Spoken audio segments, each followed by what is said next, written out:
Welcome back to more Barony. I actually don't know. But anyway.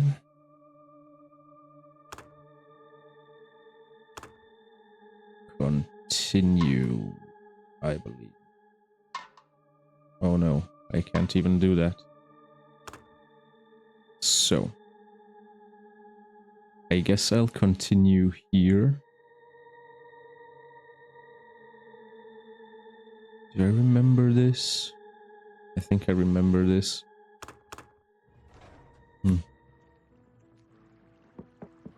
Okay, am I now in the sneak attack trial already? Yes. May need to use stealth to their advantage to survive in the dungeon. Okay.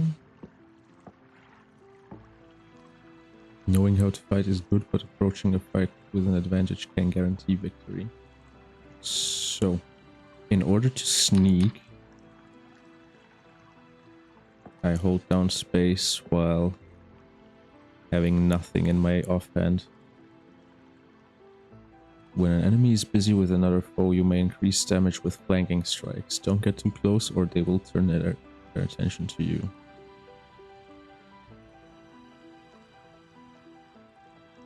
Okay.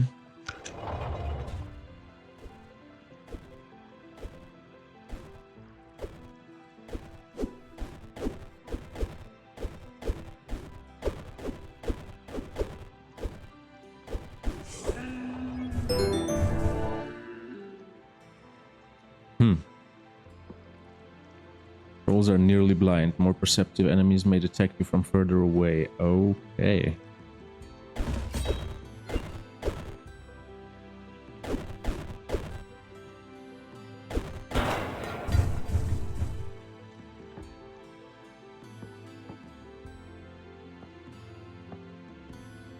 Enemies have a harder time detecting you in the dark. Holding a torch makes you far easier to see. I thought, while holding a torch, I can't even sneak.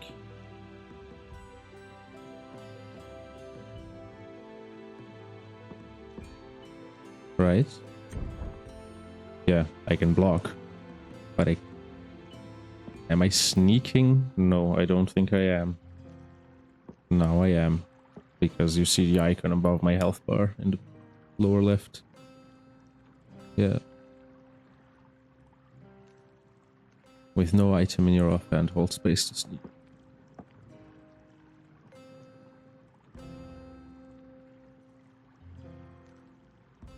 Do I have to time this with their vision cones or something?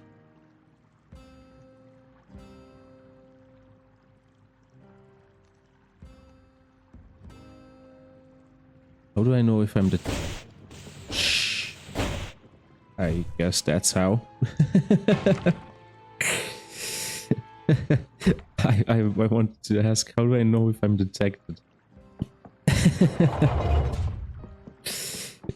Okay,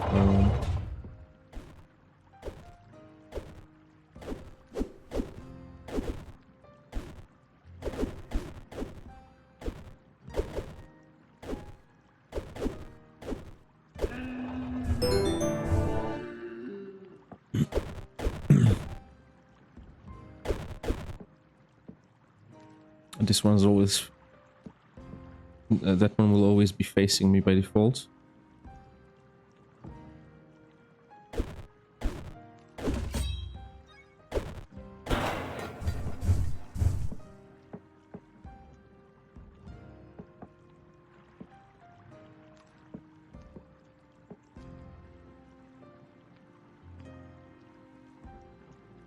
Yeah, so I think I have to time this correctly with their vision cones.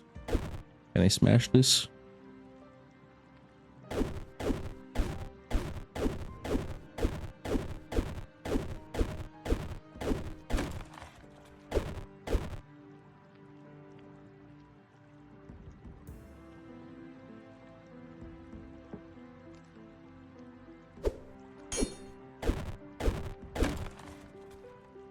Damn it.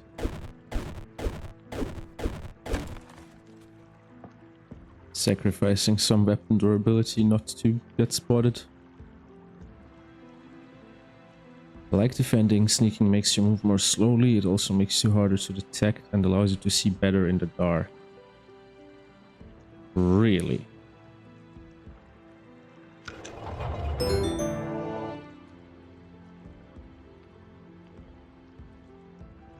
Oh yeah, it does. Cool.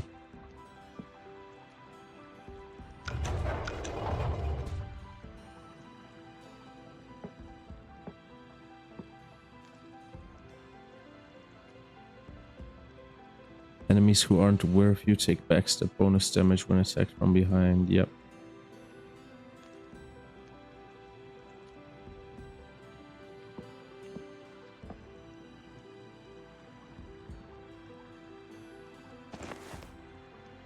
Remember weapon weaknesses when attacking from stealth. Be ready to hit again after making your opening strike.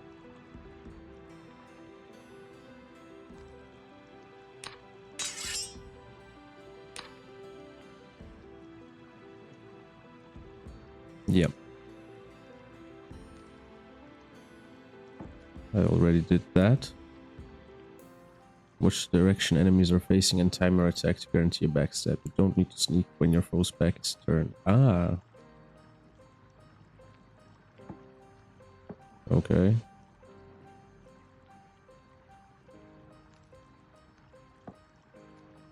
Destroy the skeletons in the courtyard on your right. The gates on your left will then be opened. How many are there?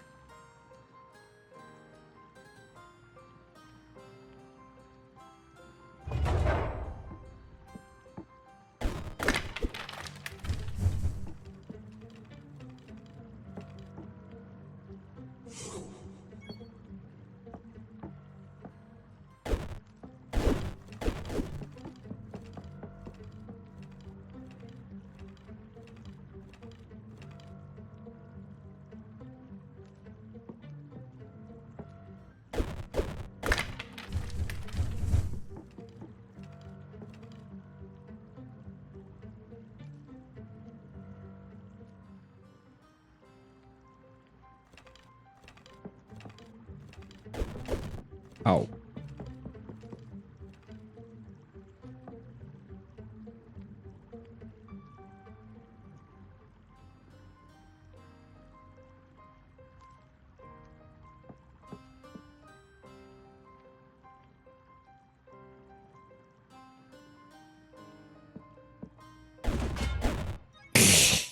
Damn it.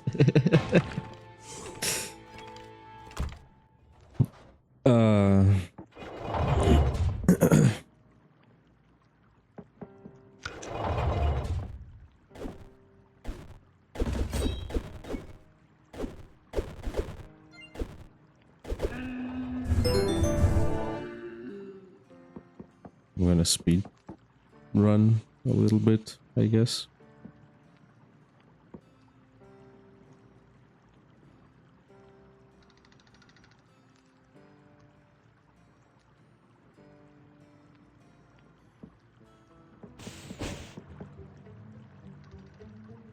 That was close.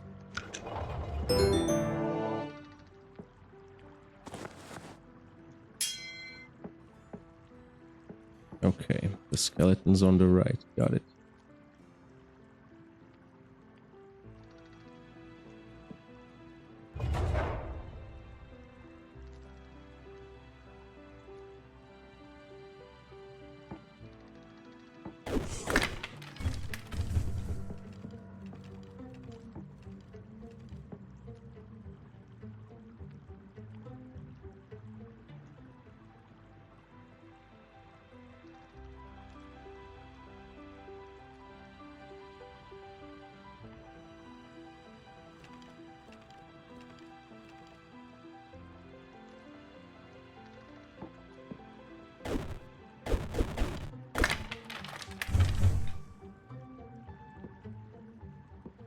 Good.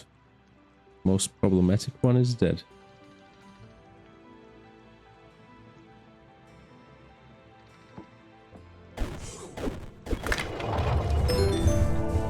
Okay. I did a lot better this time. What is this? An excellent iron hook. Your skill in stealth will now be tested. Kill the goblin leader and escape with your life. Avoid or kill the rest. Okay. After being detected, sneaky adventurers can flee and attempt sneaking up on a target once again. Collect torches to darken areas and make sneaking easier.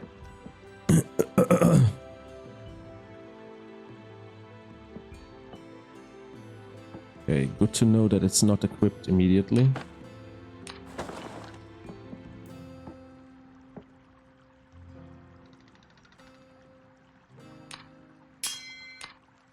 We're killing the goblin leader.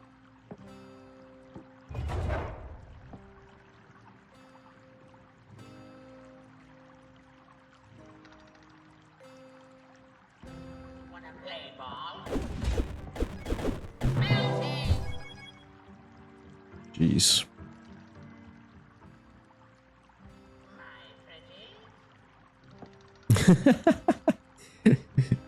Did one of them just say my precious? How do I... Okay. Bleeding stops after a while, but I guess there will also be bandages later on that I can use.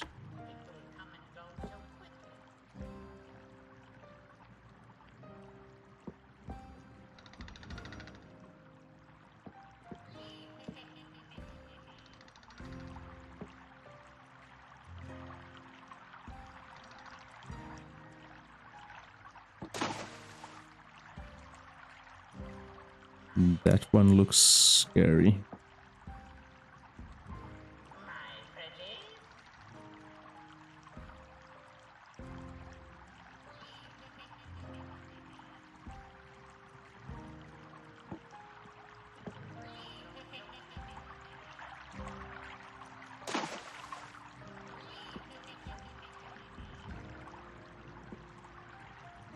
Is that the leader?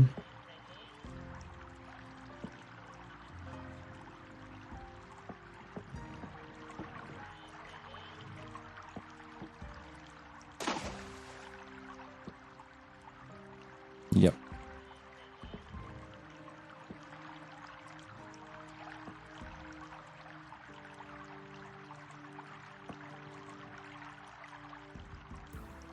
Okay, he holds a torch.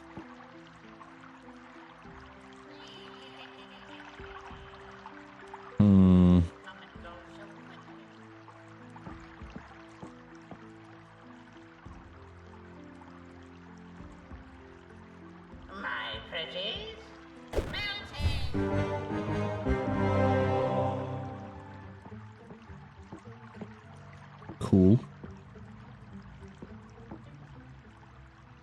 Congratulations, this is the last of the 6 basic trials. Heroes do great deeds with these lessons. Trials 7 to 10 give specialized lessons. Master them if you desire more skill. I do. Flanking, sneaking, backstabs, and managing light will help adventurers survive in the dungeon.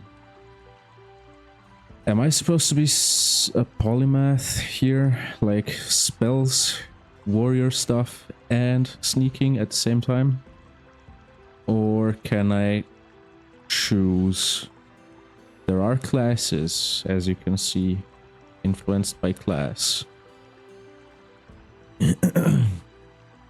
This guy is a warrior right now. Okay, never mind that. We're gonna do the other trials.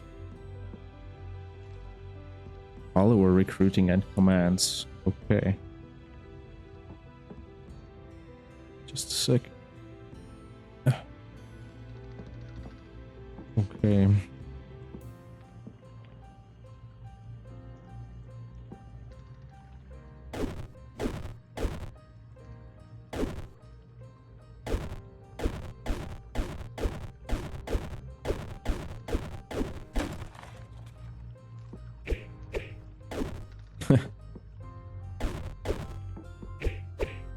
Funny sound.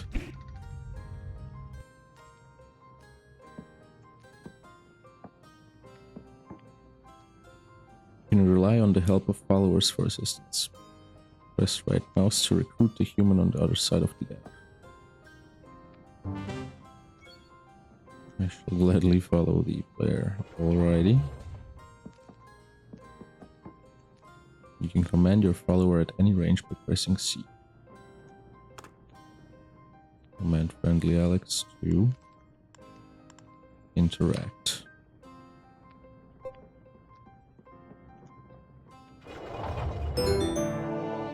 Okay. Pretty good. Pick up and use equipment. Pick up.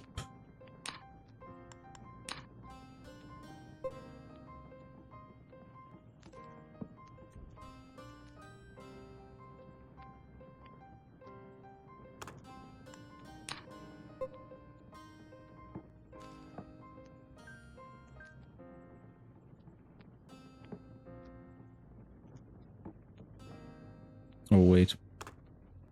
Is there maybe stuff that I have to...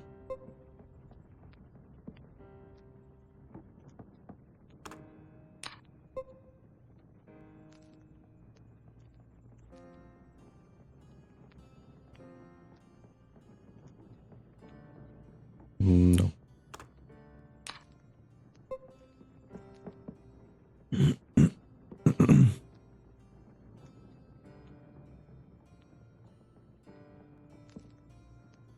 Ah, there it is.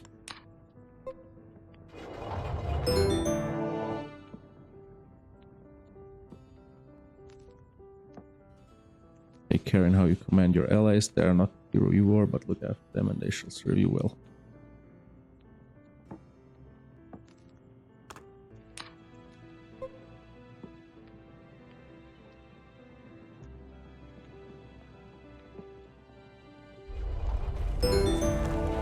Oh boy.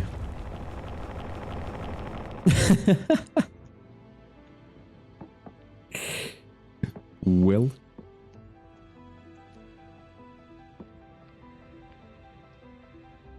Interact. Aim assist helps you interact with nearby objects without needing to aim. Use R to click through multiple nearby actions.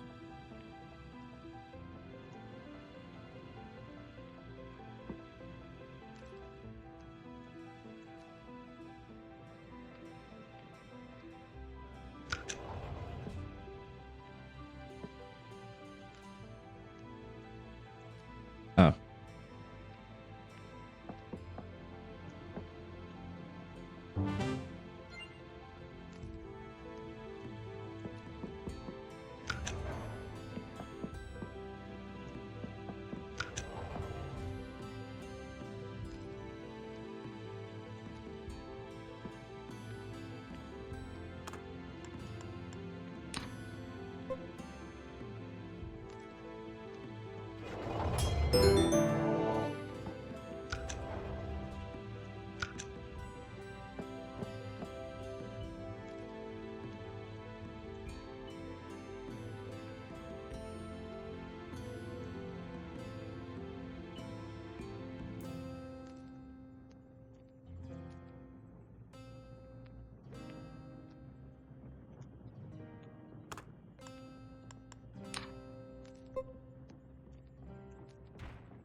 I guess.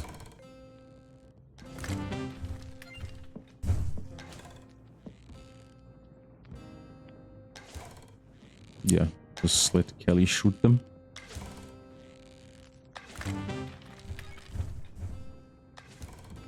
Nice.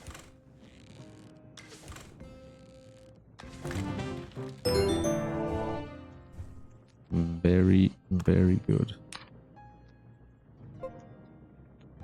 Cannot reach that. What can you reach then?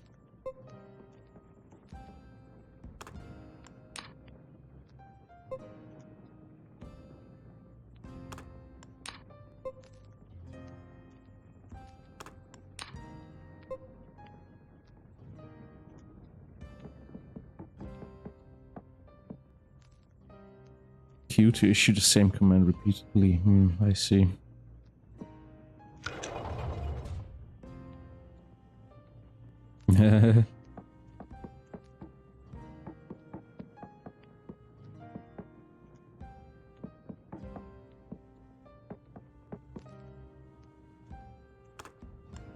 Okay, I guess I'm supposed to do this.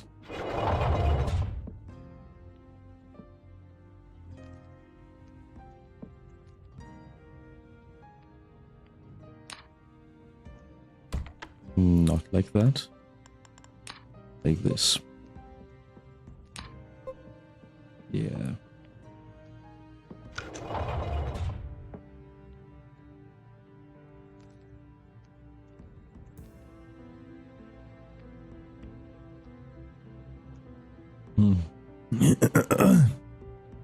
I'm thinking I probably have to put Kelly on there, but I also remember that it could be a trap. Or maybe just it opens that gate. Let's do that.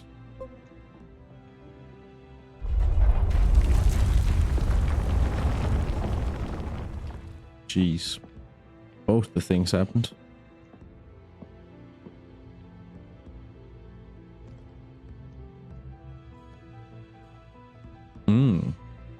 I see. Water breathing? What is this thing I have? Flawless blue bat symbol.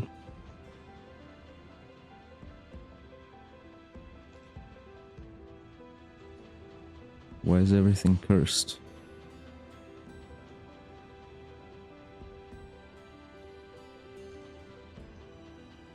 Kitty ears.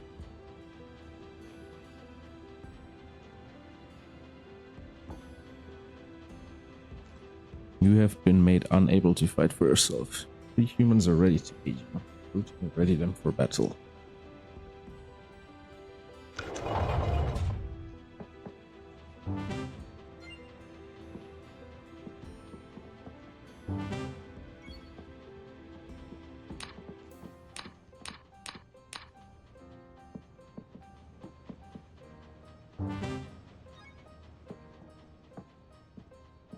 View follower status in the top right of the screen. The last active follower is highlighted. Scroll to the next follower using view.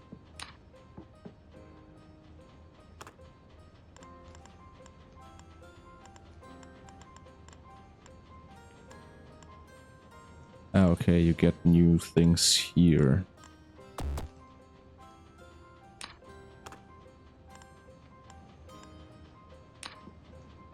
Move aside.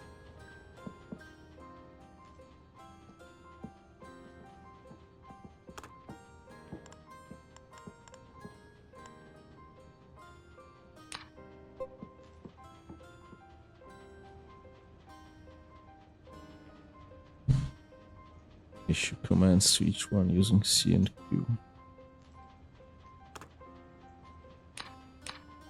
Okay, I can do this as well. Quick swap follower and give same command. Cool. Morgan.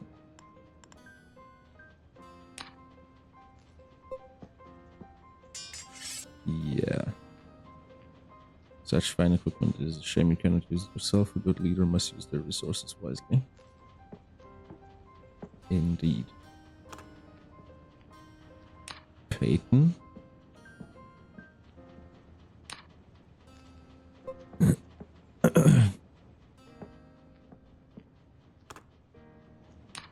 Reese.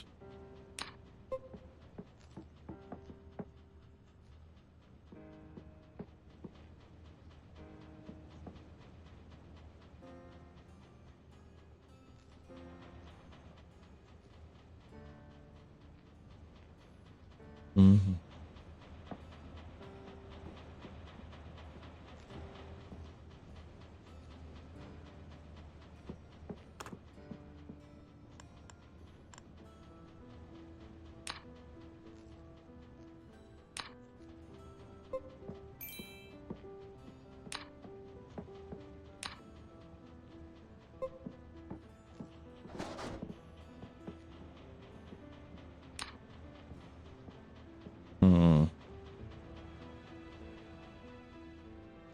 Morgan is like my tank, then maybe Morgan should get that.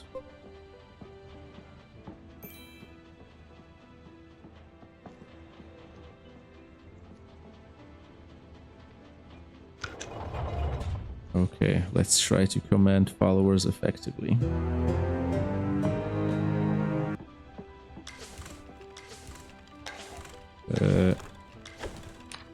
Not working at all.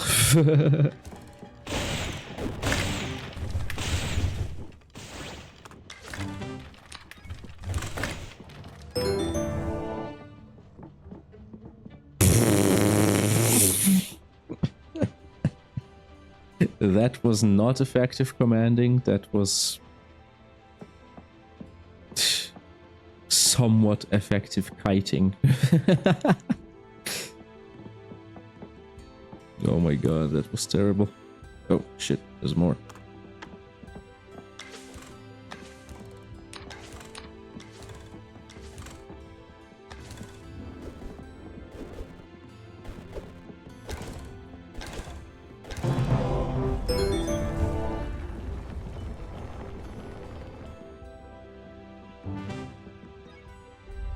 I must manage my followers with care to ensure they are not crushed by the boulder trap on the path ahead.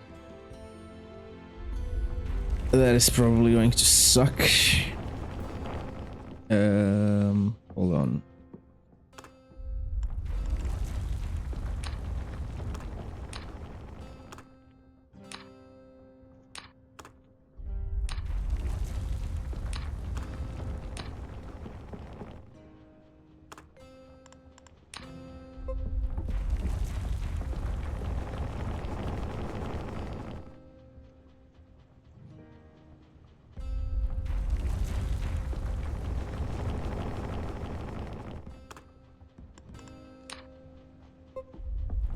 Yeah, fuck.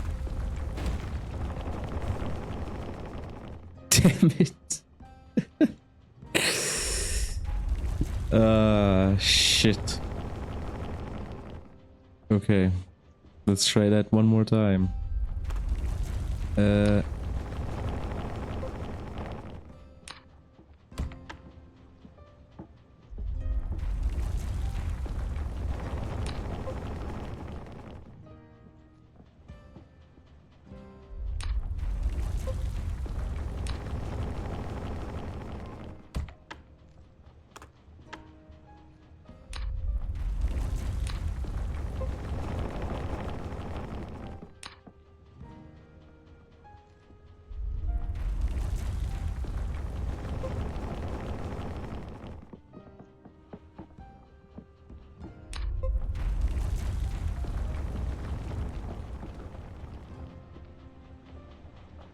This...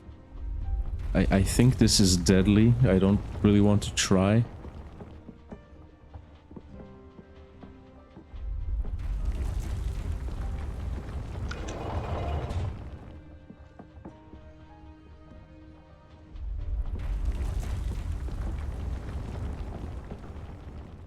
Wasn't there another sign?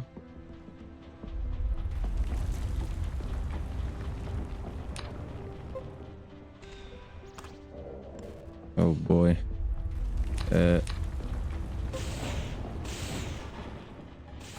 Help.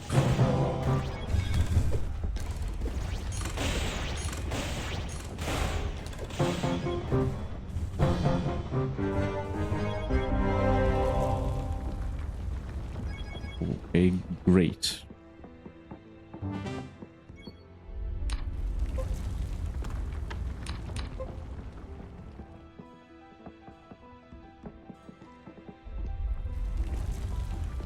That kind of worked out. Fresh.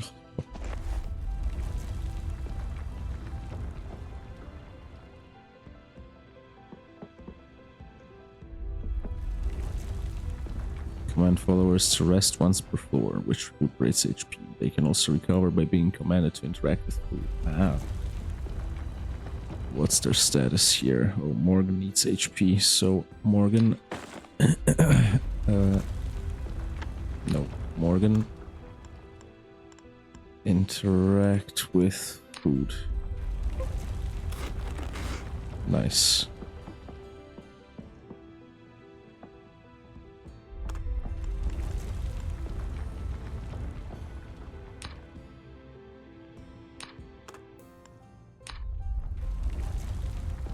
command him to sleep.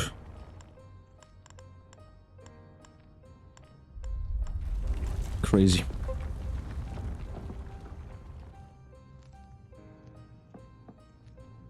Okay, exit trial. So I killed one of the followers by accident, by failing to use controls properly, but I got the hang of it in the end. Potions of alchemy. Ooh, that's gonna be an interesting one. An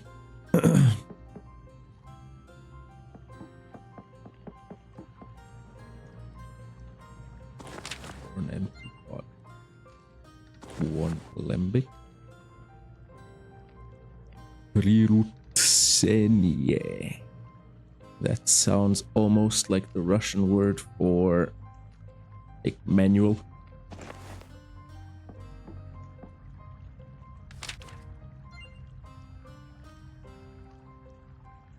Read. Explain.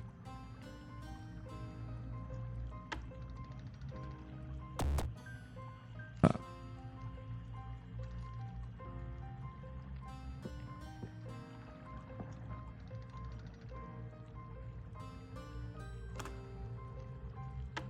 "24 recipes in the game." Interesting. Okay. What the hell?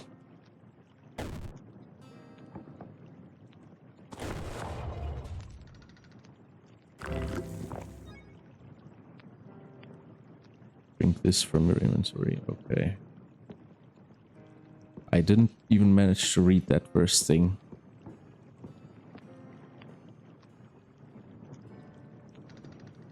Drinking this. Yeah. Including positive ones. Each potion type comes in a certain range of colors and may be helpful or harmful. Can be thrown or drunk. If it's identified, it's default. And hotbar behavior, it's suited to its effect. I see.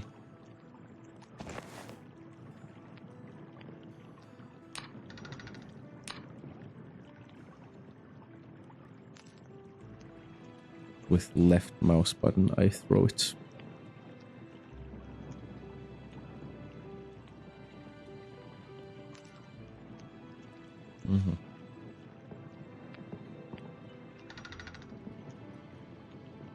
Throw at an enemy to inflict with poison. Destroy the dummy and proceed.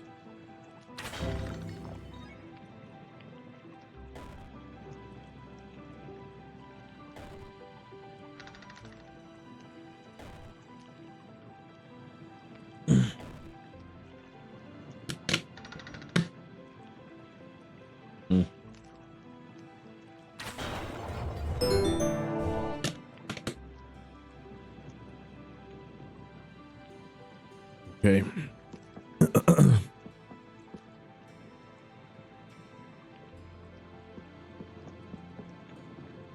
Bubbly potion of extra healing.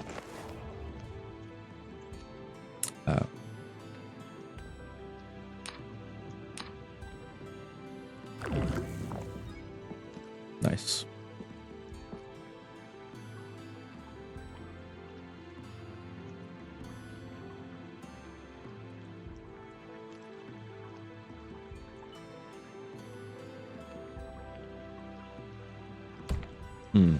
So I can switch between them like that.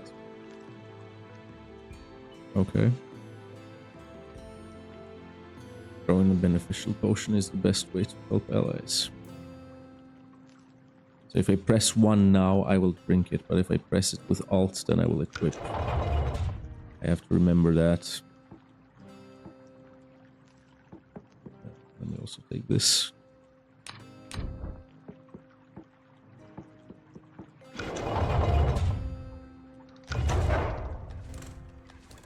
Use potions to ensure the sentry will defeat the skeleton. The sentry is damaged and will fall without assistance. Pull the lever to... Fuck.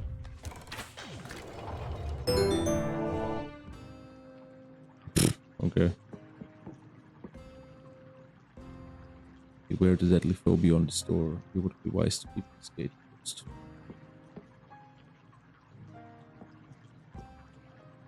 Ooh. Okay. Lever to this gate lies beyond the spider in the other room.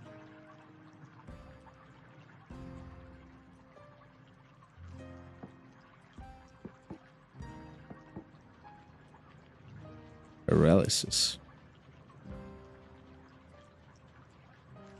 You may drink potions while paralyzed.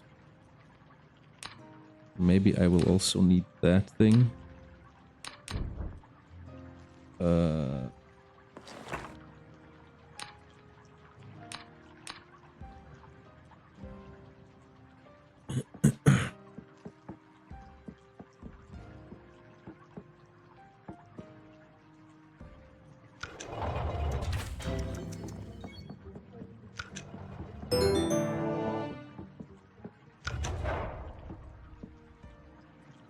That was easy enough. Yeah. You can't do shit.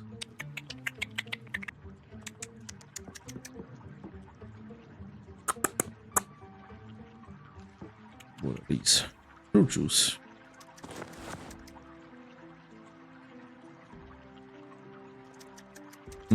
Okay. They're more common, but not as effective. Drinking on getting hit by thrown booze causes drunkenness. Being drunk affects your stats and makes your aim fumble for a time. So it heals, but it also, yeah.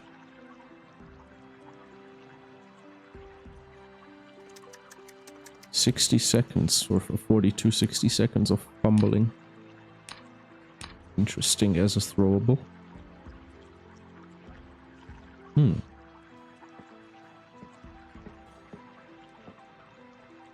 Before you lies the alembic, which can be used to brew potions. Mix new potions from 2 different bottles.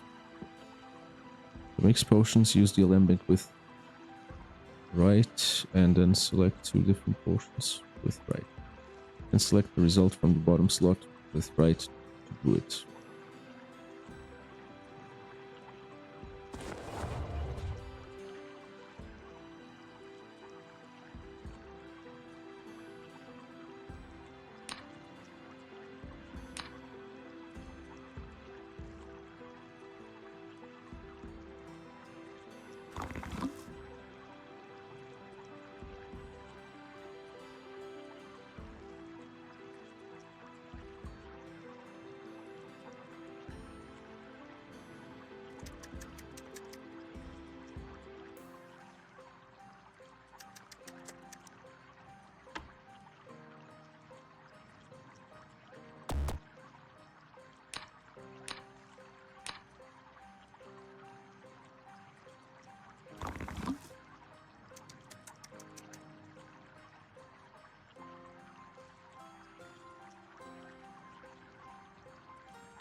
Huh.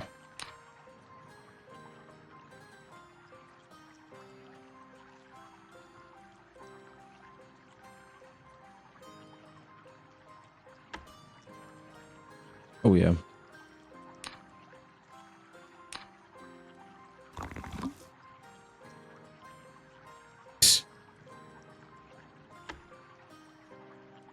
That's kind of weird. But okay.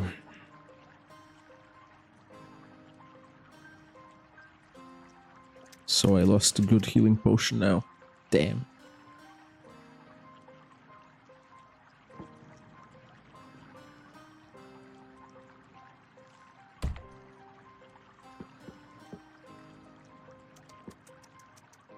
Bubbly bottle of water. Ah, water with other potions duplicates them. Blessed water also exists.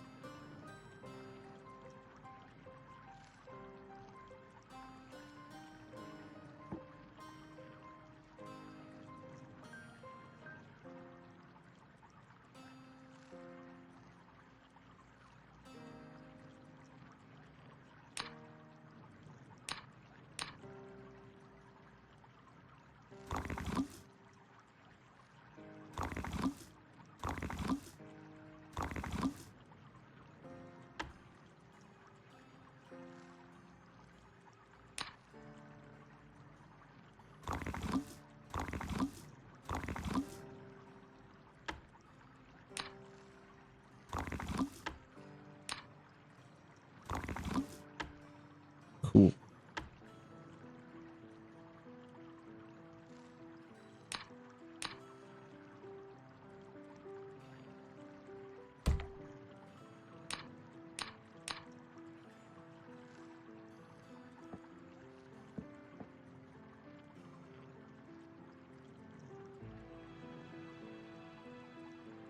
Mix fruit juice and booze for a failed recipe. I see. Variety of potions to experiment with. When you have created a successful mixture, its recipe will be added to the Alembics recipe tab. So, okay. Blindness. Mix with fruit juice to complete the recipe for cure ailments. I see.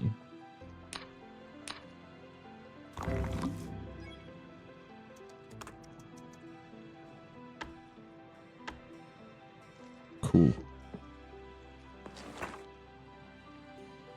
Okay, restore magic with fruit juice creates potions of healing.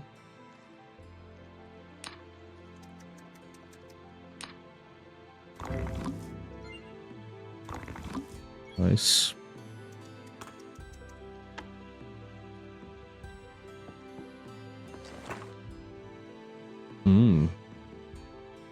Invisibility and restore magic to create extra healing.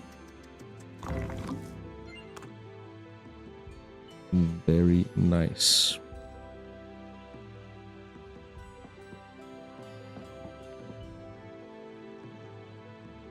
Booze with cure element is potion of speed.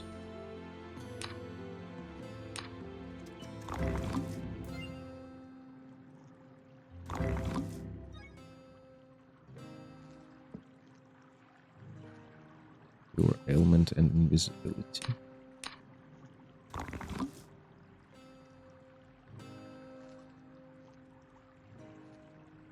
Okay.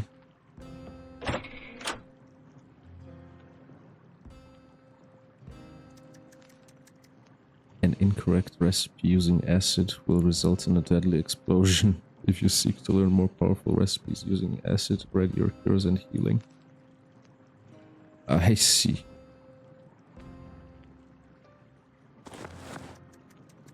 Used to make deadly unstable potions which scale in power with the brewer. Potion of Thunderstorm can be reliably brewed by mixing acid and speed potions together. Okay.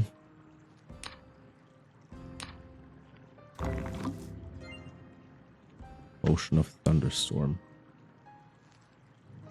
Damn.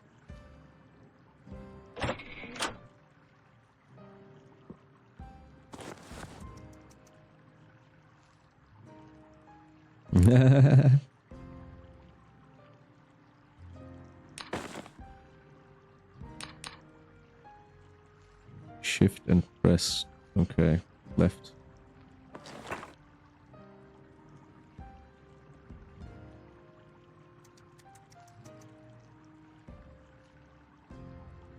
Booze.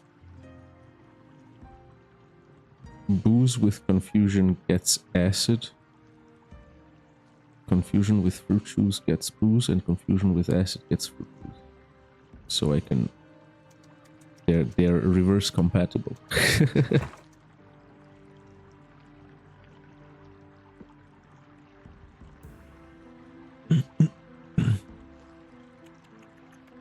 Monsters are known to infest plumbing. Ensure you're ready to defend yourself before attempting to drink or tap water sources.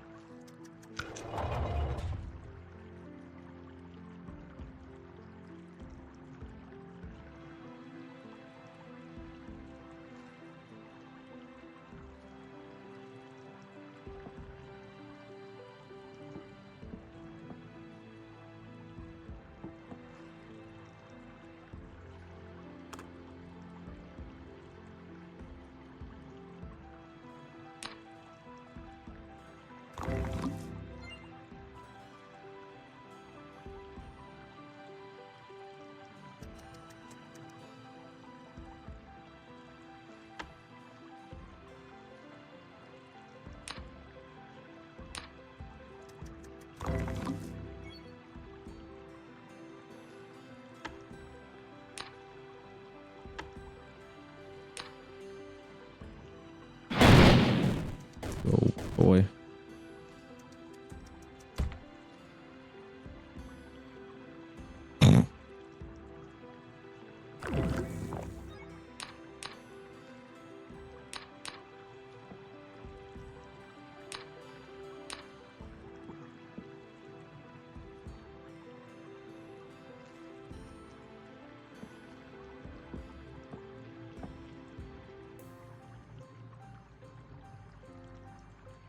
Dungeon water is too impure to brew with. Fresh water pumps, shops, or fountains for... Oh, so dungeon water is that.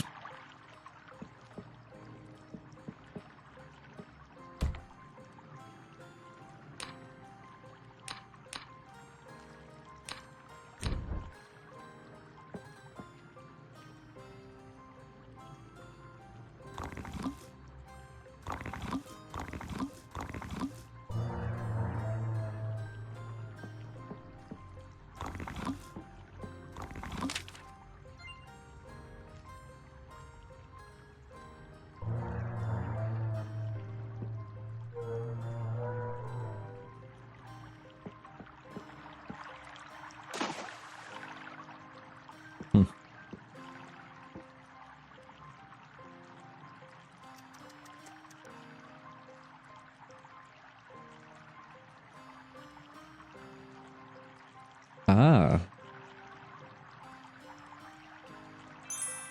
that's cool. When did I get that?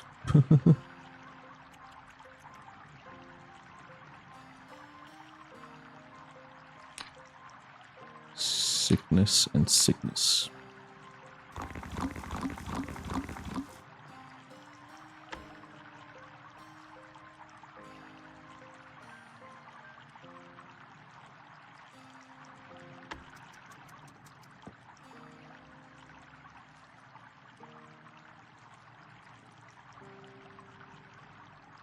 Hmm.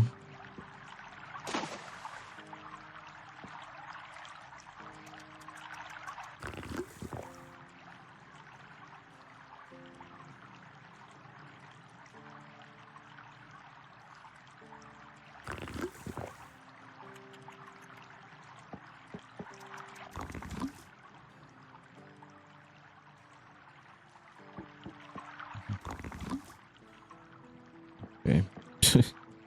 I should always fill them in bottles if I have any.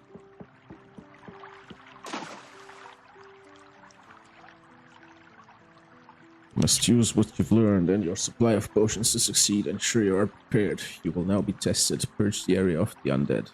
Okay.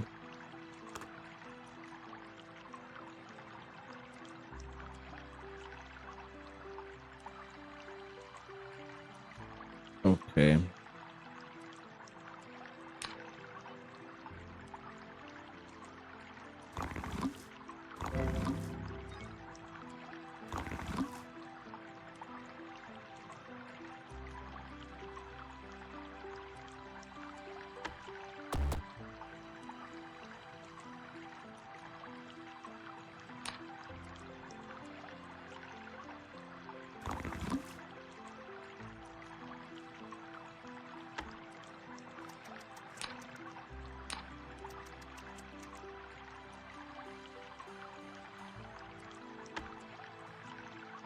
Damn, I thought I could use acid to make fruit juice into booze.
Nice. I think I did it. Yeah, I did. First, that was... I think we all... people who know me expected me to... like, this to be the first trial that I wouldn't fail, the alchemy.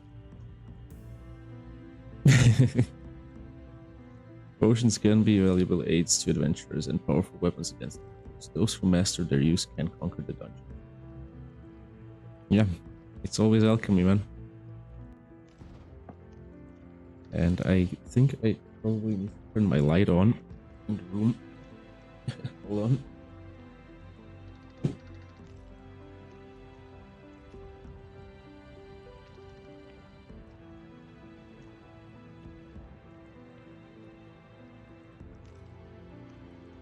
And there we go.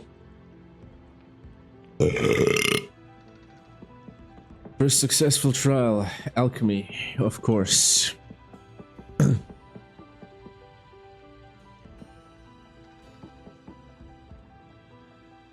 East Hall houses trials 9 and 10. Trial 9, tinkering. Ooh. Intricate gyrobot. Worn scrap.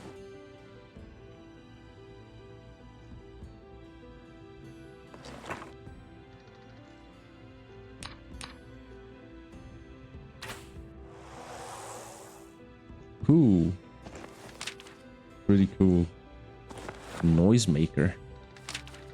Lures nearby enemies.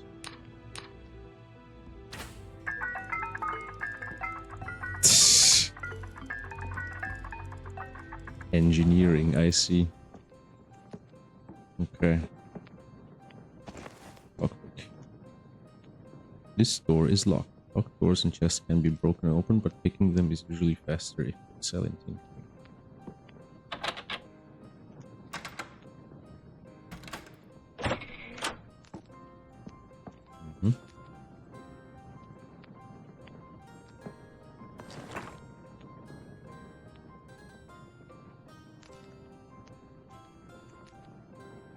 Use it to draw monsters to where you want them.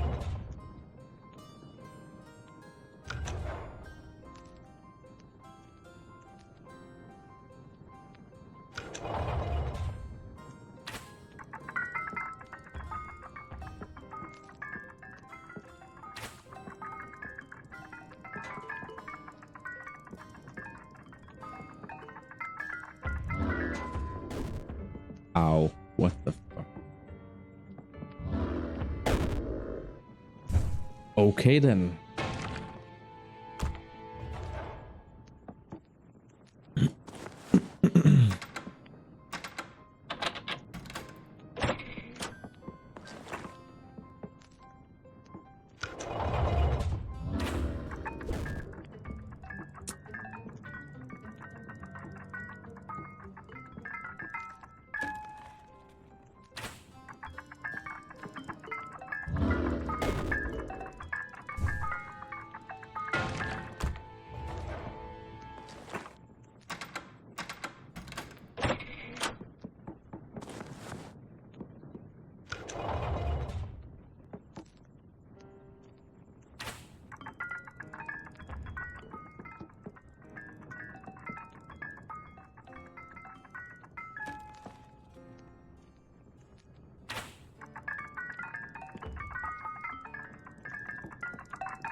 How?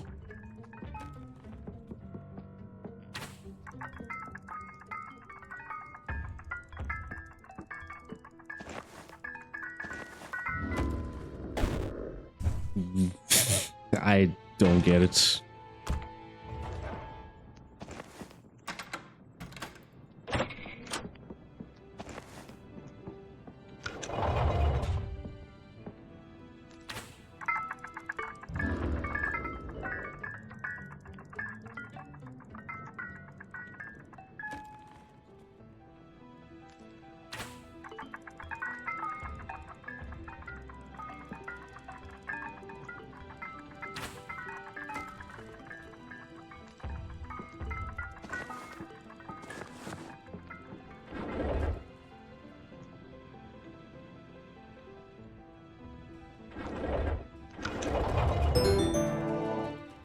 I see. Crank levers.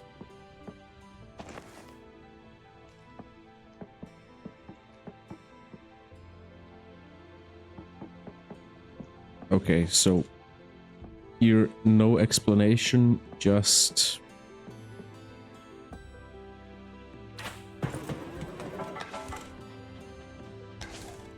ah.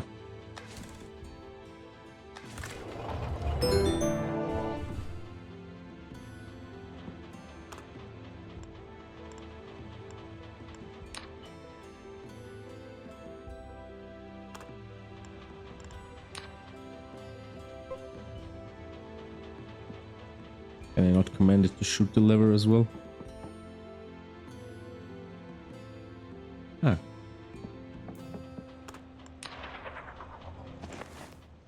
Cool.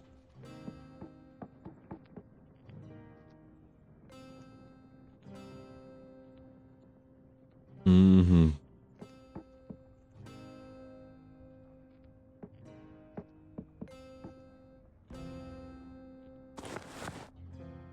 Bear traps. Yeah, okay. So first immobilize them or stall them and lure them to their death. Dummy bots are tough and good at keeping enemy attention. Be advised you cannot shoot through them. Okay. The undead within these cells here must be slain before you can proceed. Pull the lever when you are prepared. Okay, let me see that. 1, 2, 3. Don't know. I guess there's 4 of them. Sentries are made to randomly scan for foes. Command them to look at and press to assign aim direction.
Okay, yeah, I think.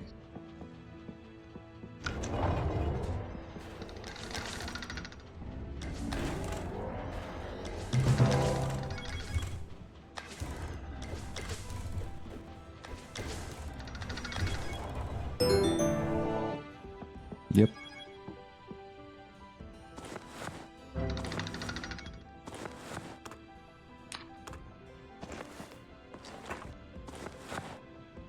Taking all of them with me again.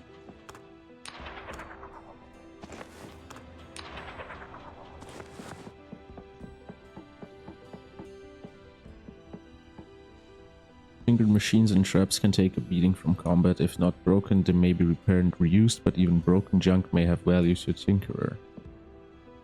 The number of machines you can deploy at once is based on your tinkering skill. Choose wisely and keep track of your mechanical allies. The gyrobot is the tinkerer's mobile assistant. Once deployed, make use of its commands to perform a variety of tasks.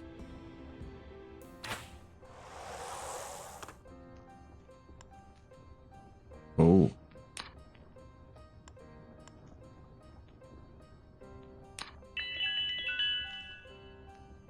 What the fuck?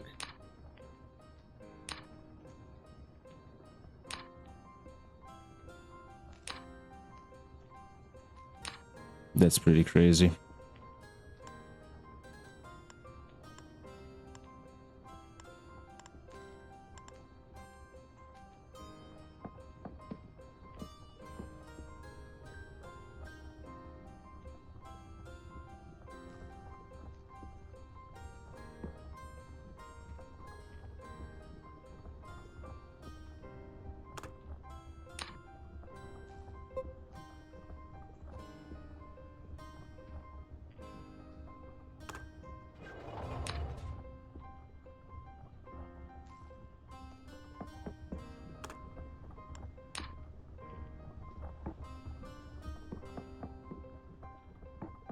Wait, what?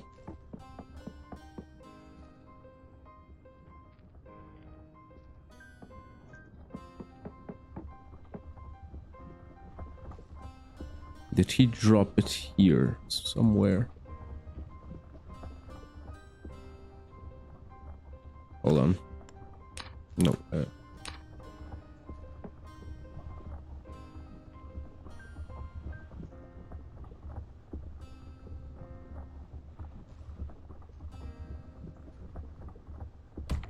I'm confused.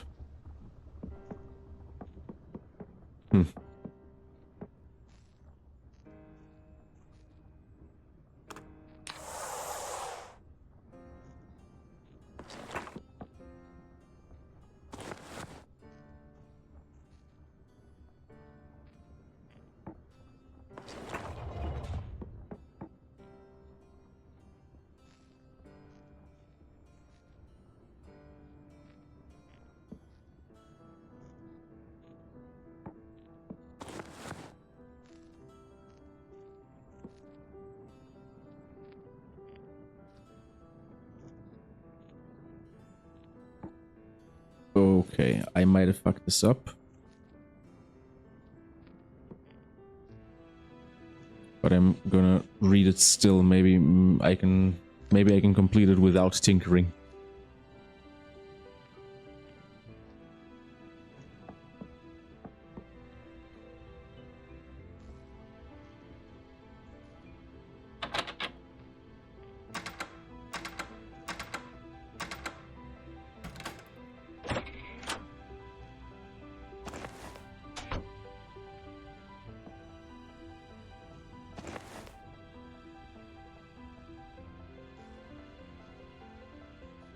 Unless modified with a lockpick.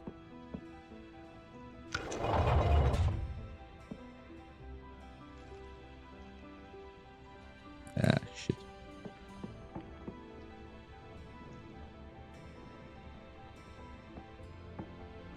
Okay, that might be the reason why I'm going to fail soon.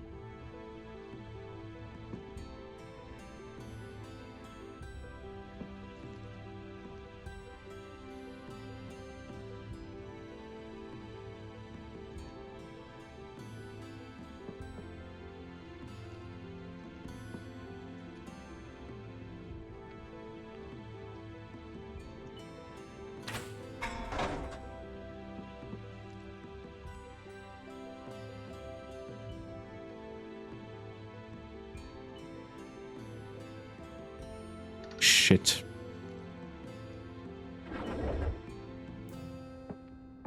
Oh.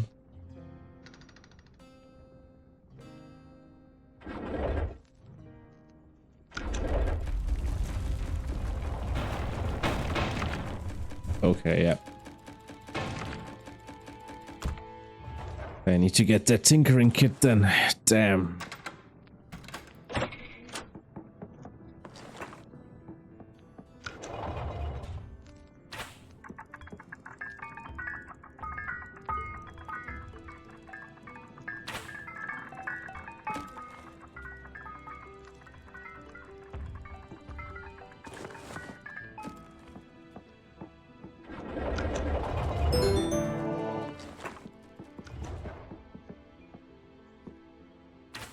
Okay. Because I know all of these things, I'm gonna speedrun them again. Or... it's not speedrunning, but you know.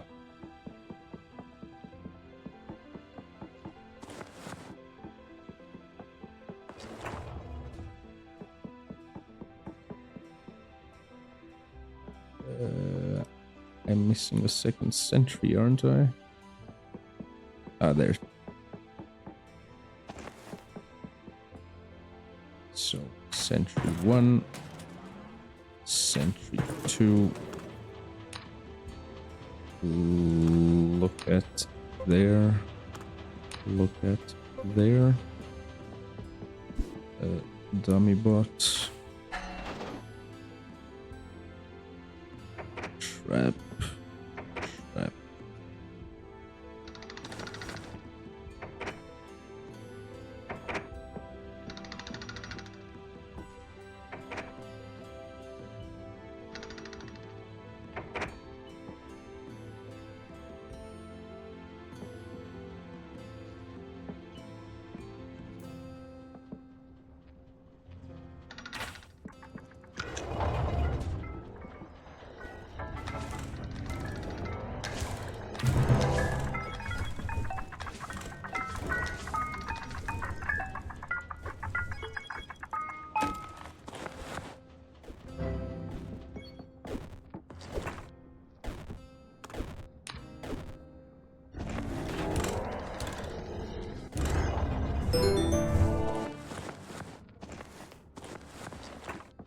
Poor dummy bot got damaged a lot there.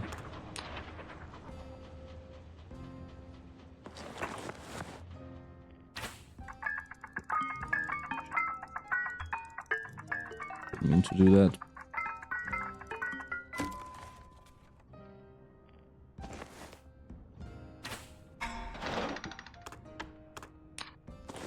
He has more HP than last time.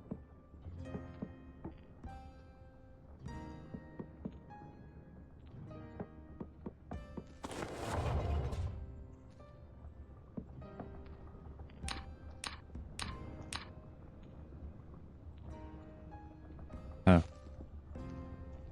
I see. Okay, we're going to use the gyrobot now. And this time interact with the tinkering kit. Okay, he has it now.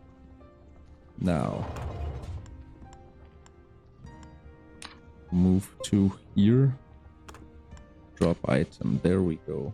This is what was supposed to happen last time.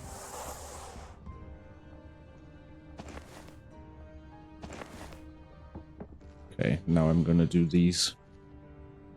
With the tinkering kit, you can access machine straps and utility items, assuming you have the skill and scrap supply. Yeah, with that. Metal scrap and magic scrap.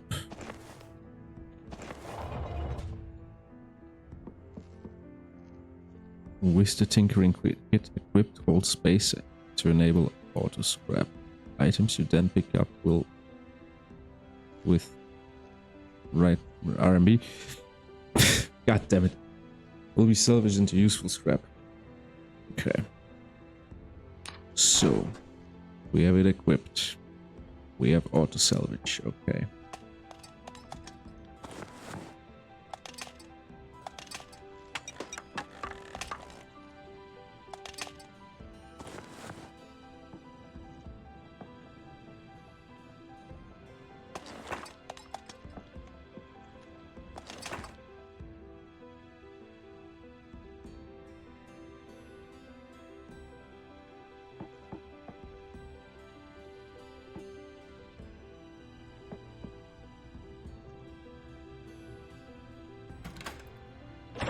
Ooh.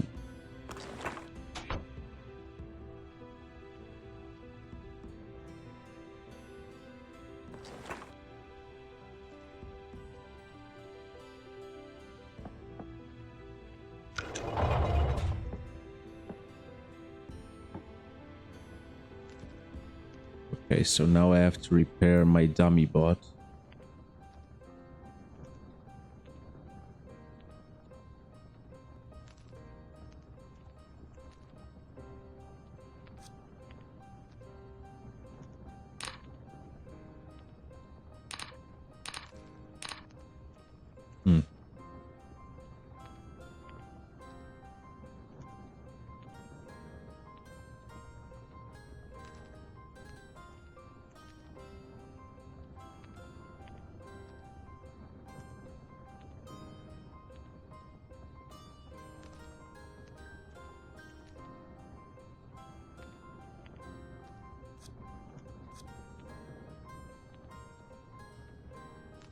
Spellbot.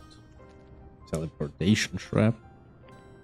Sleep trap. Freeze trap. Disguise glasses. Oh nice, I can also craft bottles. That's pretty cool. Pillowcase. That goggle.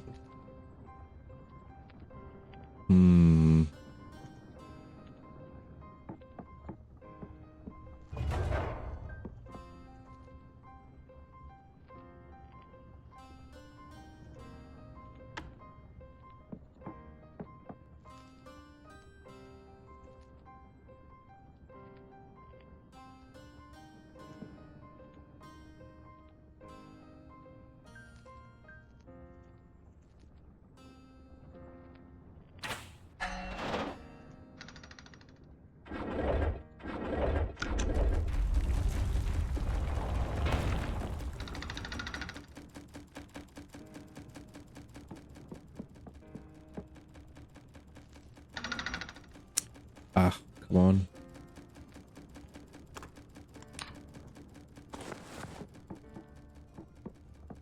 Damn.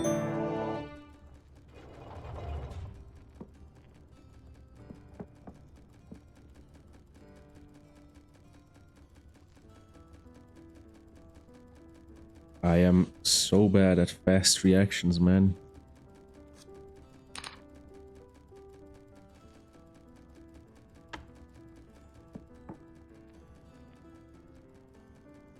Select items to craft from the Tinker menu's craft tab. Use scrap costs when hovering over each item. You'll face a test of survival using the items you create. Okay.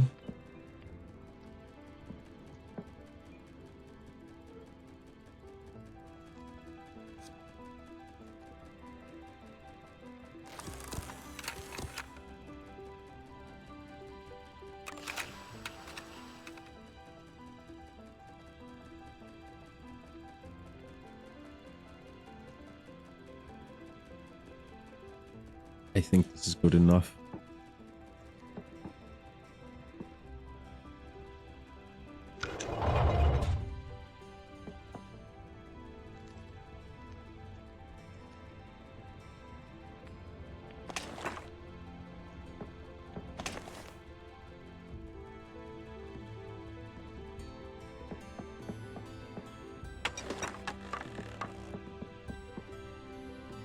Deployed machines will not follow you through this portal. Collect any you have to bring them with you. You cannot come back through.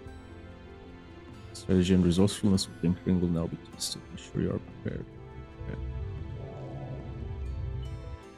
The sentries will fire at enemies they spot, even if allies are in the way. Place dummy bots and yourself accordingly. Activate the lever at the end of the platform and monsters will begin to attack.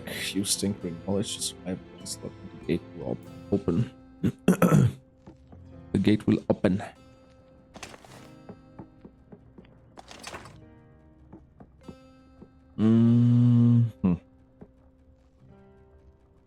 Sentry bot. Sentry bot.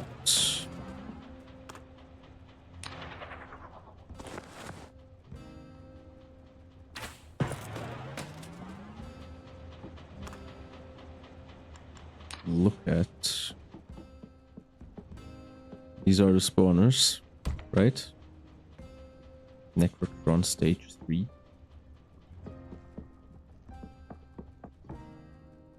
Okay. Necrotron sequence activator.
Okay, let's try this.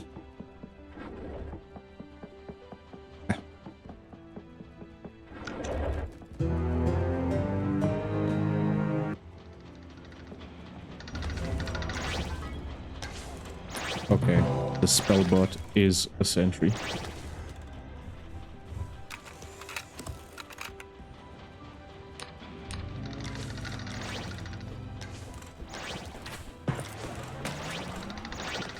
Good.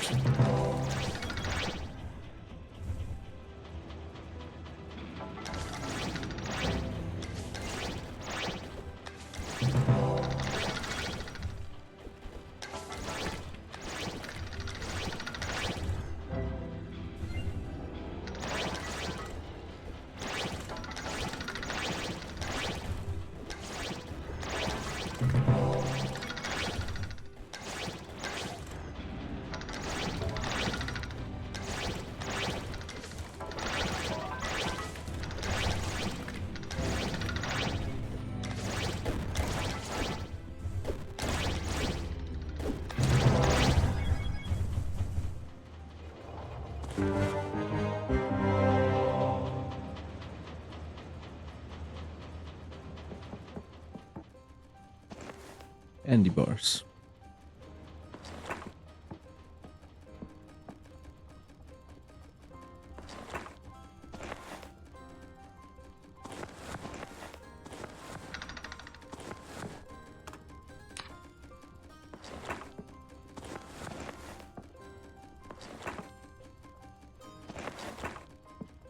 I'm picking up everything and then I'll check what all of it is.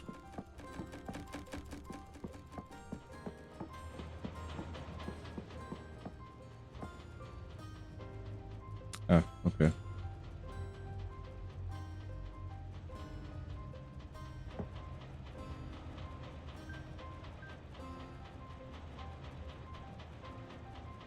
Expired.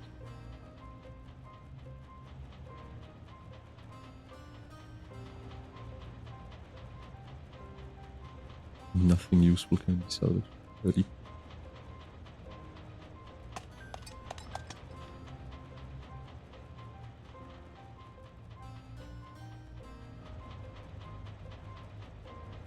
Ah, the towels, yeah, they heal bleeding.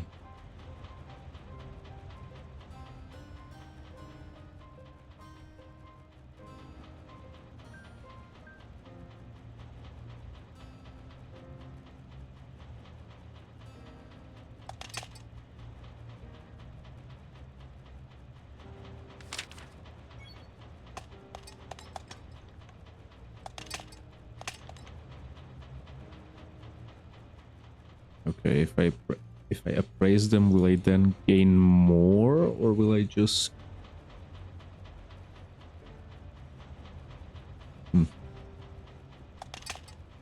I guess not.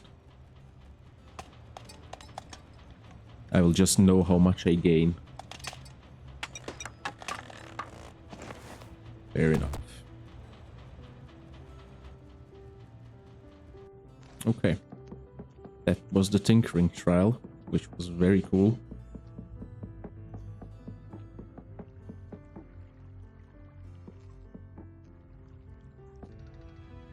Ooh, where are these gates open? Maybe when I complete the 10th one. Merchants and shops. Ooh.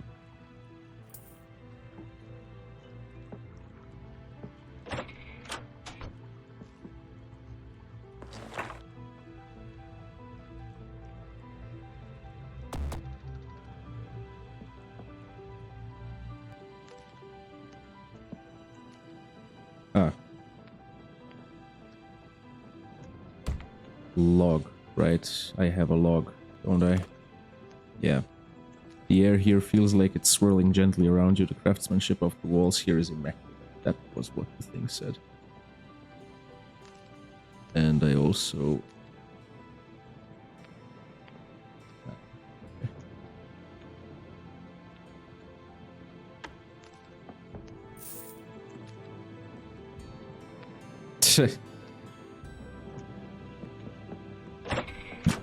Okay.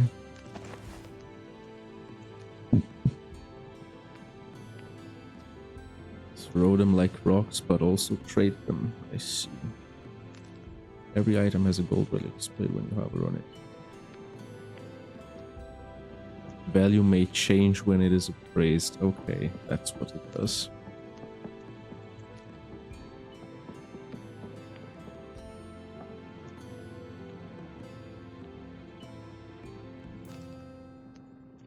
I see.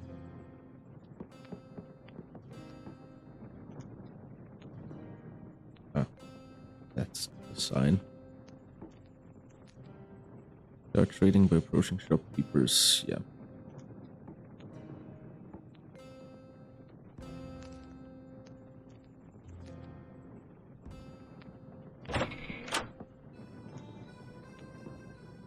War heat. Great.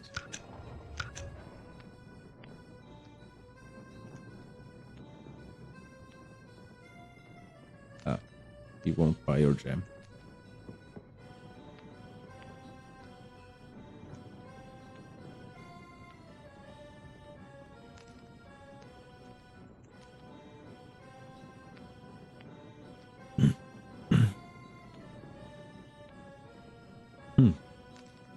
Secret items that only unlock when charisma stat and trading are high enough. That's pretty cool.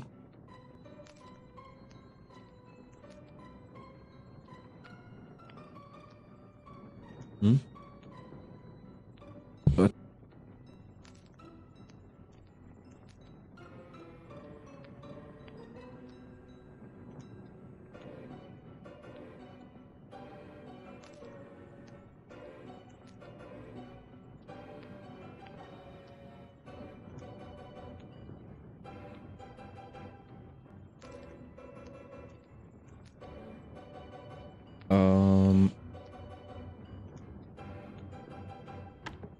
we are gonna continue this tutorial in a little bit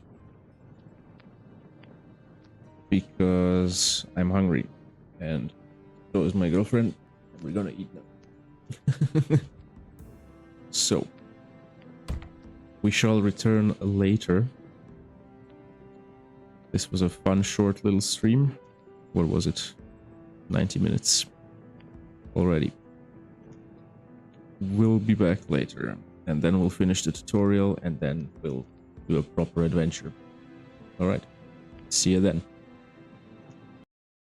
Yo, we are back for more Barony, I think.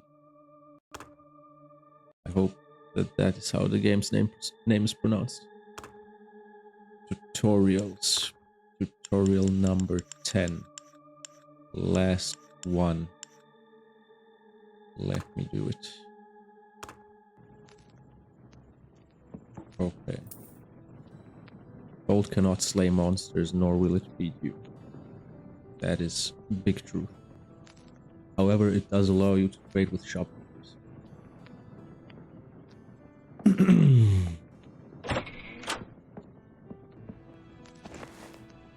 This gem may be thrown like any rock, but its real value lies in what a shopkeeper pays for it. Maximize trade value with high trading. How much damage does that do?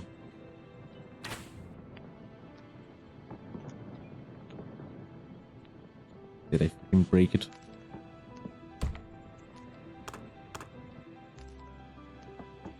I'm not gonna stand for that. Yeah, this isn't appraised, so...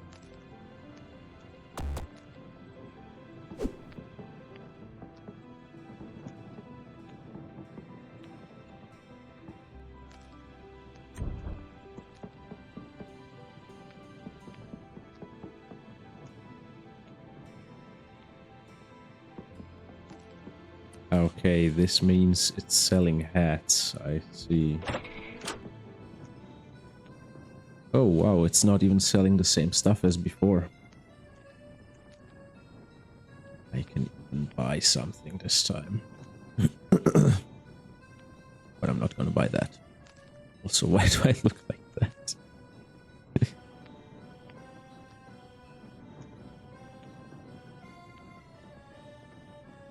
Caramel apple. Pretty nice.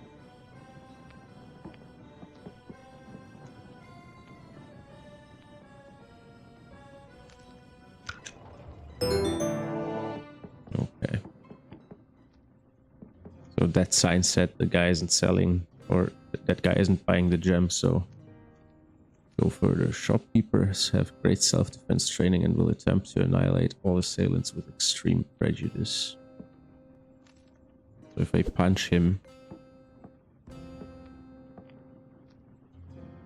If a shopkeeper is killed, they drop everything they're selling, but word travels fast in the dungeons.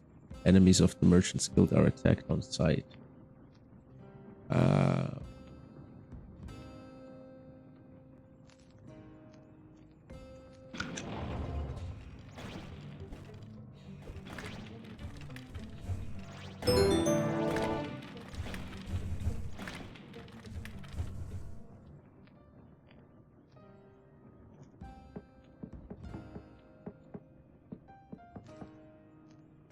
Didn't die.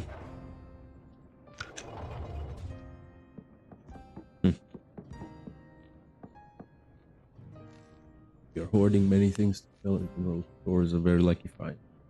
They will buy anything and carry random items.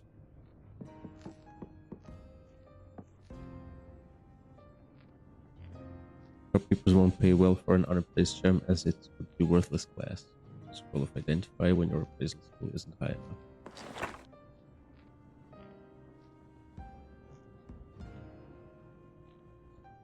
Okay, 4 thrown damage can be sold for a high price or thrown.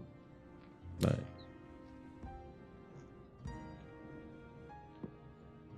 View how much gold you have accumulated on your character sheet. Drop gold, hover on your gold fund. Ah, okay. Gold ways. That's interesting.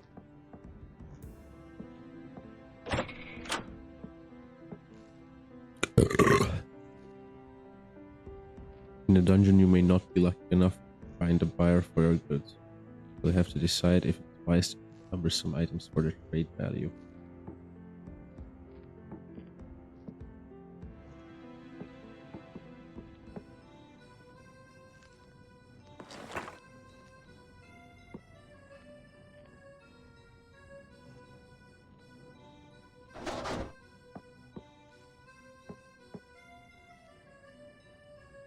The hat seems to give me ideas.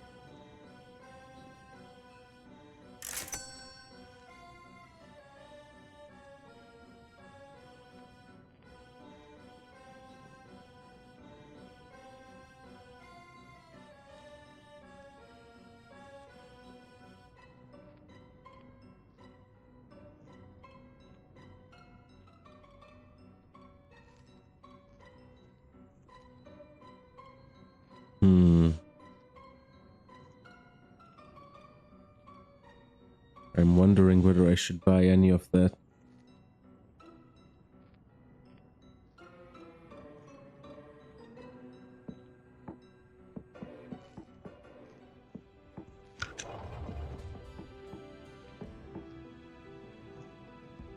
The shopkeepers in this market are your only option to equip yourself properly for this trials test. Buy and sell to prepare yourself however you prefer. Through this portal lies a series of increasingly challenging fights, but whatever will help you buy whatever will help you to succeed. Your resourcefulness will be tested.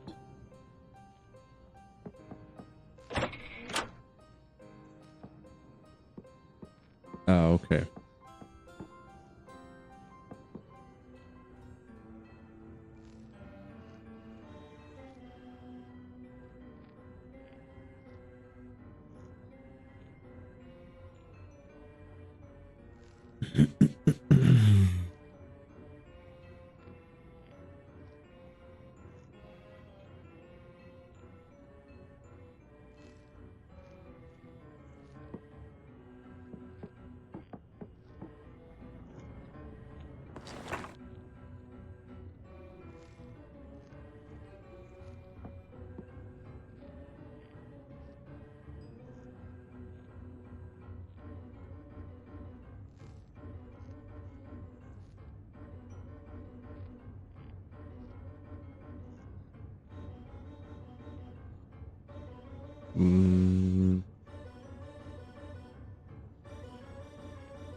Shield is nice.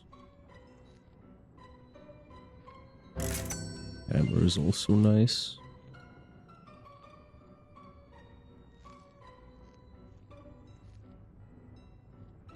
Ooh, I'm gonna buy those.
Okay.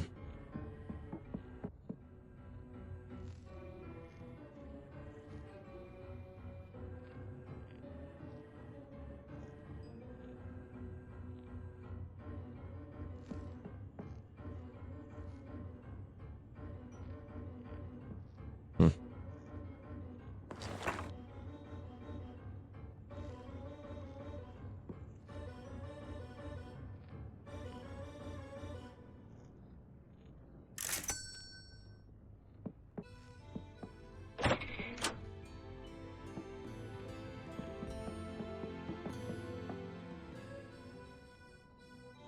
Ooh.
It's a secret to everybody. Okay.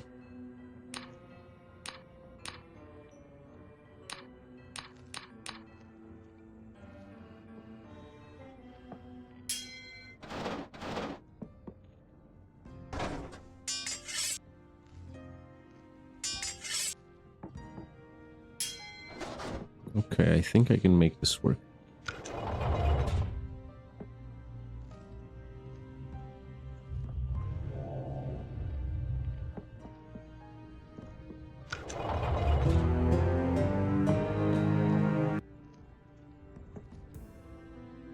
A rat.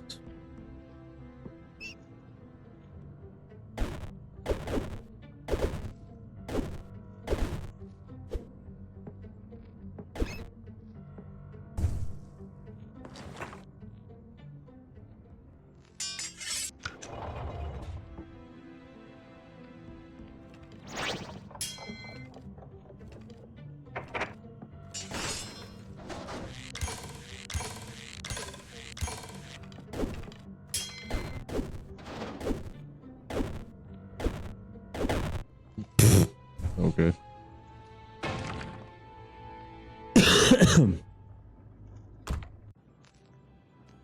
I am I'm very bad at this game.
Doesn't do anything.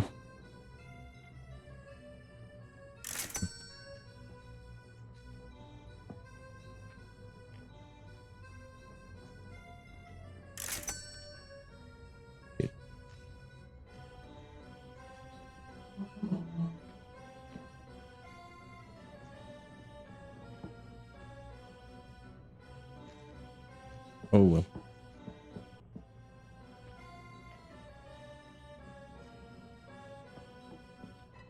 That's fine, I guess.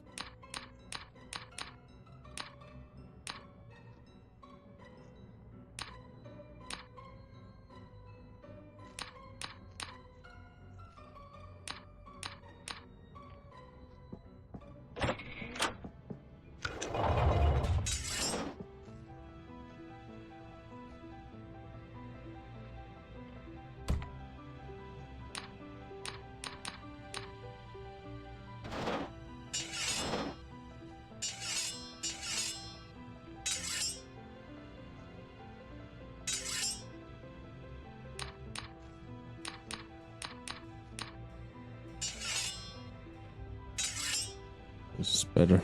Okay. Yo, hello, chaotic chemistry. Sorry, didn't see your message. I'm struggling.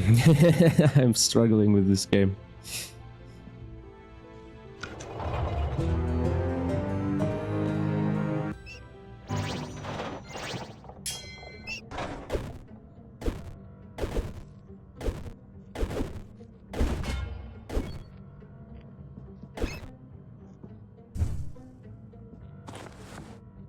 I'm most likely going to die to the skeleton again.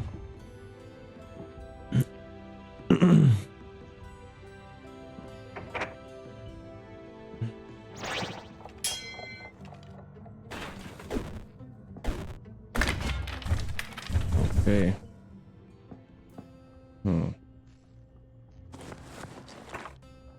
Warlock helmet first.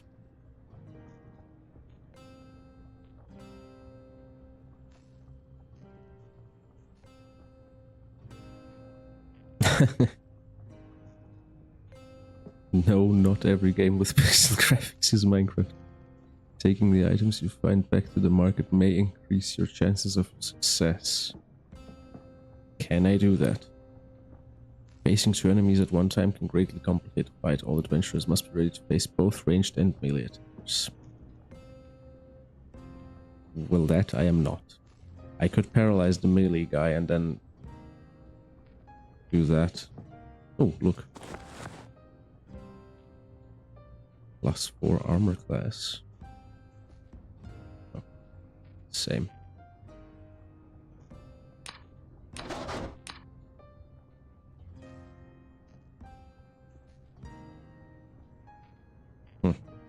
Weighs less and is worth less. Oh, look.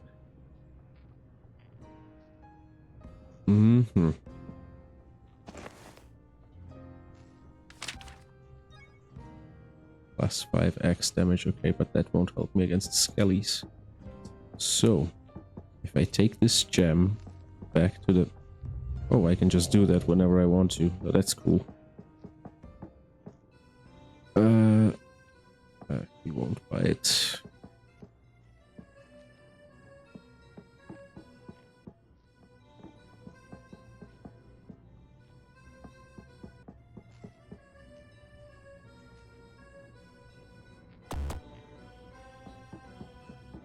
Then maybe here? Oh yeah. Nice.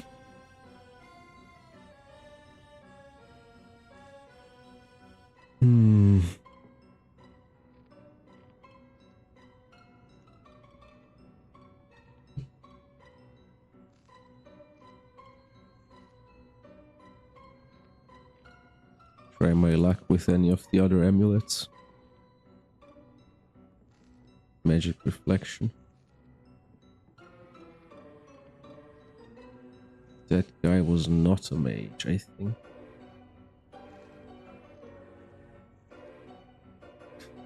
I'm thinking about buying one of these rings and then it's gonna be some kind of trash. Fuck it.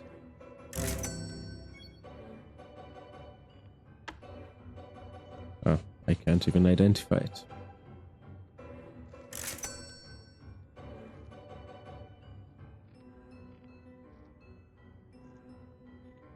Grants warning.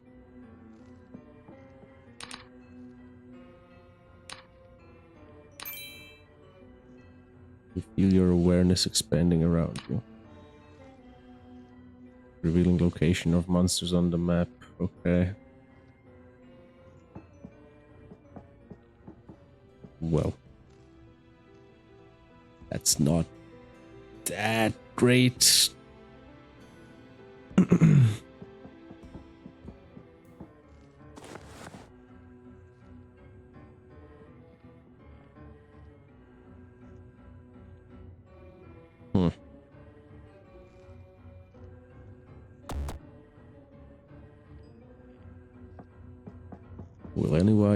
Will anyone buy this shit?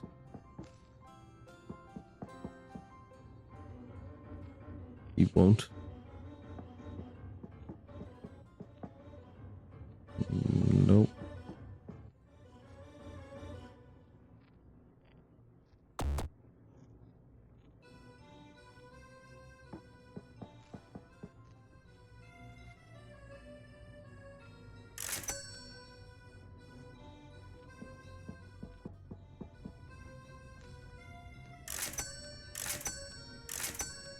Okay.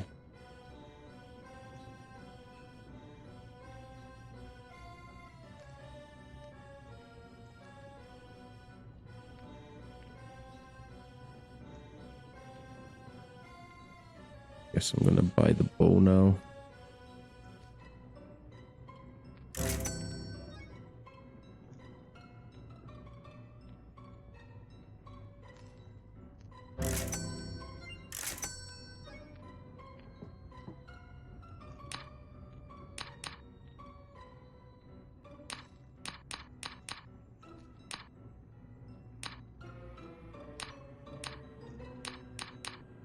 This is gonna be very bad.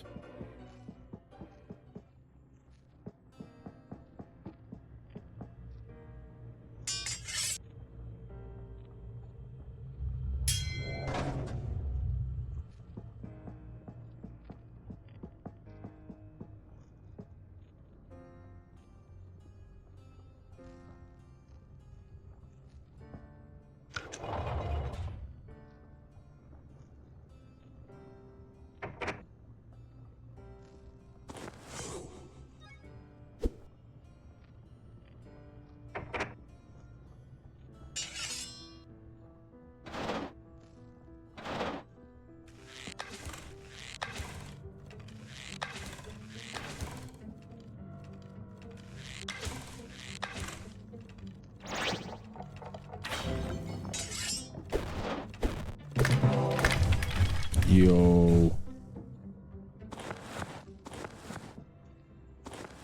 That went really well.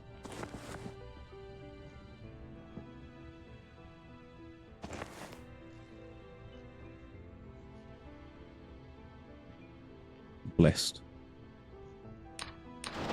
Ah, yeah. I kinda messed this up. I should have sold this. Teaches locking. No, I really don't want that.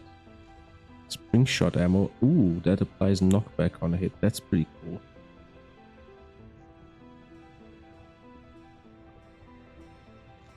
Okay, there's gonna be more stuff ahead. What's this?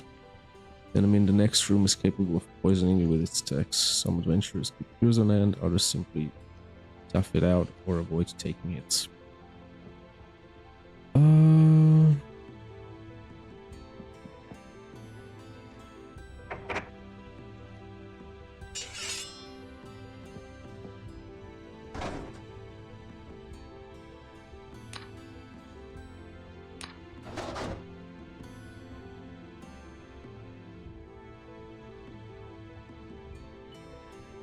Oh yeah, maybe this guy will take more damage from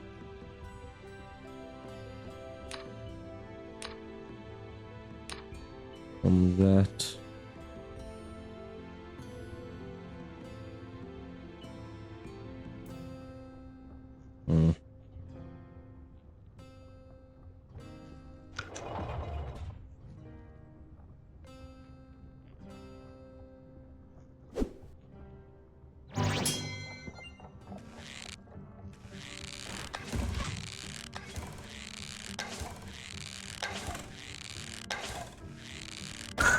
Oh god.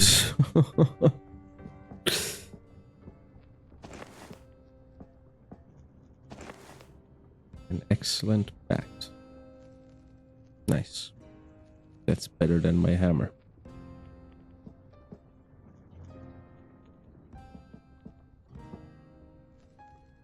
What is that? No explanation, just go straight in. Fine. Shit. Bear trap broke. Well, okay then.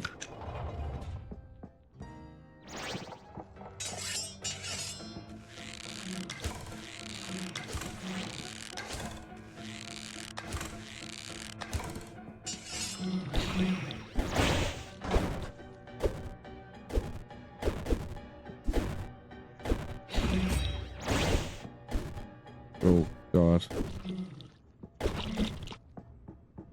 Run. You.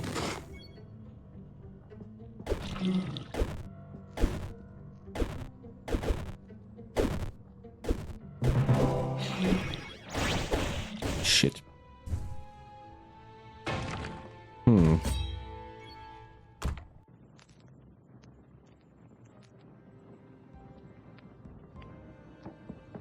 Well, I suck. I'll try it again. Because I want to complete all the tutorials. I cannot even complete the tutorial, man. Crazy.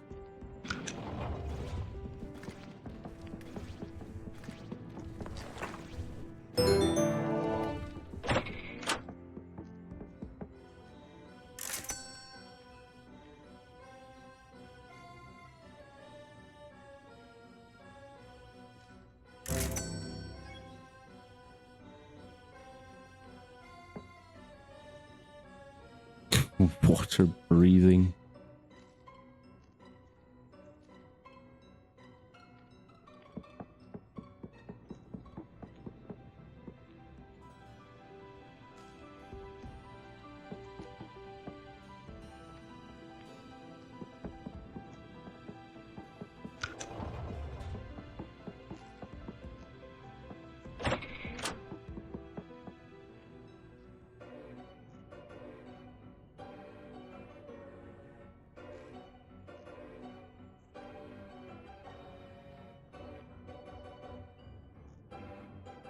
Hmm.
Bow and shield is possible. Okay then.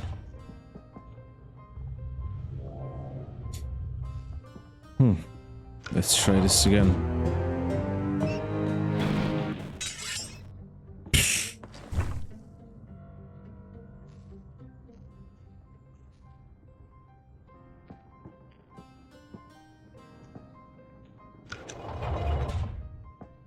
Yeah, shit.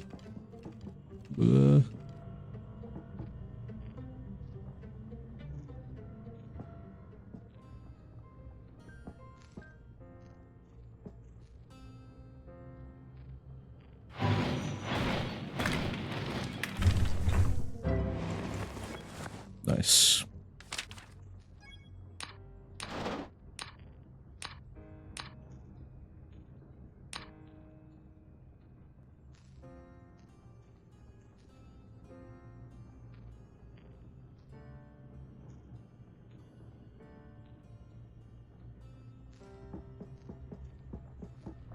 Taking that back to sell it.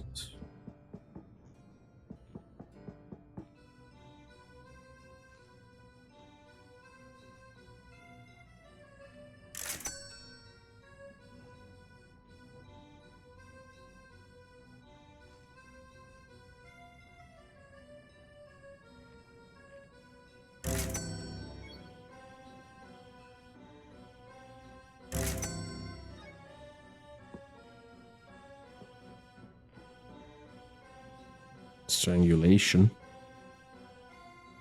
That doesn't sound... Yeah.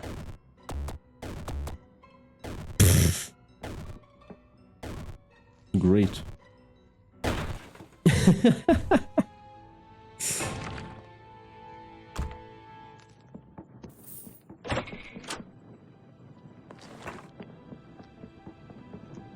I had to test it.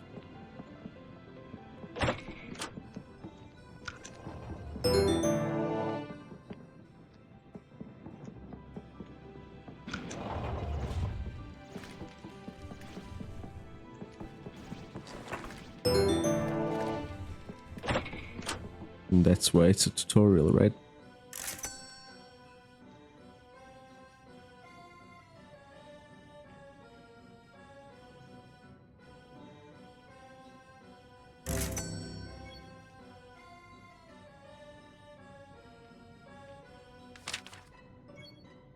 This again. gonna be the same stuff every time?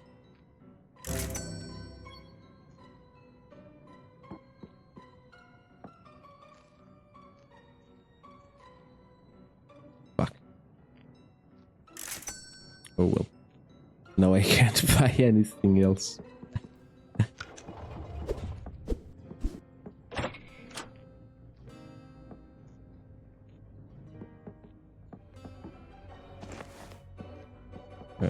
Hold on.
So I can't really block the skeleton, it seems.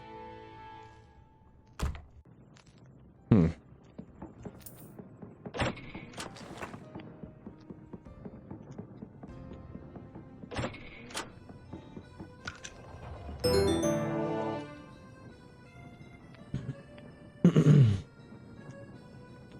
any of these hats maybe help me? I don't think so.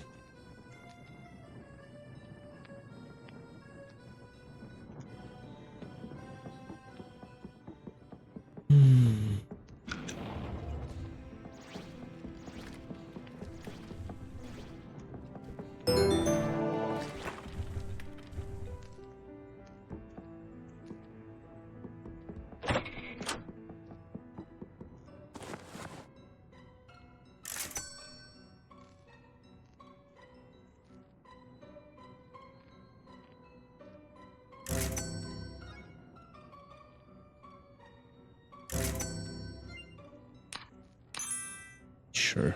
Poison resistance. Ah. God damn it.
Okay, let's just go.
Hmm.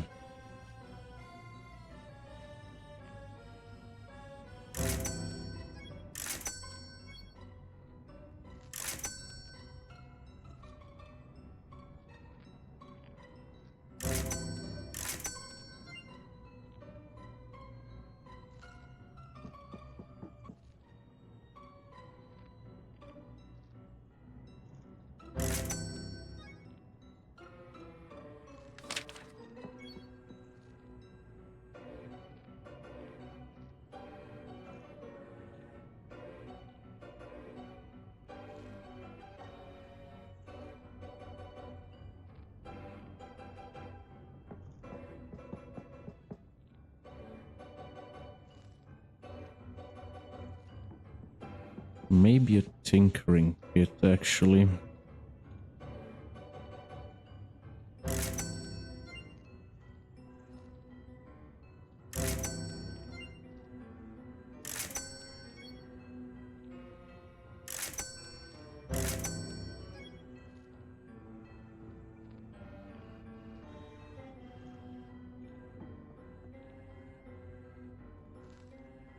What?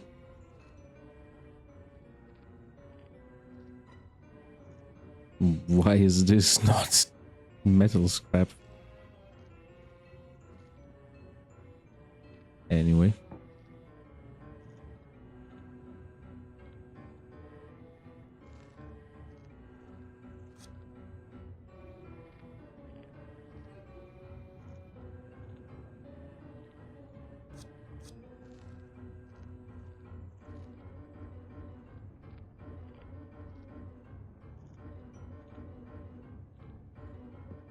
Okay, let's see if I can buy some cheap stuff to scrap it.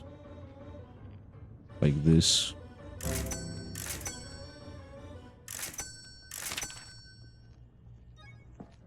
I can also get the torches.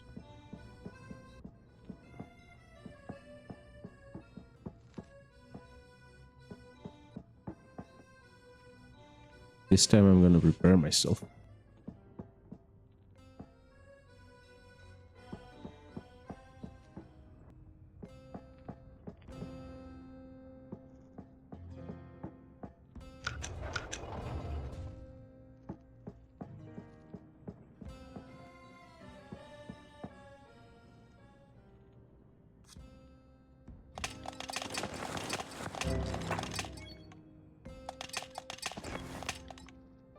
Mm-hmm.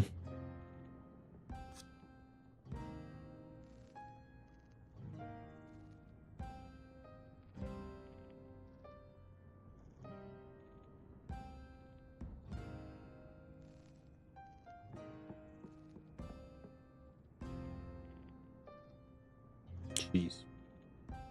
Expensive.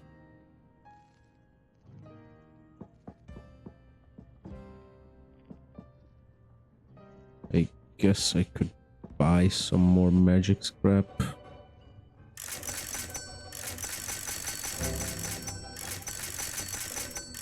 Yeah, let's buy all of it.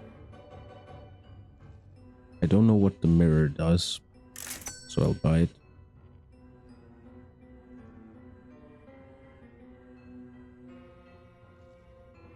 You look just as ugly as ever. Nice.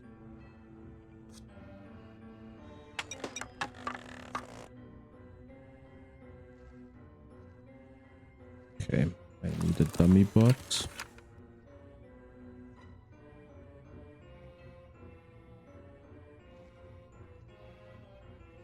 3 more needed to craft one.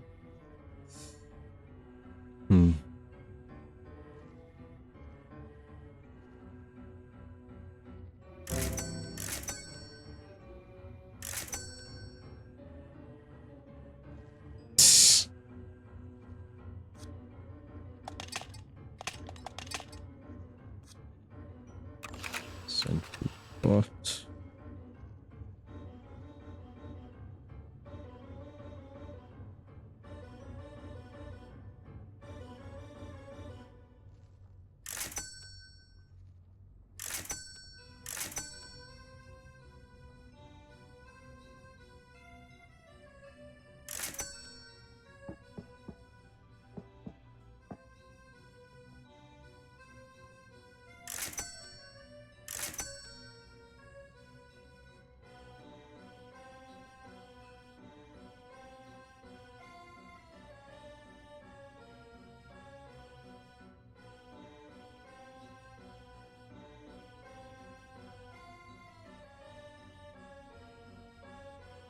Ooh.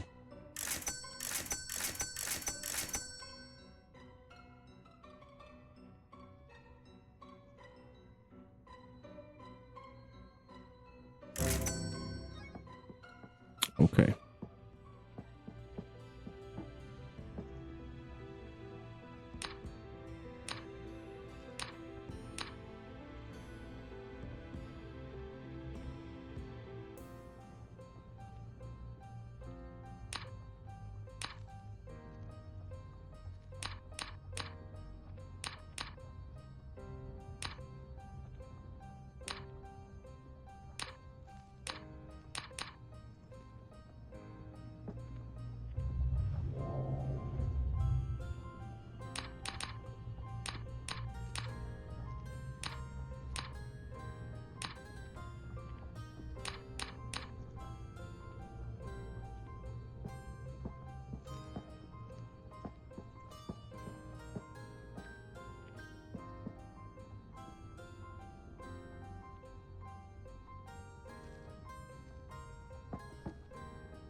If if all else fails, use the cheesy strats. Shit. Didn't mean to do that just yet.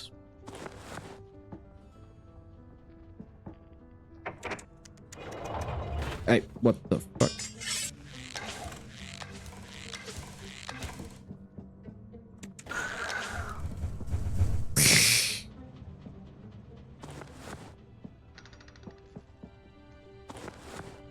Oh man.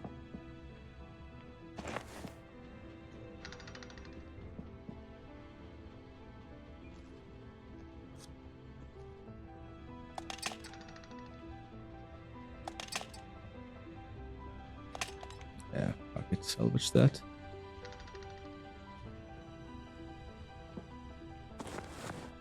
Salvage that too. Nice.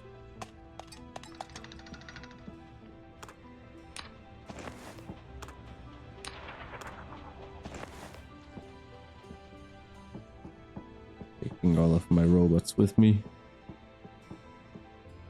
Ah, the slimes now, okay.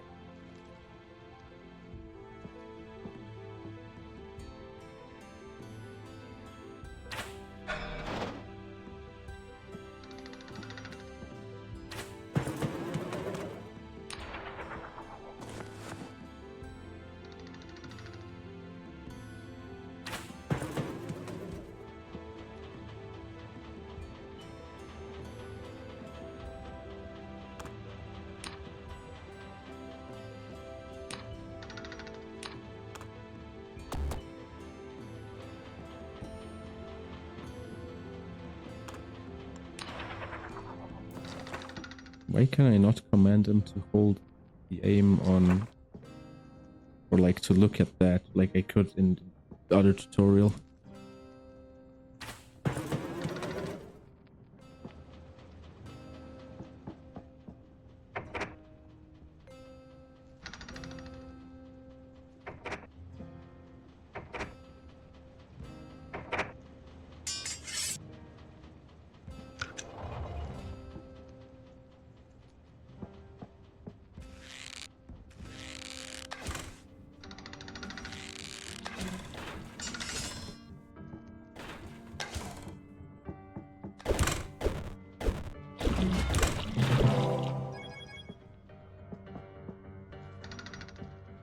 we go.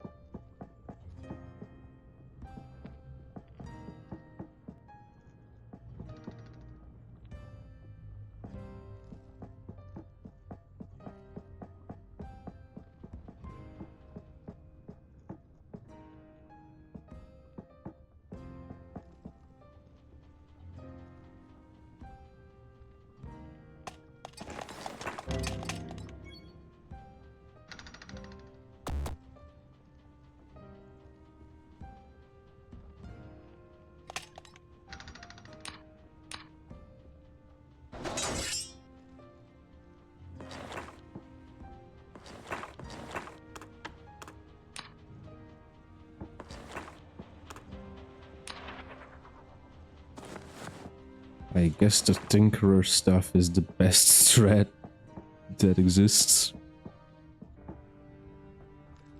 Next foe wields a magic staff which can slow and damage you greatly, bypassing AC.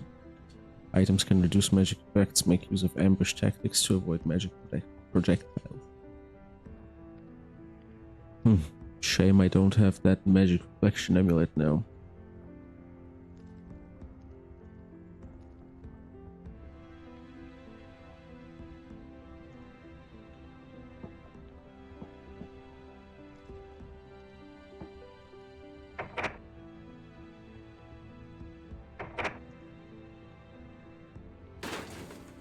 Oops.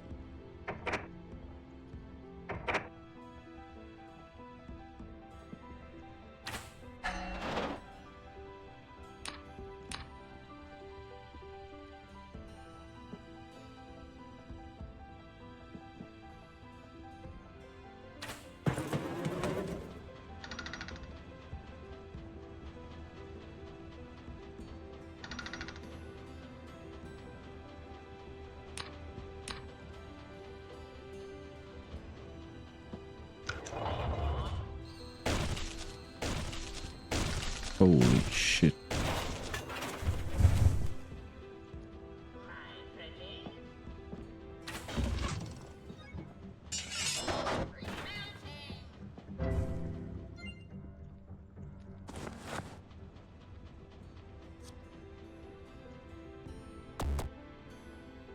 Fuck. Can I make a new one? I can. Very good.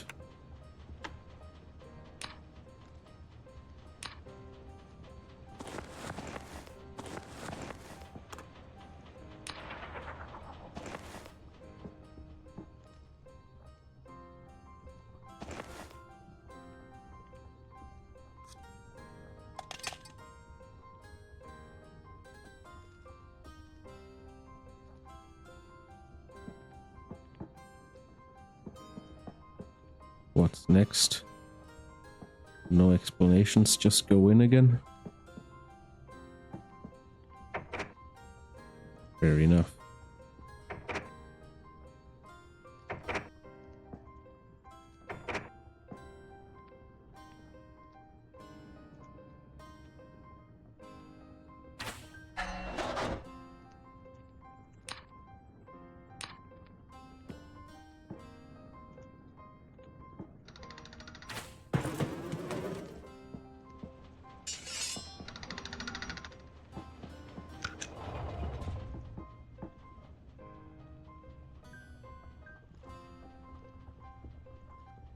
One troll, one magic user.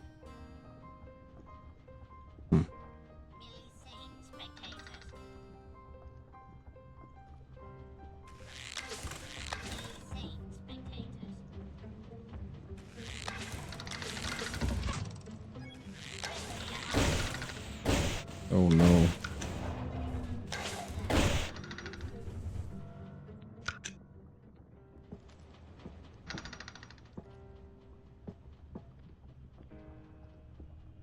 Both dead? Huh.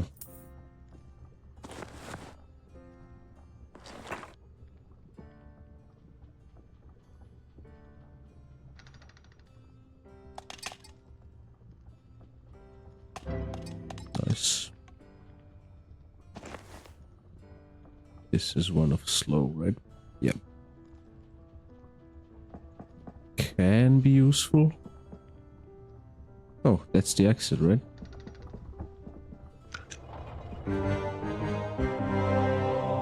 Nice. Adventurers of all classes will need to be resourceful with items. Smart shopping may be the difference between being prepared and... Yeah.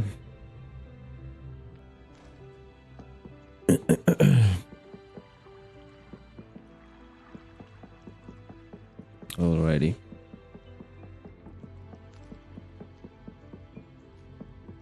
This means that I am now done with the tutorials.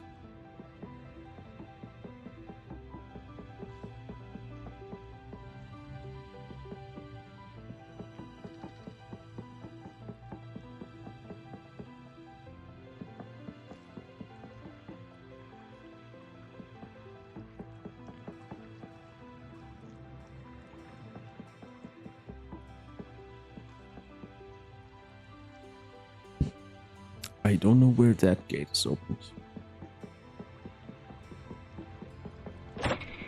But I also have never seen what's here.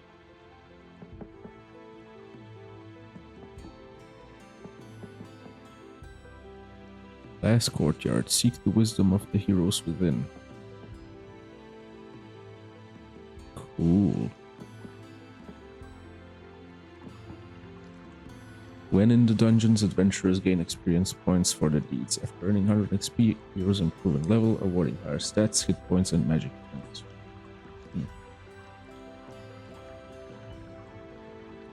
If we're gonna be reading, let me get some snacks. Hold on. Right back. Took a little longer than I thought.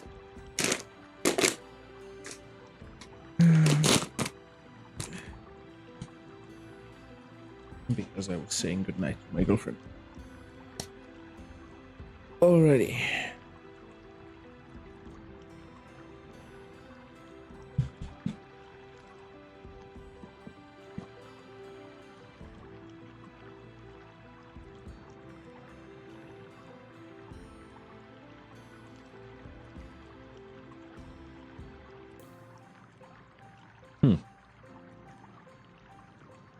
What does that mean?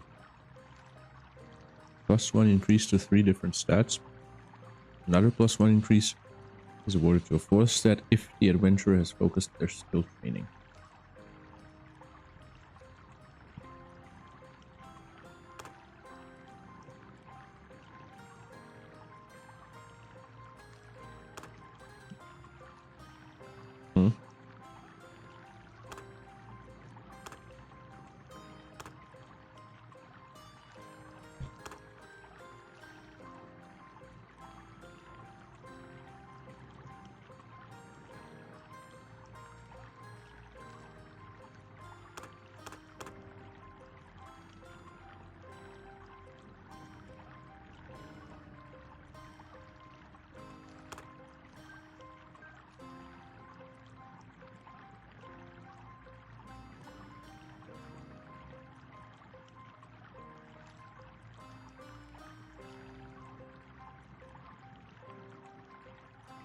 Mm-hmm.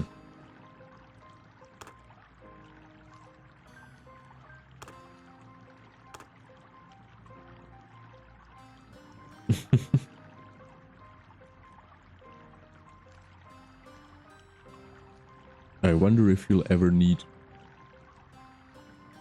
this. I mean, probably, yeah. Otherwise, they wouldn't have made it a skill, right?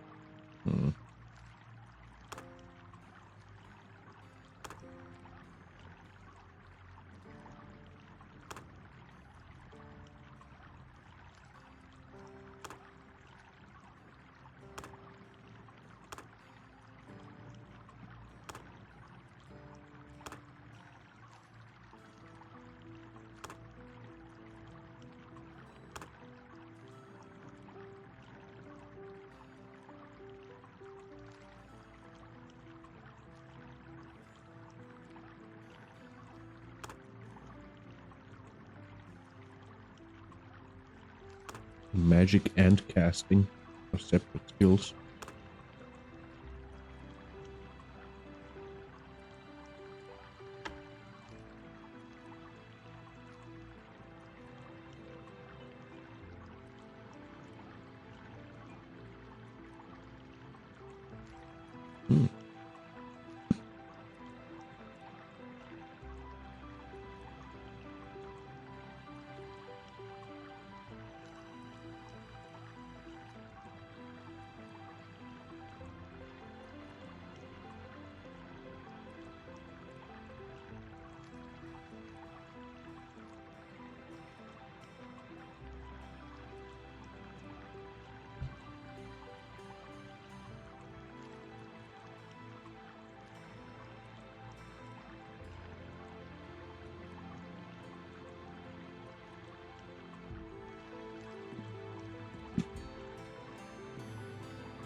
Alembics never degrade is pretty OP.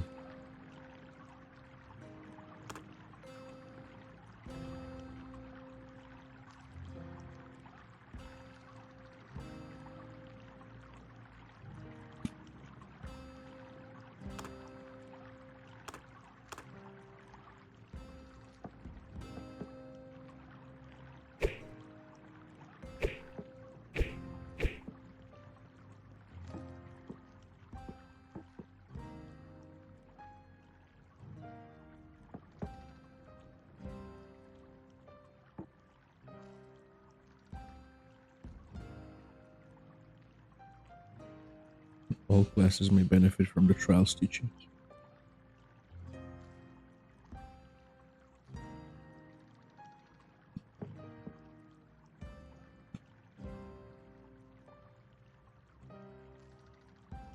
Mm-hmm.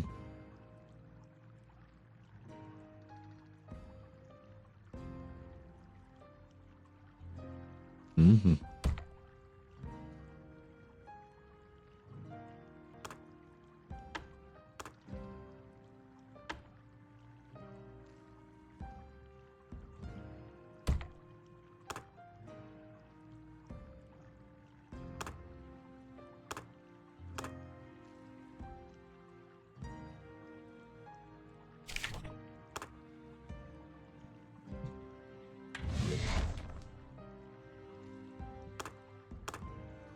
Mm-hmm.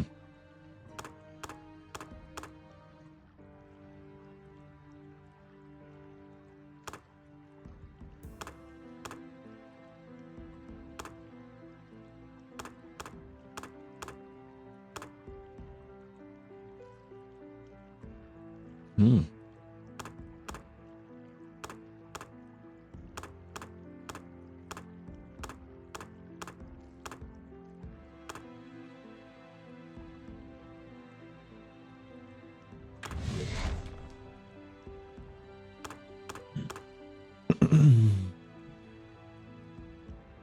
There are dungeon floors, huh? What? Okay.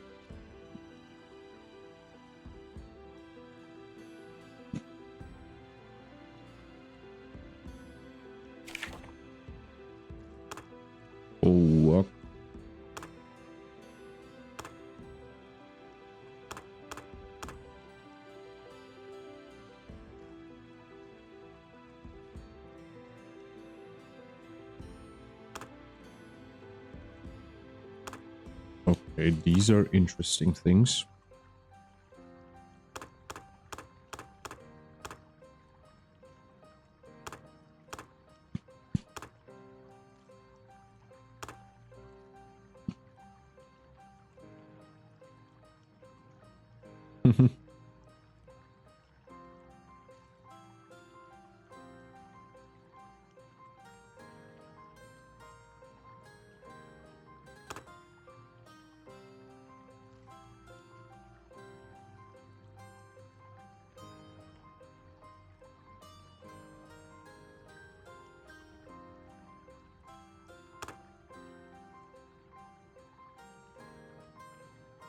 Sarcomancy.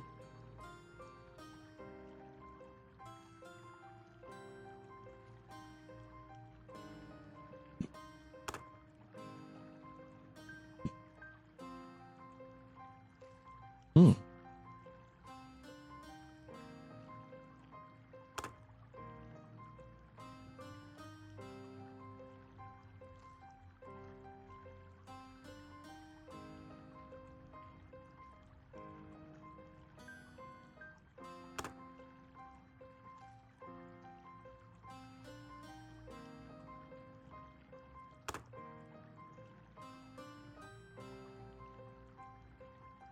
Let's do this, I guess. Hmm.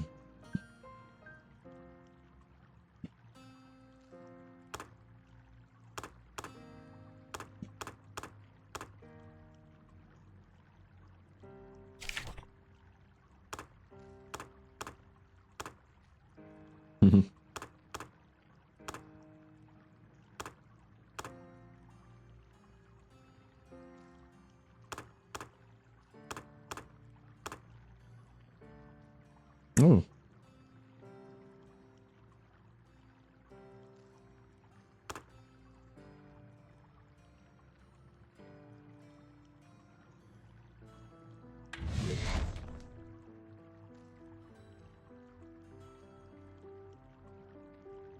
Magic axes and swords.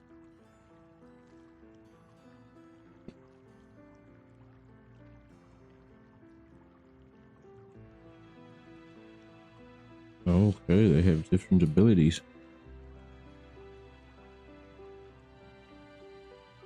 They gotta be careful of the orange ones.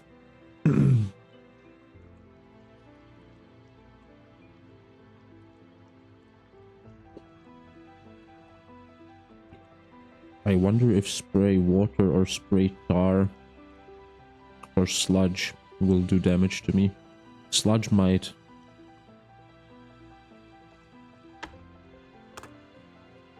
Okay.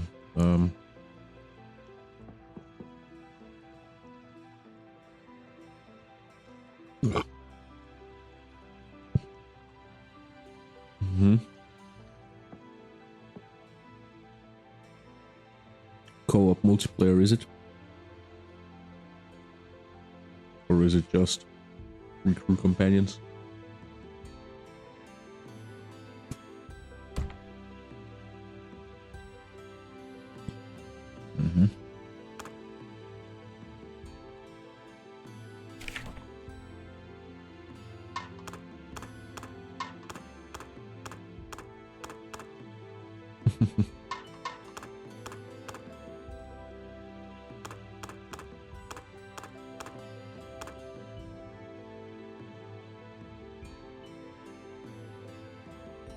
Oh boy.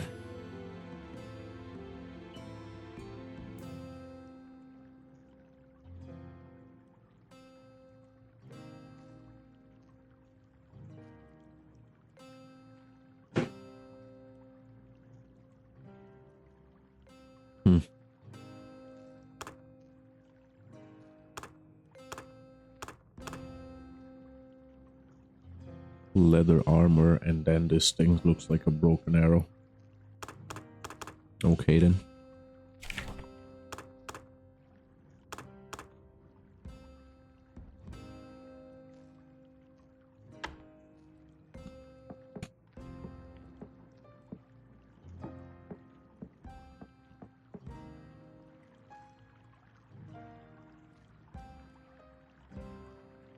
Mhm.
Okay.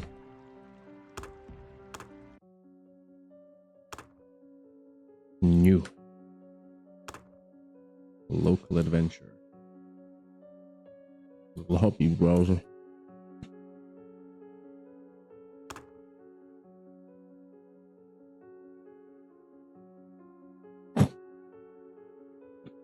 Drill hole. Sure.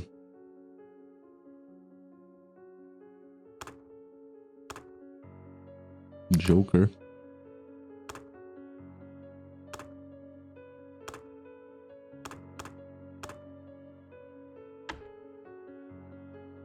There are DLC classes.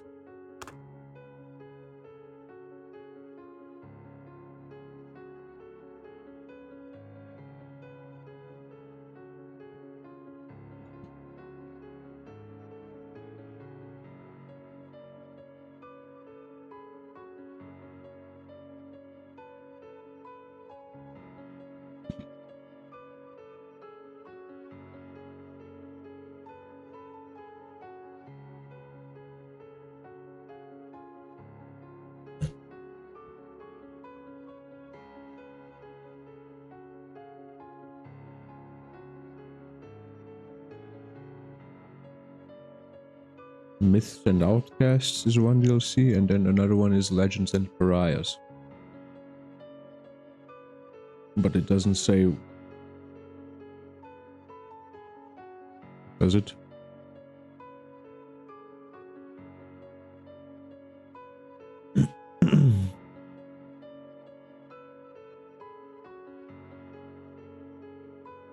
Okay, so I'm looking at Myths and Outcasts right now. And it has monster races.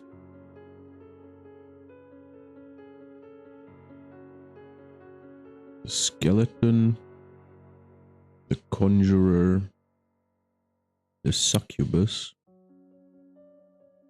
the mesmer, the vampire, the accursed, the goatman, and the brewer.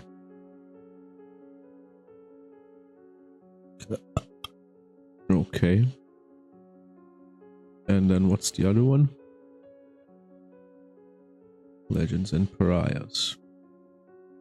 The automaton, the mechanist, the goblin, the shaman, the incubus, the punisher,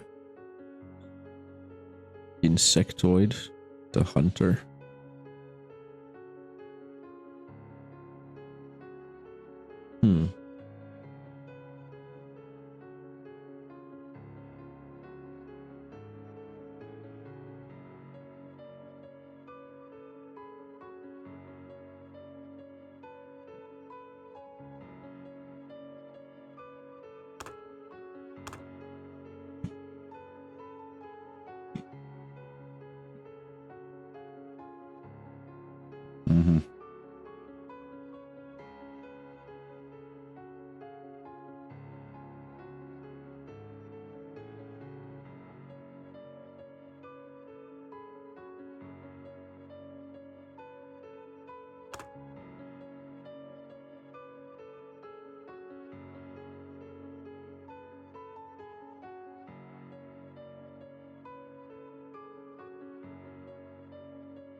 Great survival, no complexity.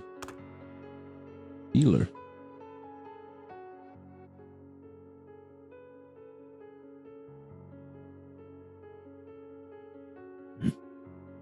With care, they may become a very tough spellcaster. Rogue.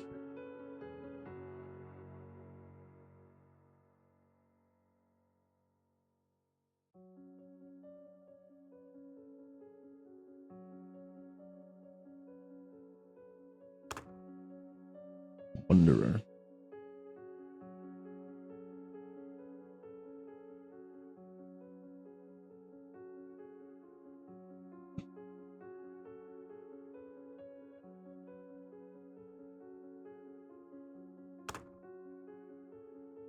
Barony.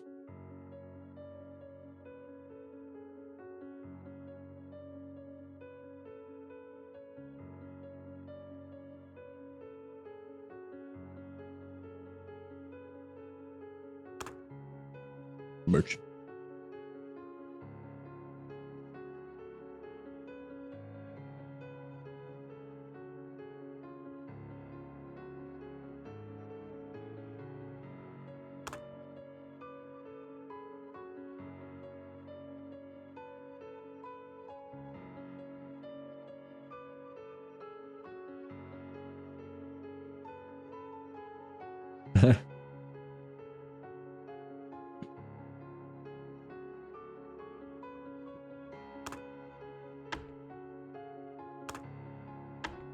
Mm-hmm.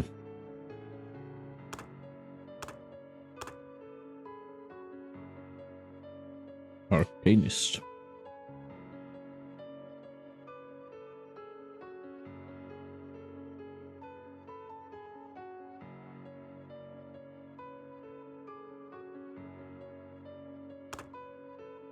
Joker.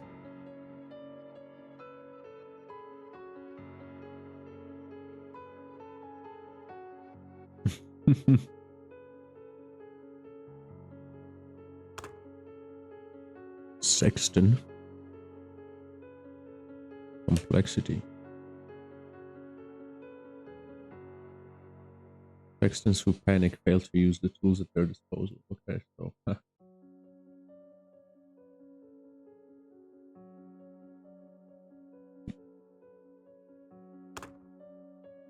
ninja.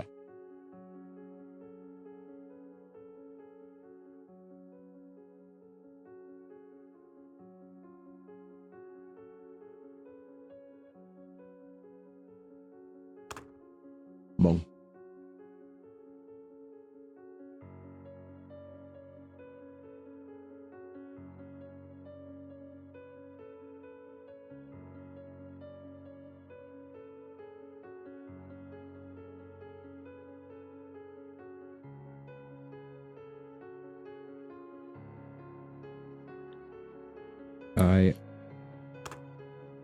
I want to do monk.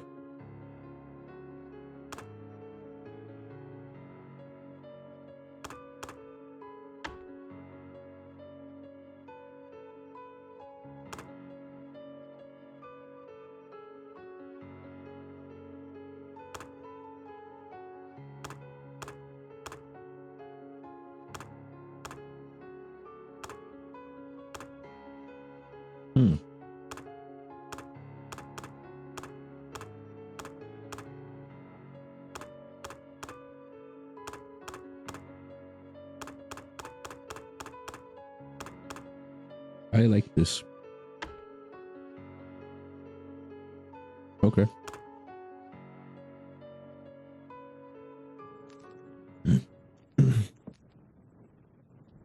Brand new copy of my journal. Ah, another one joins the fray.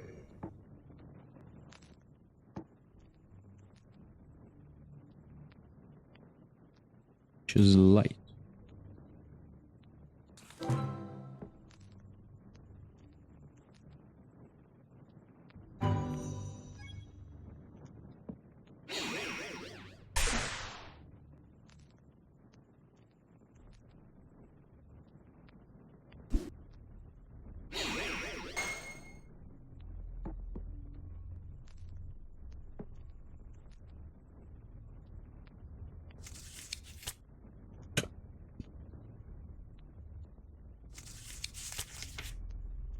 traveling for days, I finally found it. The ruined town once known as Hamlet.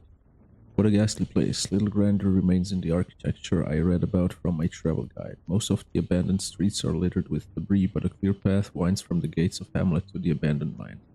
As I approached the entrance to the mines, the ghoulish laughter and baleful glow emanating from within seemed to diminish. The gateway is quite large, and the door only opens one way. Once I go in, it seems I shall not be coming out. But I am determined to dispel whatever evil has taken this place, and so I must proceed. My only hope is that my quest not be in vain. Gods above, protect me as I enter this forsaken place.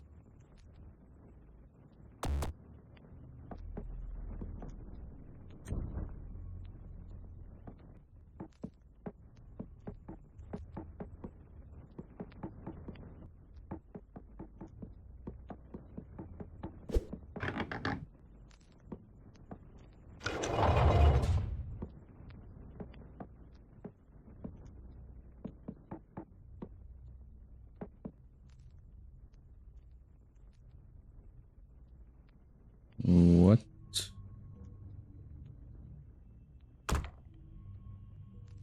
Oh, assist items. Okay.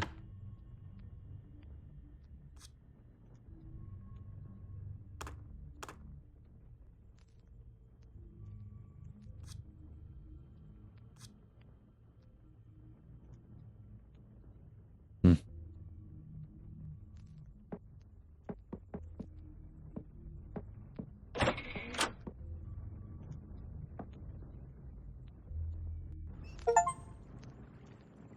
Okay. Dungeon level 1. Best of luck, mortal.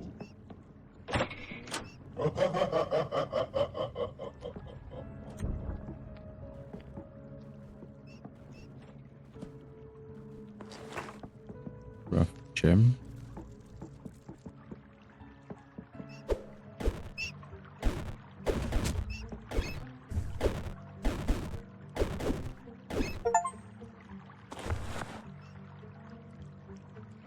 What is this? Perform a block attack trade-off 3 times against a single foe without taking an unblocked hit. Cool.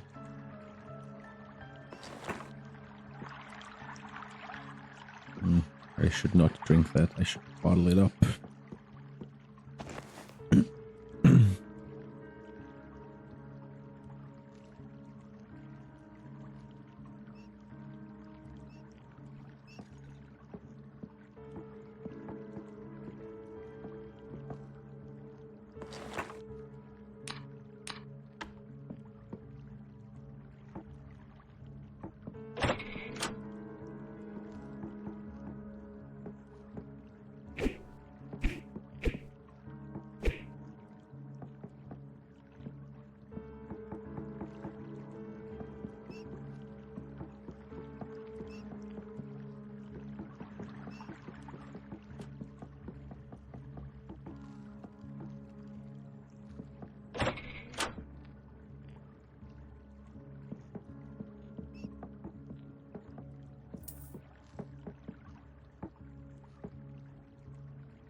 Who are you?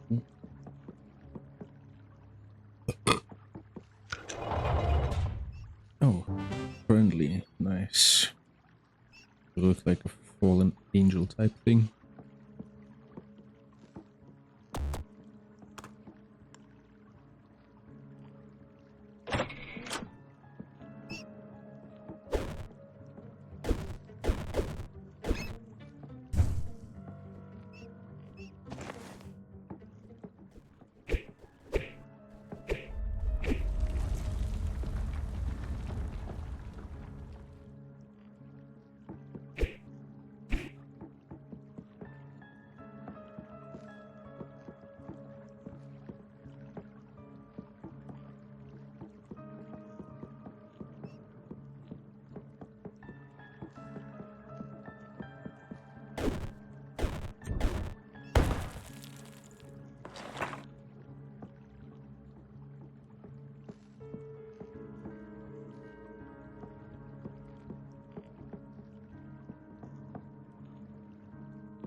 There we go.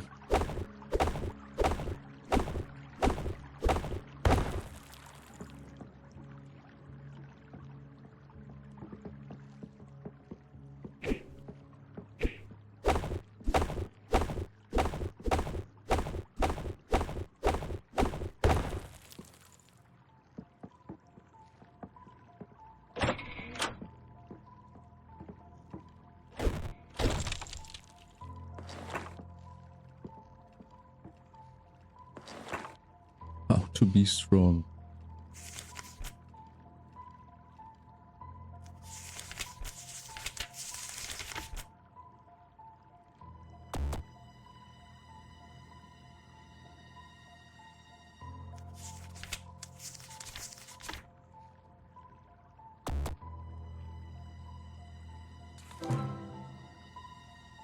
Force bolt.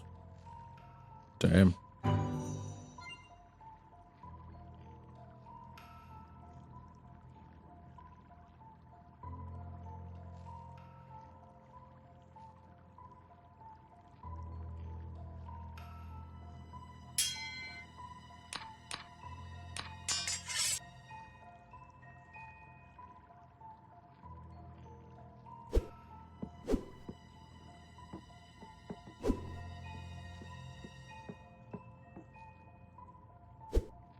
Oh boy.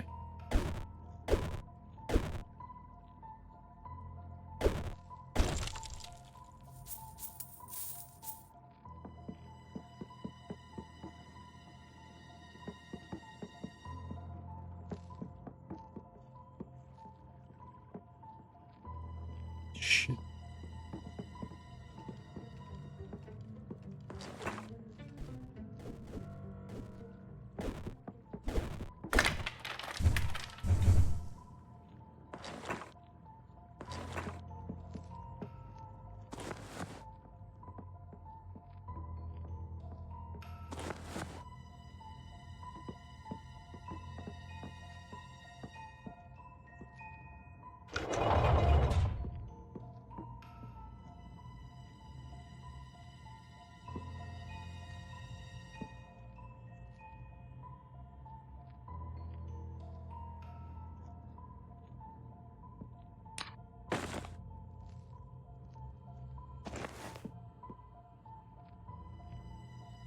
Hmm.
Oh boy.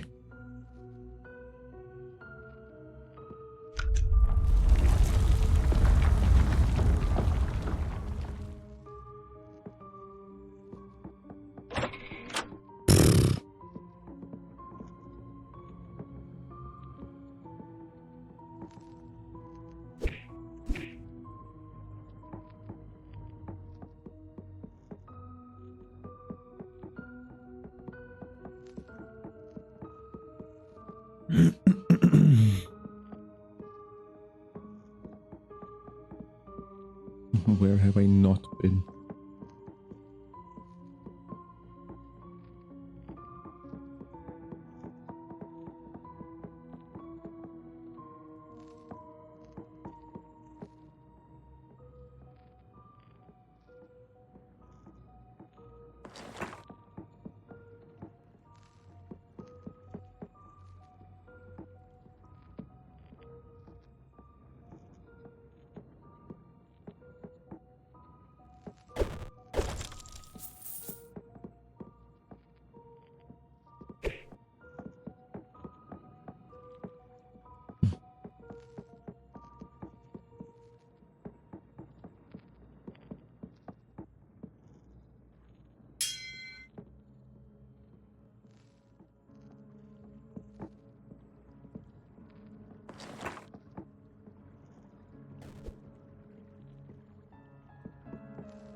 The art of mine warfare, was it?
Tun Su. To survive in these mines, you must be quick, nimble, and unseen like an arrow in the night. Though the creatures may seem like birds in the darkness hides with just as well. Hunt them and strike when they are unaware, and you will be on the way to victory. In mine warfare, the way is to avoid what is strong and attack what is weak. Do not first go after the strongest enemies and start at least, and move your way up. From rats to spiders, not the other way around. You'll be wiser every encounter and get stronger. Here some foe can be avoided and slain later. But if you hunt it at the wrong time and fail, you shall be slain. He who wishes to fight must first be able to pay the cost. Make sure you plan every attack, for it could be your last if not wise enough. Think, can I take this foe? Will I damage my armor? Where is the nearest merchant? Plan ahead.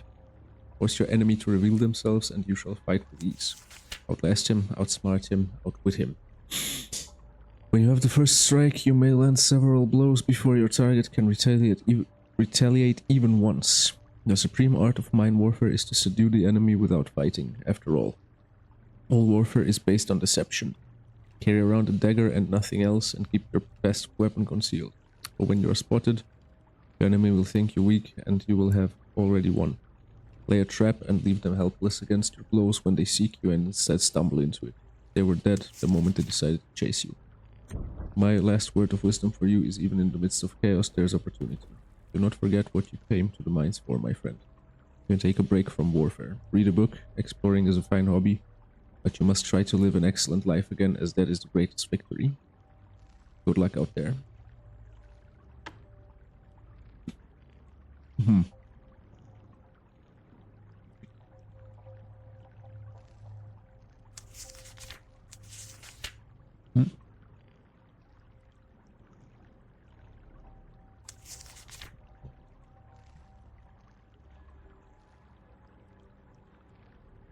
Looking for work, we turn to the mines. We spend all our earnings picking the food lines. We work 3 to 3 for a limp sack of gold. Will Herc's paid guard ere loosen their hold.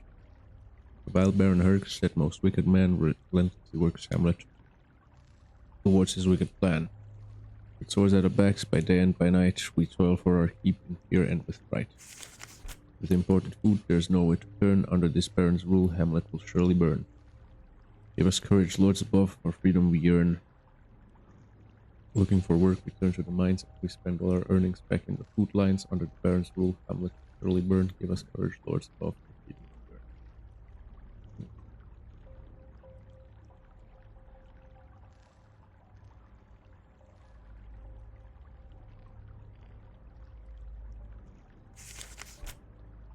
yearn. Manly man wrote this. Oh, hello, cult. Salutations, miner. I'm Manly Man, Minister of Health and Strength for Herx's Mining.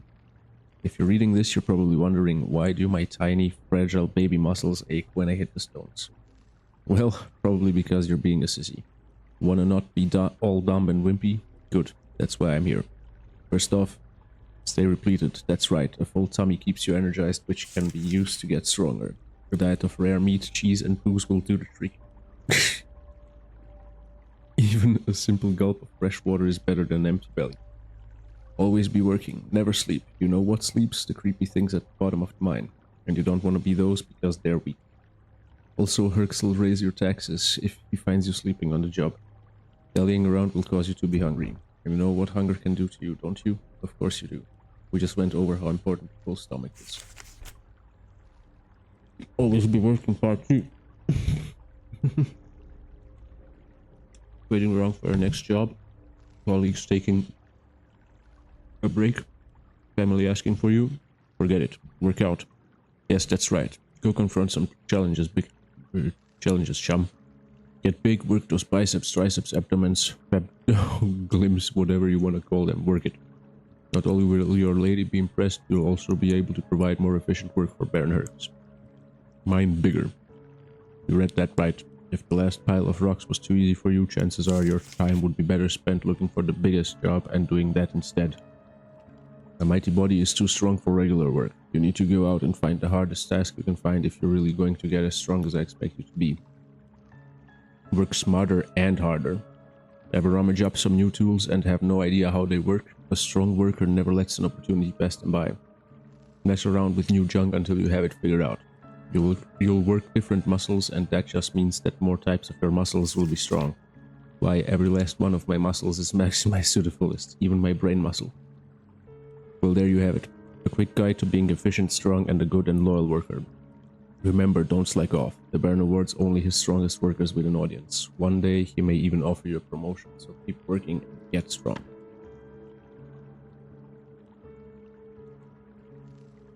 Me worst what? Me worst creature ever. Nobody pay bridge toll. Me not scary enough. Me get drunk and kill. Okay, no. Creature drown.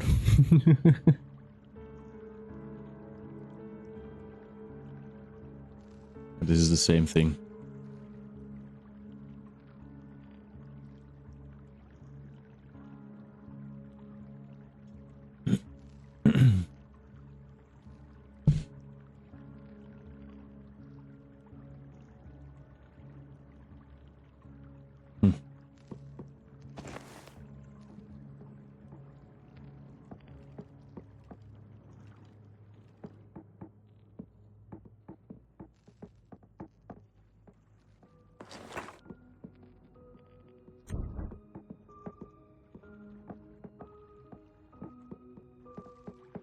Man. All of my spirit flames burned out while I was reading books.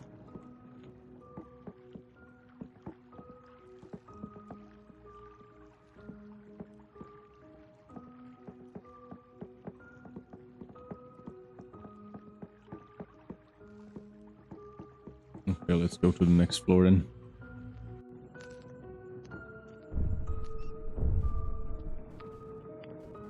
What? My minotaur is hungry. What a pity if you should be here when he arrives. What does that mean? Does that mean I have to be...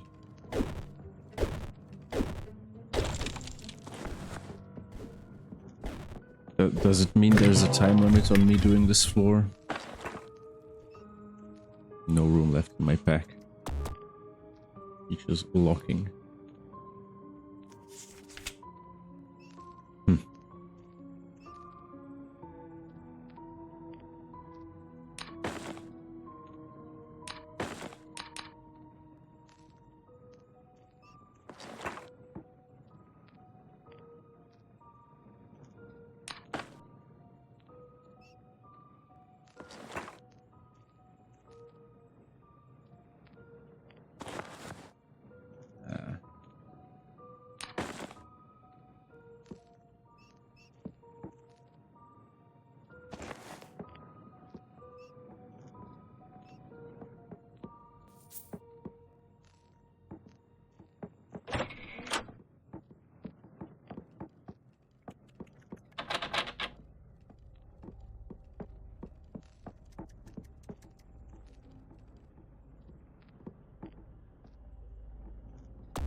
Okay, I can't unequip it, so I will die to a strangling amulet yet again.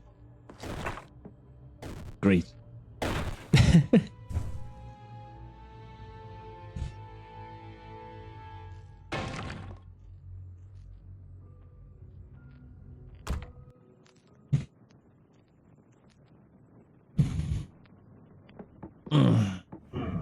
Someone new.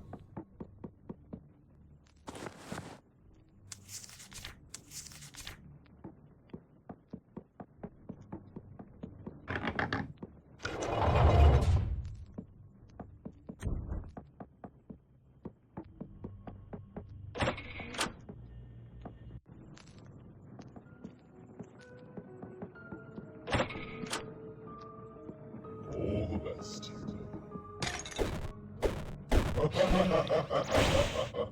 Oh my god.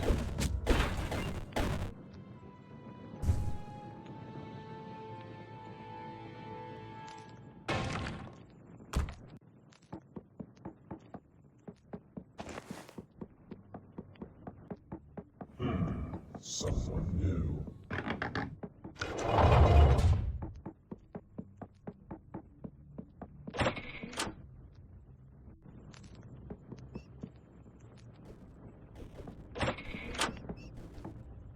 Well, good luck.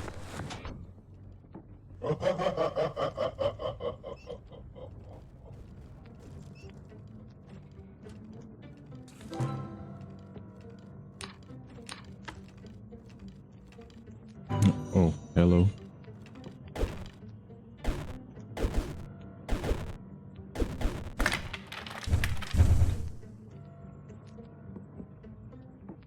So blocking skeletons just doesn't work.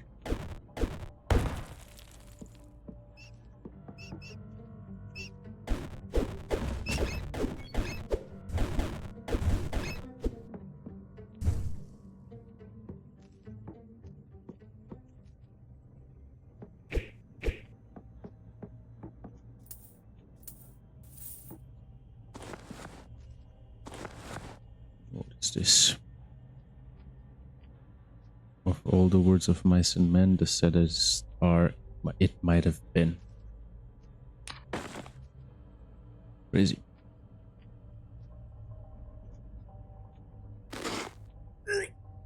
Oh my god.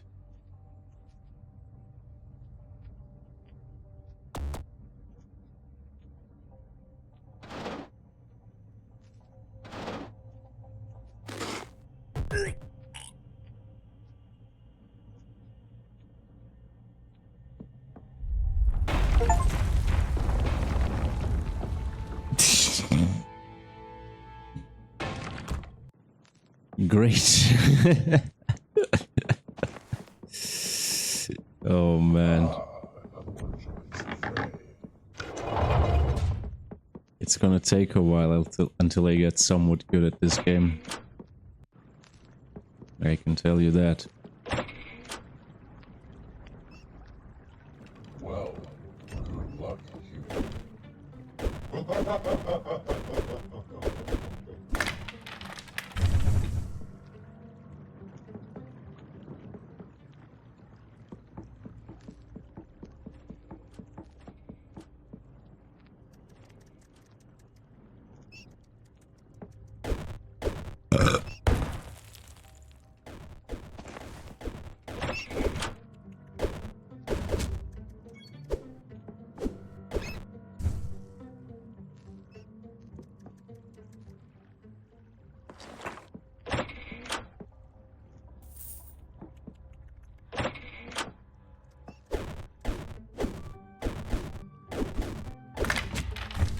Okay, this one could have been blocked. Could be blocked. I don't know. I don't want to step under that because it will kill me again.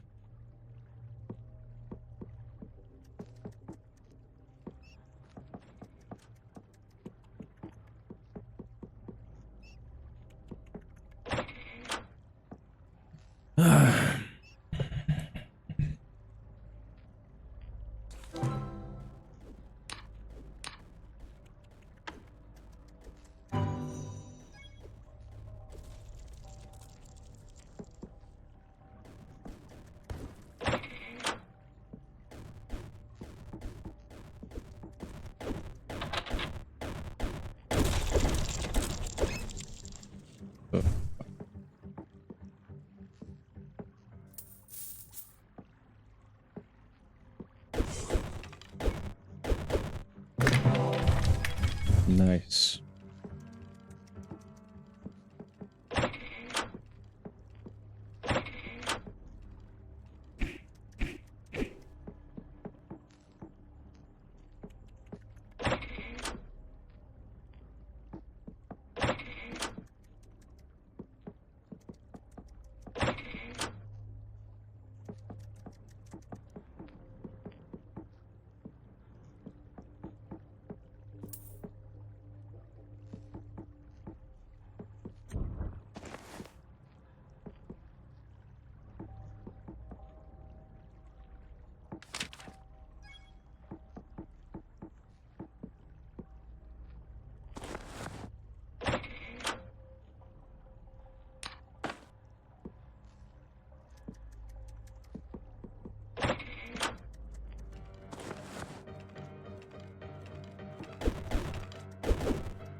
Buying minecart.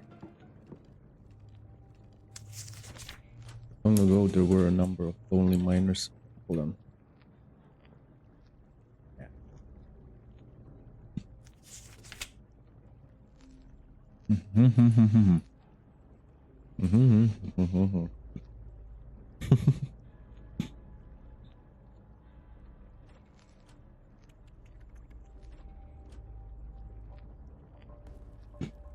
Of course. Always.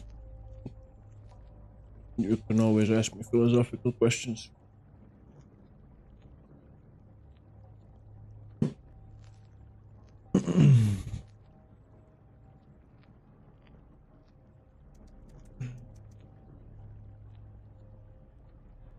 One day the dust in the mine was too thick for them to enter without dying. They sat and talked. They sat and talked and shared some booze and talked about their women while cursing themselves. Leo Dufresne. Why does that sound familiar?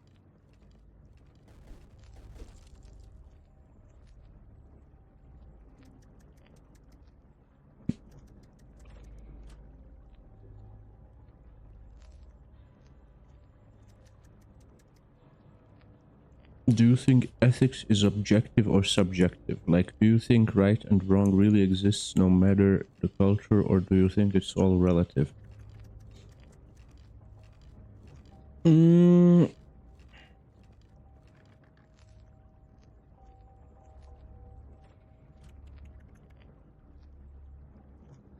Well,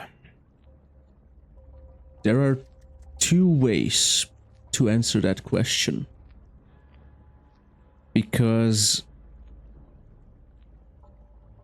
one yeah, okay.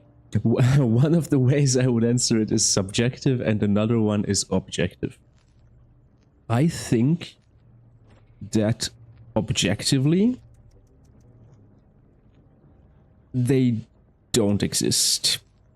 Like, right and wrong are probably all relative to, you know, humans. And that's why subjective ethics even exists, because every human alive right now has the capability to decide what is right and what is wrong. And for some individuals, like if you compare two individuals from similar cultures, then their ideas of right and wrong will probably be similar. But if you compare two individuals from like vastly different cultures, then their ideas of right and wrong are gonna be almost completely different. In an objective sense of things, I don't think nature cares what we think is right and wrong. So yeah, if we are adopting naturalist worldviews, then there is no right and no wrong. But if you are adopting, you know, I don't know, let's say Christian worldviews, then there definitely are. right and wrong. So I guess it depends on your perspective.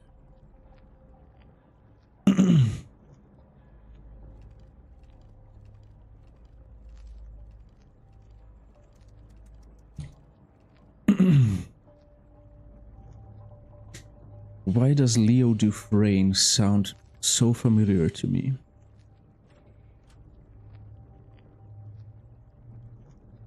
He had a big smile on his face and said, "I've got a little something that'll get us home in moments." All the boys leaned in curiously and said, "Well, what's your plan?" True, but I assume you're not a naturalist, right? It's kind of hard to narrow down what exactly I am. I try to not be dogmatist in my views.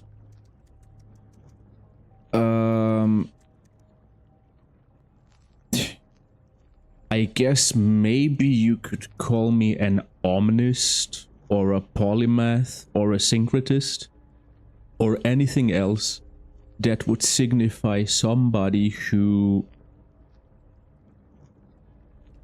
learns about everything but doesn't follow anything religiously or worships it because so the way I see God, right, the way I understand God currently is some sort of a pantheistic worldview that like finds some truth in all of the major world religions, but none of them gets it 100% right, but also none of them is wrong. So it's kind of all true and not true at the same time, if that makes sense. Because like the reason why they're all true is because none of them has been exactly proven yet. And until somebody comes back with some type of proof, then the thing that I said before applies. So they're all equally true, but none of them is, you know, the absolute.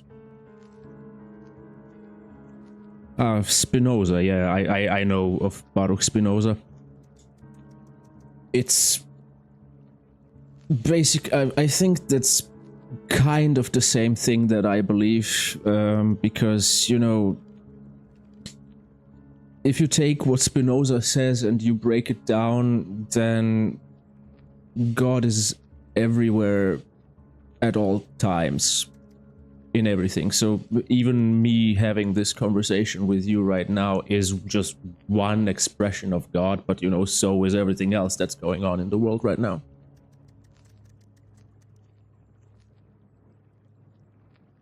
And I mean, that's what I believe. Like, if God exists, and if everything what everybody says about God applies, like you have like the three absolute things that God is, which is omnipresence, omniscience, and omnipotence. So that means God knows everything, God sees everything, God is everywhere, and God can do anything. And if you think about how existence happens, like the universe began with the Big Bang, and since then it's been expanding infinitely. Metaphorically speaking, that is what I just said before that. So the universe infinitely expanding into, you know, whatever is at the outer edge of it, that is God doing everything. Or if you take like Einstein's equation, which is E equals mc squared, then that makes God the equal sign in that. The act of, you know, the universe being generated right now. That is what God is. according to almost all esoteric traditions, almost all occultism, almost every philosophy, theosophy, even science and quantum physics is going into that direction right now. And a lot of the DMT psychedelic out-of-body crowd has also been saying the same things. God is everybody and everything living out their existence.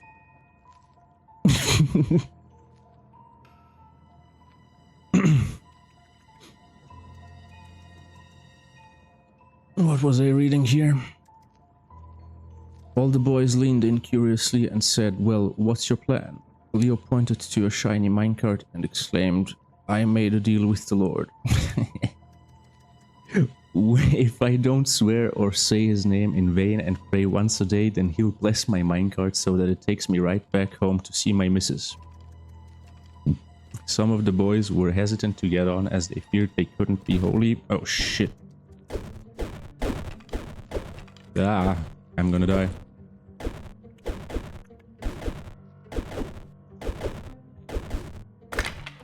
Holy shit, man. I can't believe I survived that.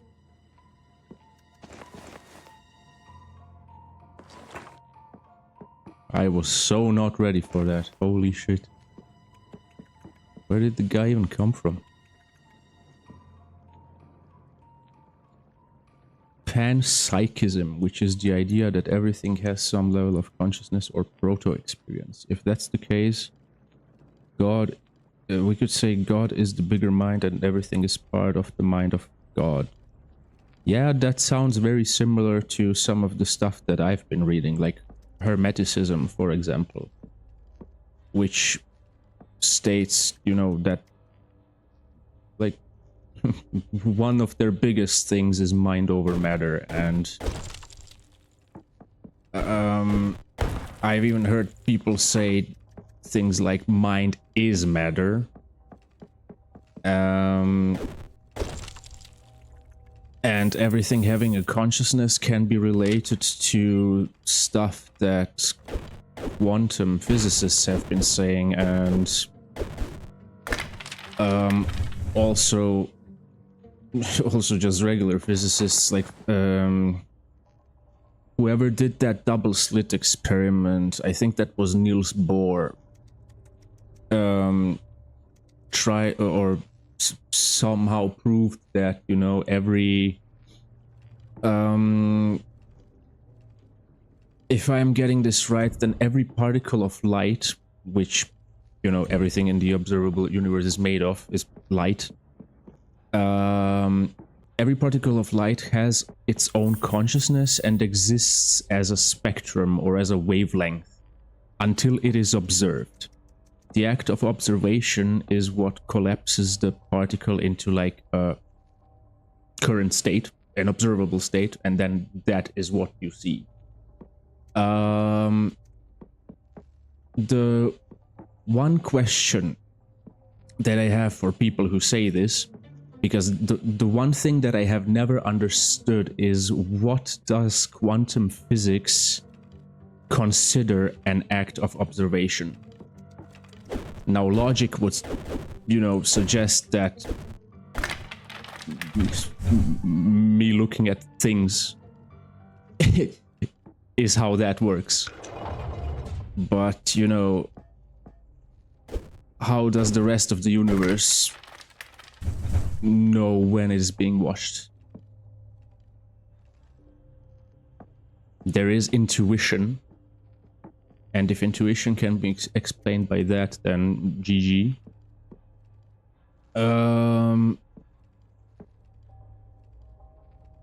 Yeah, what else can I say about that? I have also heard about many esoteric and magical and occult traditions which are talking about something called the Godhead.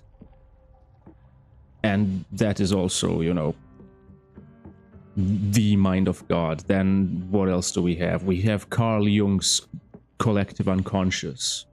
We have the Akashic records. we have what I have called the DMT imagination land. And we have what people call, you know, the mental space, the astral realm. A bunch of wild shit exists, man.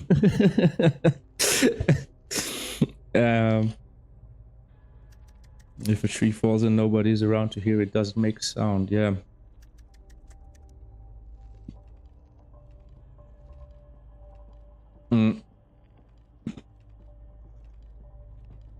If we believe, and I personally do, that everything in the universe is made of vibrating particles of light, or vibrating energy at baseline level, then yes, because sound is vibration.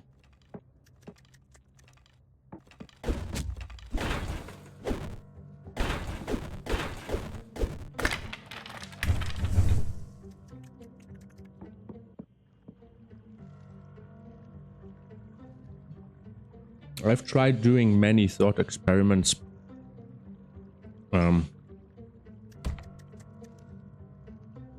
Is there a way to pause the game?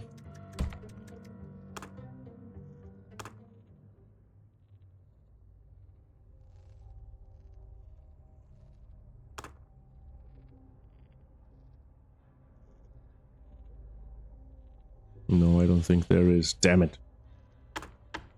Because I want to go on a smoke break.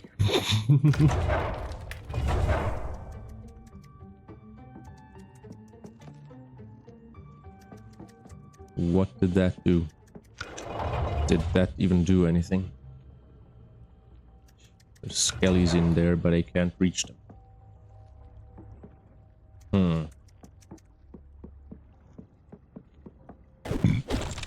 Whatever.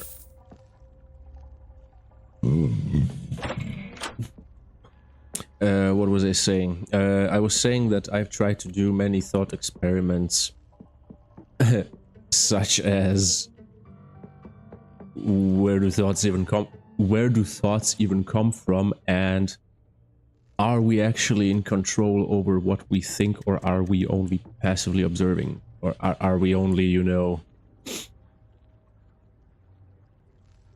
receivers of thoughts, and there is some kind of central broadcasting station that emits all of them. Now, if you consider what we have just spoken about, then one logical assumption would be that yes, and it's the mind of God. And your mind is just receiving whatever the mind of God is sending to you right now. And since everything that is in the realm of possible and probable exists there are pretty much no limits. Like, if anyone tells you that something is impossible, or I should say, if anyone tells me that something is impossible, then I usually answer with, yeah, but that's just because we haven't done it yet.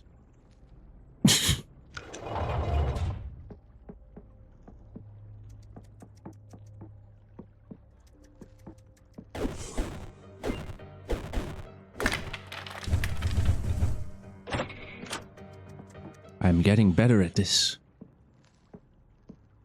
I like the monk class. Monk can block with torches. Everyone can block with torches, but I am now living in the belief that for some reason monks can do it better than all other classes, and it's probably not even true.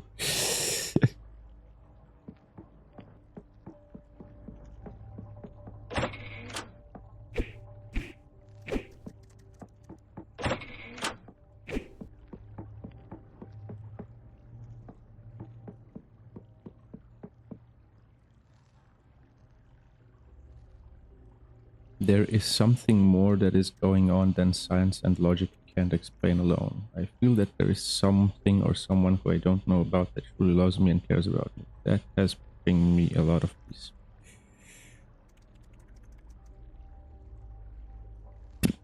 I mean, I'm not gonna try and convince you that you're wrong.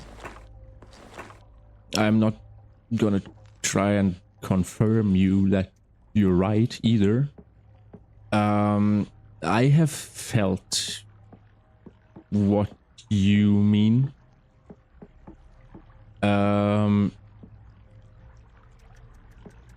Like, I would describe what you're talking about as some type of presence that guarantees that you will be taken care of no matter what happens. And all you have to do is let it happen. Like, I don't particularly like attaching myself to ideas of, you know,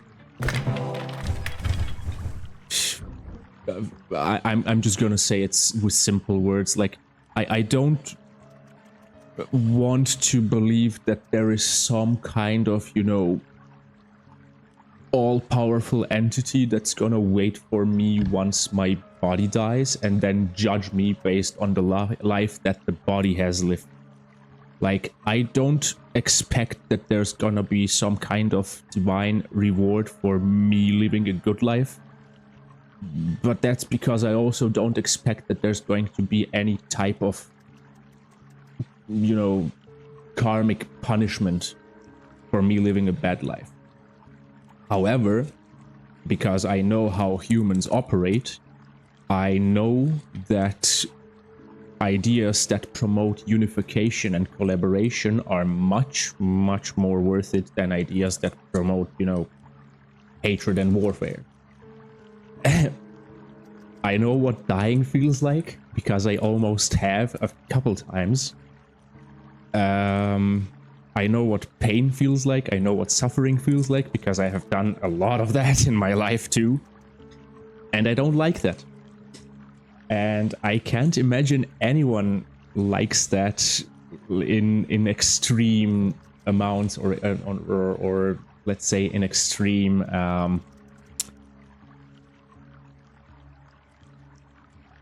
in extreme expressions. Like, because I'm now thinking about, there are people who are referred to as masochists who enjoy pain. But, you know, nobody, I think nobody at least enjoys trauma. And hatred and warfare causes a lot of that. So it would be wise to prevent and avoid that, if you can.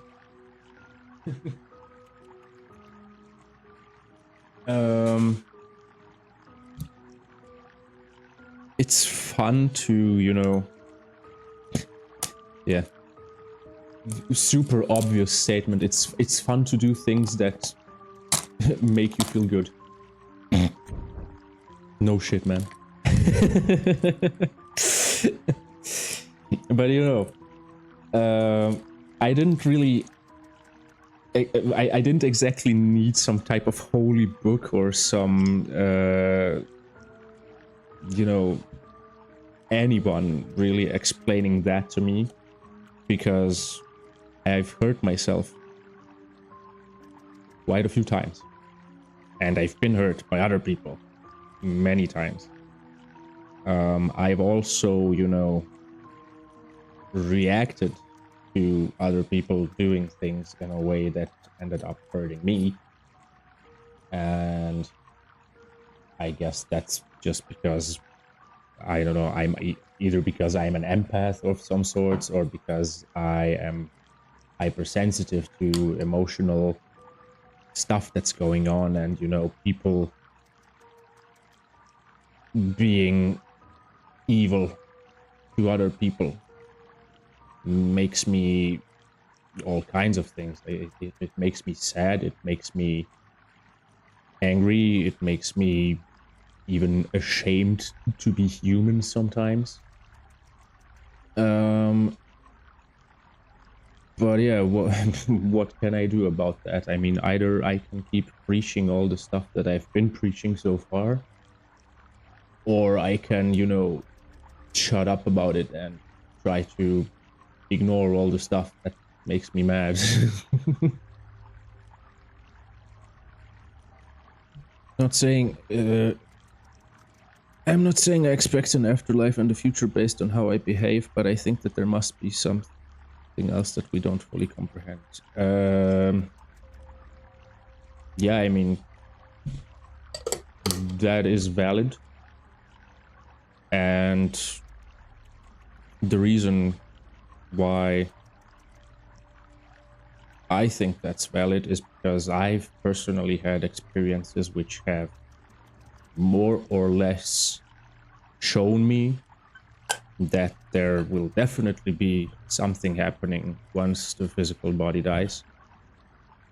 And there also was something happening before the physical body was even born, but we just don't remember that because apparently that's how the entire thing works. And you just, you know, once I die here, I'm going to continue existing somewhere else. And that thing is going to happen for everybody else too. And, you know, you can take now many things as to why that could be the case. Like, for example, if you just take logic as an explanation for an afterlife, then you will realize that you are already living in one. And if you take, you know, any kind of spiritual or esoteric tradition, then you will realize that almost entirely the same thing that happens to you when you are on a heavy dose of DMT or LSD will happen to you when your physical body dies, because that's just how the neurology of your body works. And you're probably going to experience something very similar to this. You're probably also going to experience something that looks entirely different from this. But there are many reasons that indicate that you definitely will experience something after this. And most of them can be linked to DMT, to consciousness studies, to neurology, even to genetics and to DNA a little bit. A little bit to psychology as well. And yeah, ultimately to even the thing that we've just been talking about, like the mind of God, and how should I say this, even if you take causality as a possible explanation, like think about how, or think about the thing that I said earlier, like where do thoughts come from, or where does anything at all come from? And if you start deconstructing like humanity, for example, you will realize that our entire race had to be kickstarted by two people, by one man and one woman. So we are technically all related. And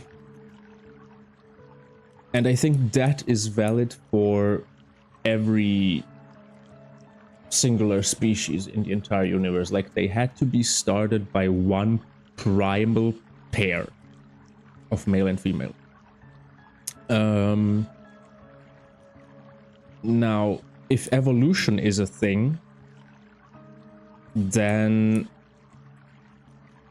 there must be like one primal species even from which all the other individual subspecies came from, like some type of chimera creature that is, you know, the thing that birthed humans, monkeys, elephants, cats, dogs, you know, everything.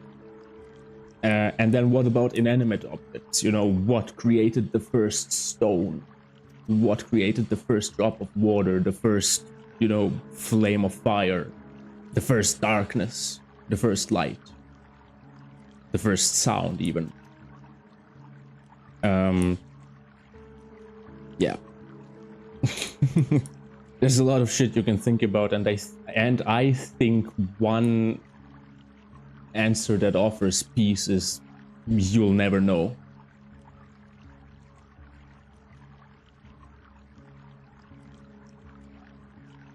Which kind of brings us full circle to what you said. There must be something else that we don't fully comprehend. And I don't think we ever will. Because, okay, one interesting information, I guess, for you might be to think about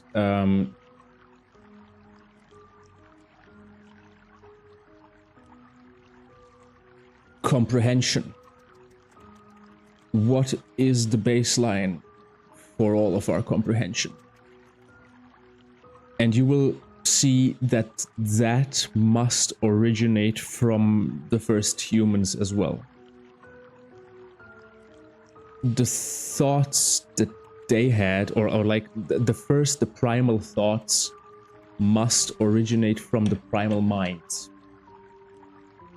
Now, what does that mean? That means that all of our sense-making capabilities are not as old as the universe itself. They're as old as we are. So, sense and logic can only explain things that are within their boundaries. Nonsense and chaos are much older than that.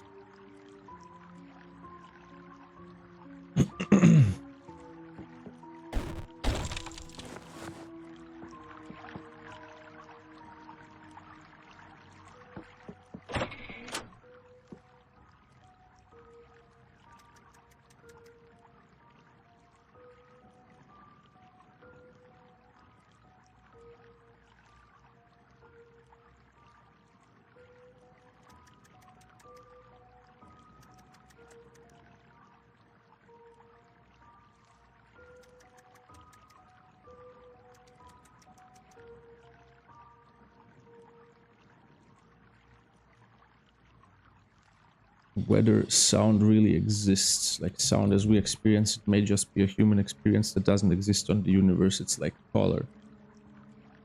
I mean, yeah, I guess colors only exist because we saw them and named them. Animals see colors differently than we do, that's true.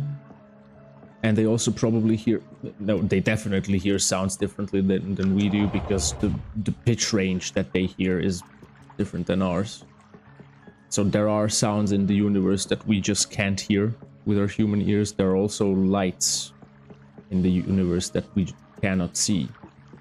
And now some people claim that spirits, demons, angels, and all those entity encounters that people have when they're tripping, they are just beings of light that you are able to see when you are in a psychedelic state of mind, or in a trance-like state, in a DMT state, in a meditative state. You know, they call it theta awareness as well. Or even what happens when you astral project, like you just... What happens when you astral project, right, is you go to sleep with your body, but not with your mind.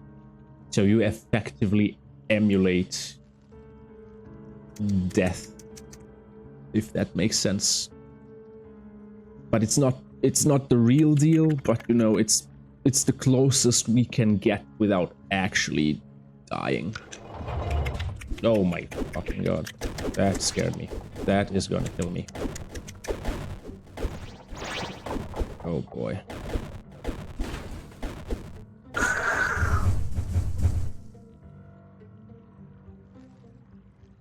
didn't kill me. But there was another one, right? Yeah. Stop it. You assassinate the spider. Okay, then. I have assassinated the shit out of that. There are...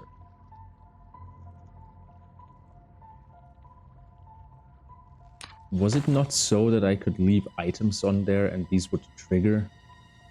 Or did I have to throw them?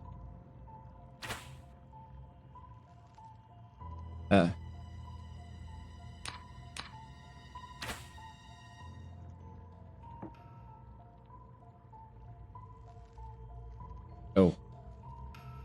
If I open it, spikes will appear, right?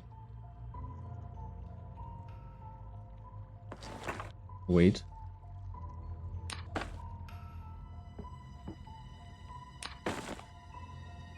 This is how I can protect myself, right? Damn it.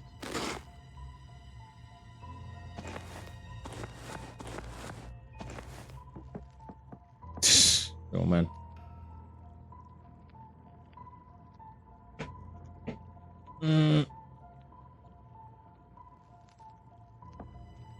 Yeah, you know, people who are on a very, very high level scientific understandings of things argue that nothing we experience is real.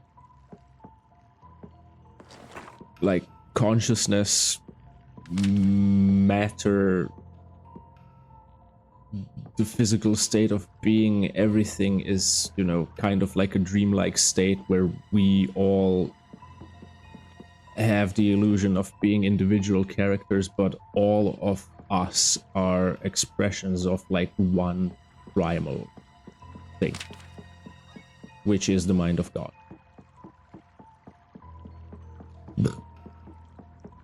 And you can get awareness of that if you enter those dreamlike or trance-like states, or, you know, people even call it the formless state or the dissociative experience. Or maybe you are familiar with Buddhism, then you know what the bodhisattva state is.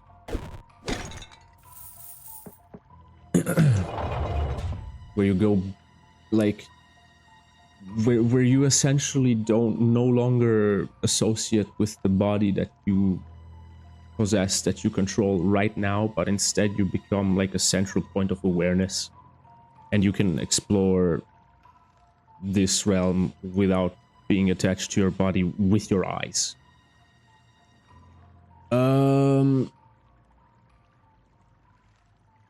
What else can I say about that?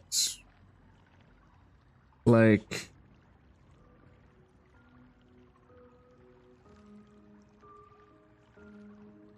there is no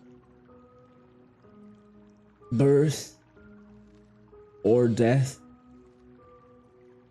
or anything else, because you are all of it at the same time. Like, you may be experiencing one body right now, but once that is dead, you'll just leave it and then either phase into a new one, or, you know, become one of those light entities, light beings that you cannot see with your eyes right now, but when you're tripping you can. Or when you're dreaming, or when you're lucid dreaming, sorry. And when you're astral projecting, and when you're, you know, doing regressive hypnosis, or like, let's try to make an umbrella term for this as, you know, anything that would be considered a mystical or gateway experience. So tripping, lucid dreaming, hypnosis, kundalini, satori, zen, meditation, kriya yoga, all of that.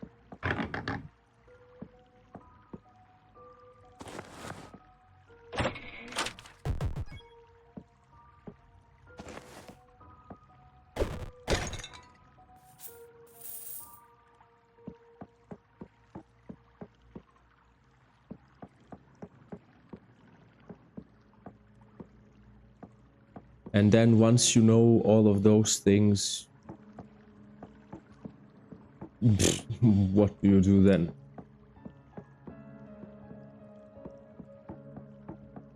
Either you try to change the world, and you do it, or you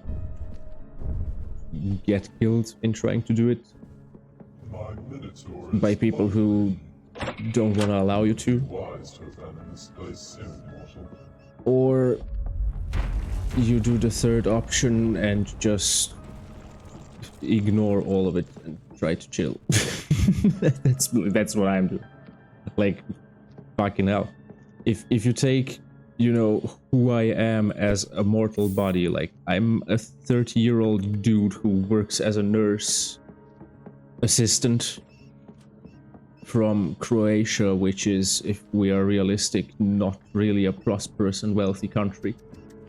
We have nice coasts and our tourism is great, but that's about it.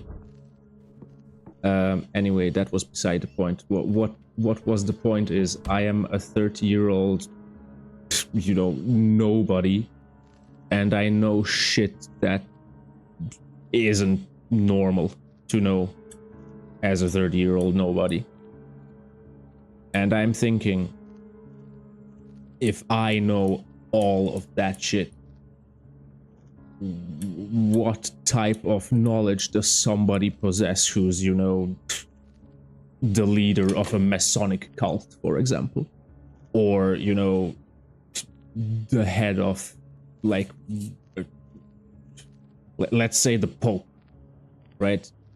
If you look at all the sacred scripts and everything that they've got hidden in their archives, then what the fuck can you do then, you know? I'm assuming that the stuff that can be found there is the reason why the church has the influence it has over the world.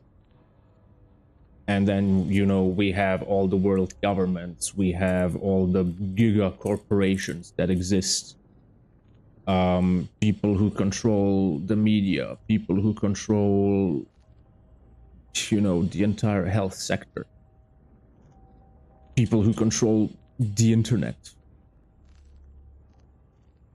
Like, I can't even imagine the stuff that's in their heads. I probably could if I tried, but, you know, you get the point.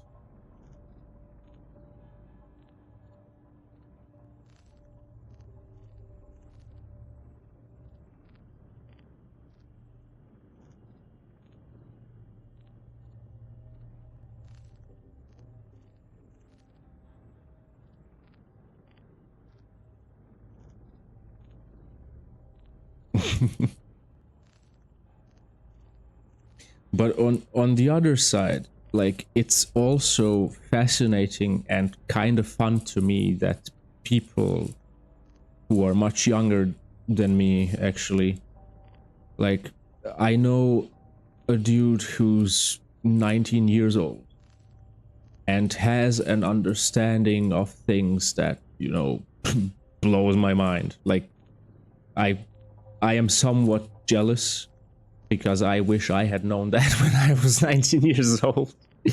But also, I'm kind of happy that he does. And I'm also happy about, like, every single person who is, let's say, awakened to the possibility that our reality is not entirely what we think it is, and what we have been taught about it the entire life. Because what are we actually taught when you think about it? We are taught to function in this narrative-driven construct adults have made that's called society or economy or, you know, work.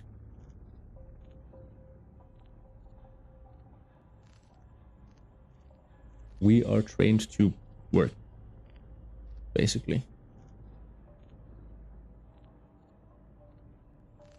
And now we have more and more people who are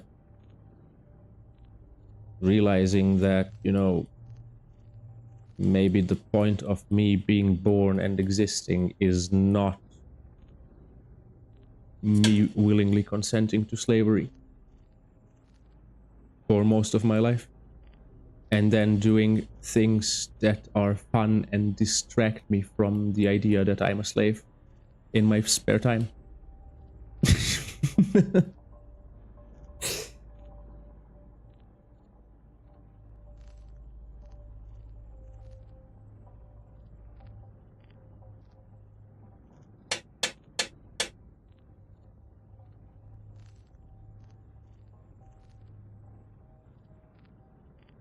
I mean, I would be totally cool with it if the people who are running it were honest and transparent about it, and if it isn't, you know, they literally give you artificial hopes and dreams and illusions, and you are meant to base your entire existence on lies and pretense.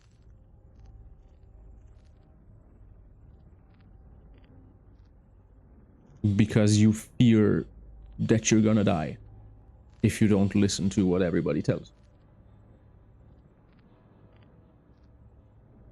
Yeah, that's kind of my my summary of what I think about the entire reality.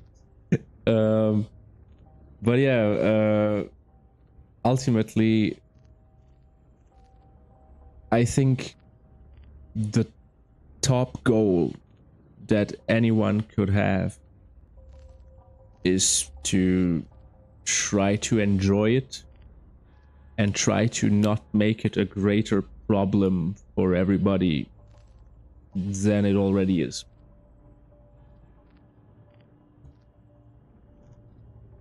In other words, in other words, chill and enjoy.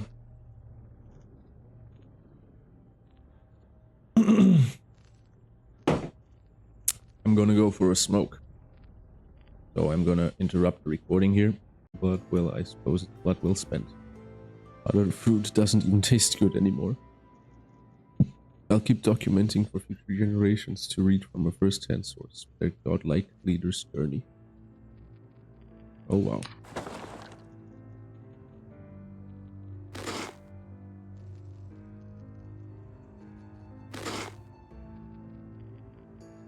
This is booze, right? Confused.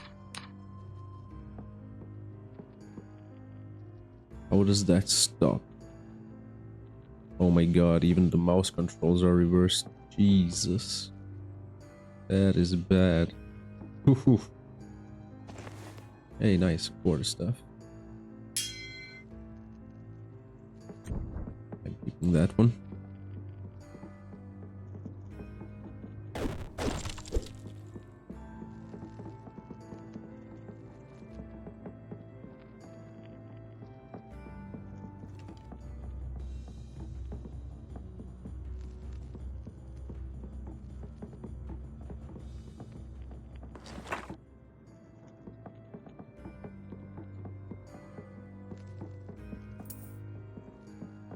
Oh wait, is Merlin weaponless again?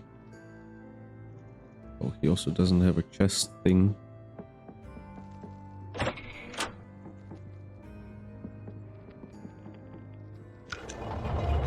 Hold on, bro. We have to equip Merlin.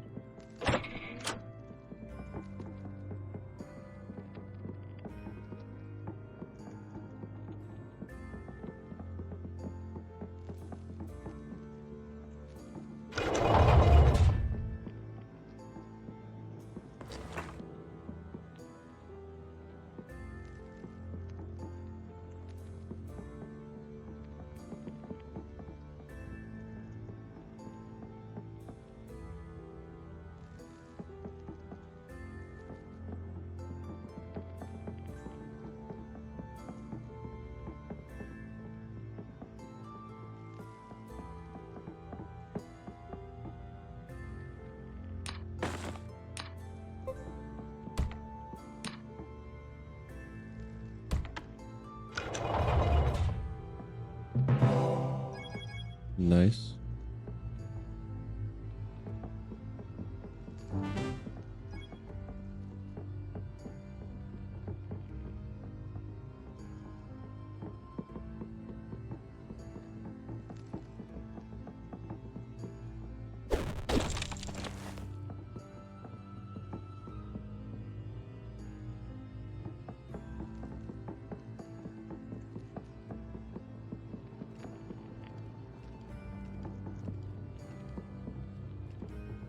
Wait, there are 2 exits? Am I seeing that right?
Nice.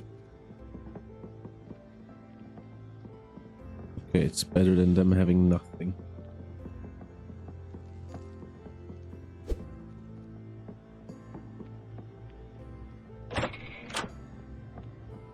Okay, this is the secret level. Gnomish mines.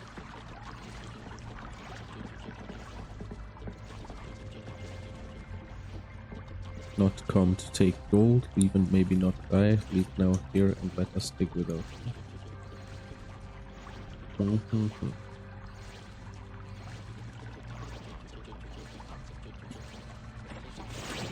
Ooh.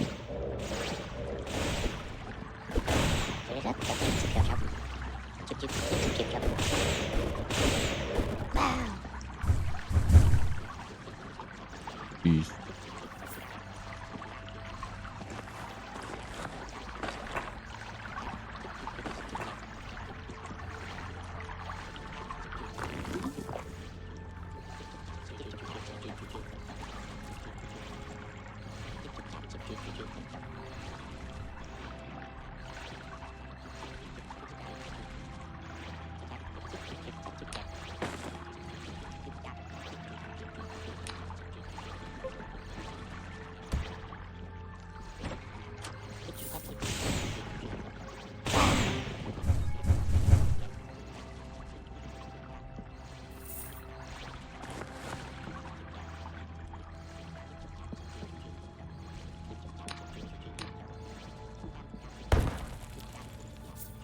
Nice.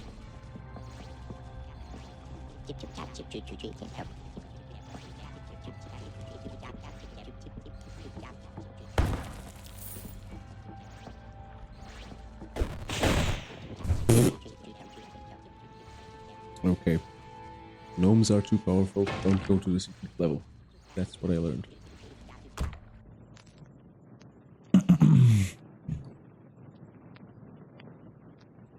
Another one joins the fray.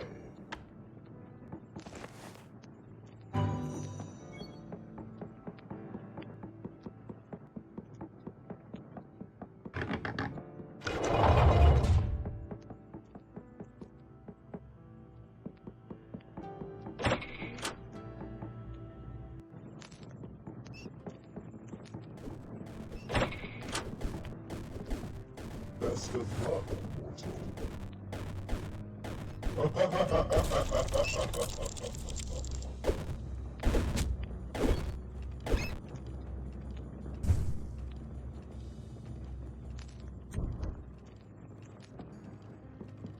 I don't want to break the lantern by blocking with it.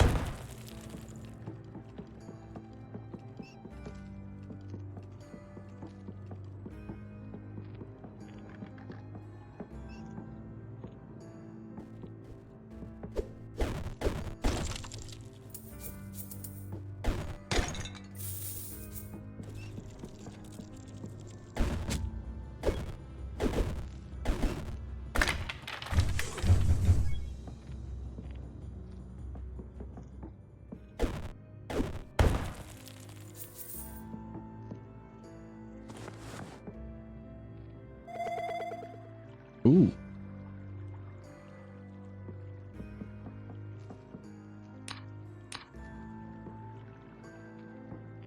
Okay, interesting. The mirror can teleport me away.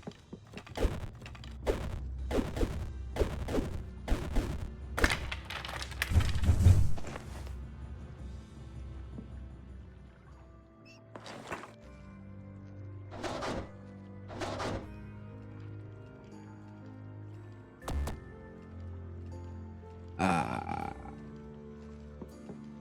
Maybe I can break it.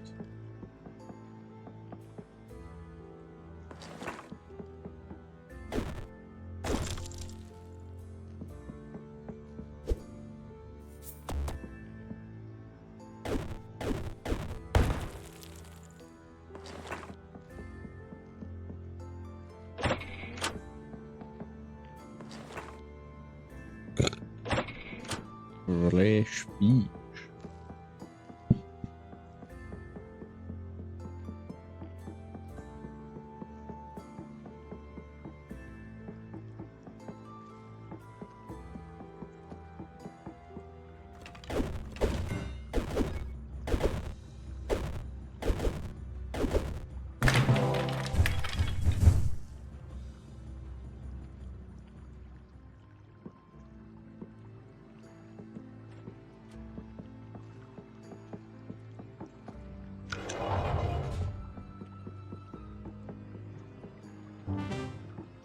Tabitha. Alrighty then.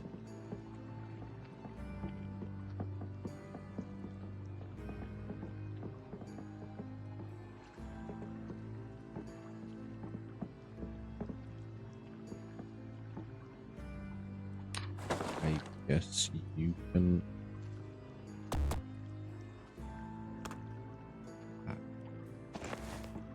Not yet.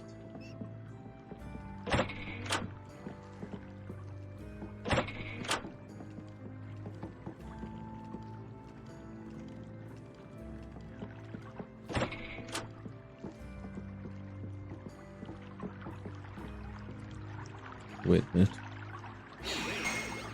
I have this.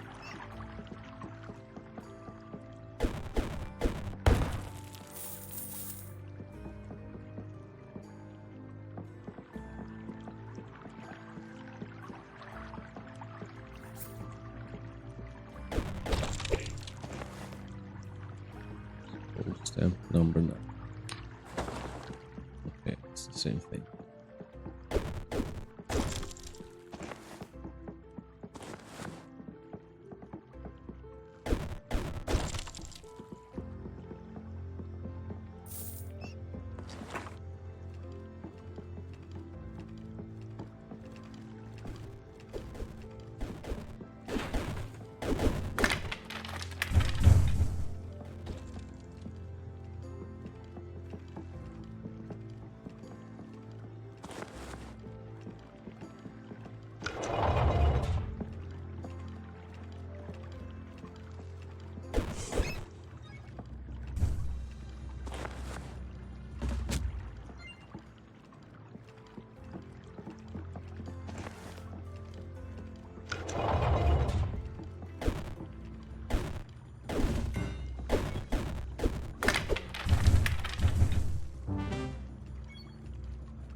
Still not high enough to command them.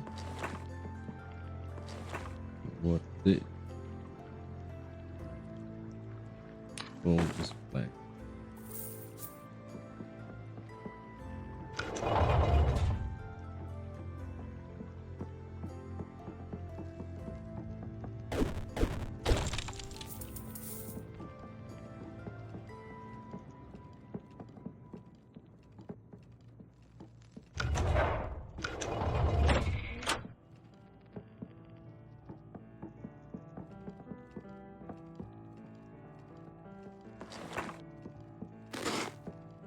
Nice. Slightly aged cheese is still fine. That's a good thing.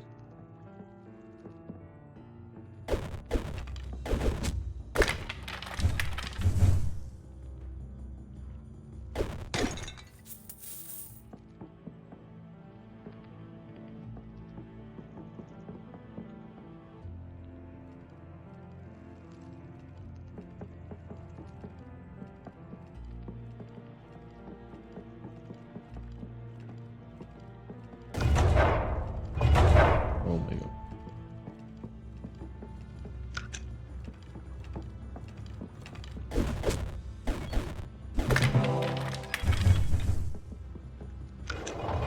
Well, if anyone was inside,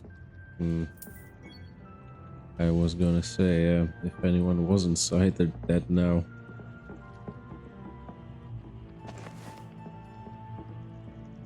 Will reap.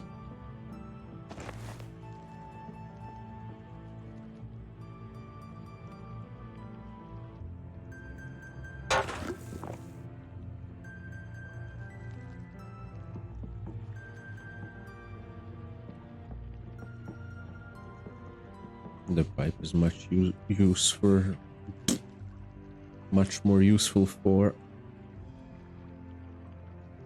potion duping.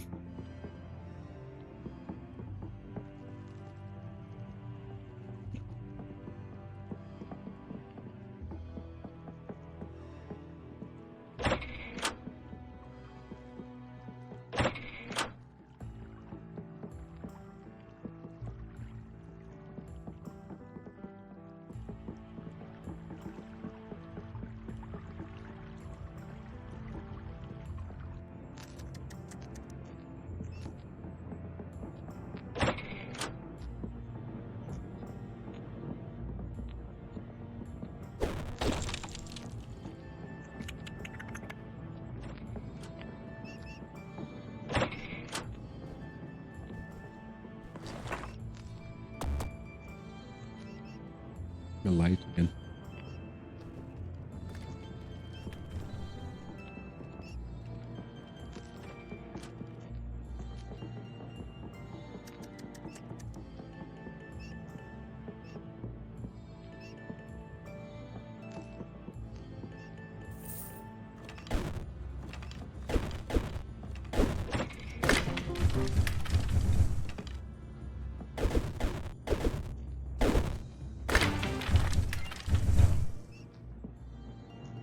Couldn't read what she said.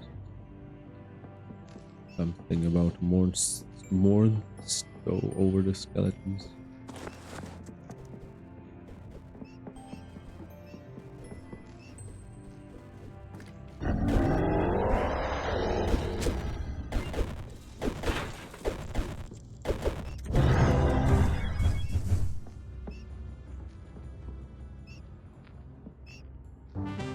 Oh, nice. I'm finally appraising shit.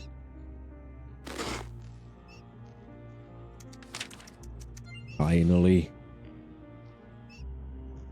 Now I'm going to pick up everything just to level appraising.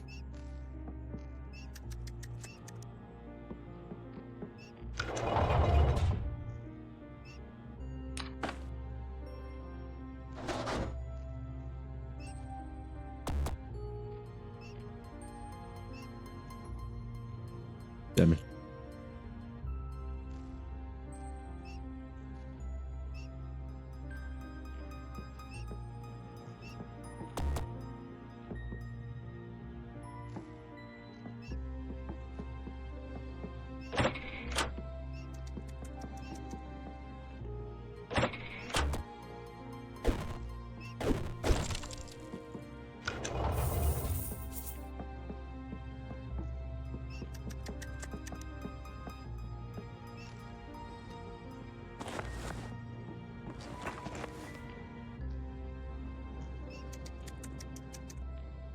Give me that appraisal, baby.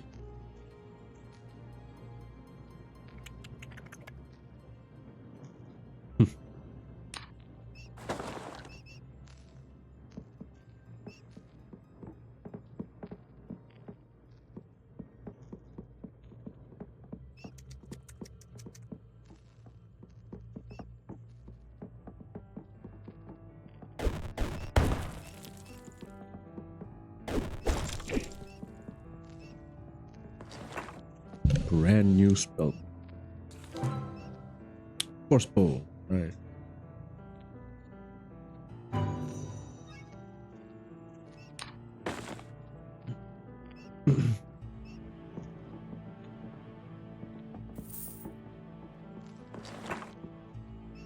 Very good. Shit.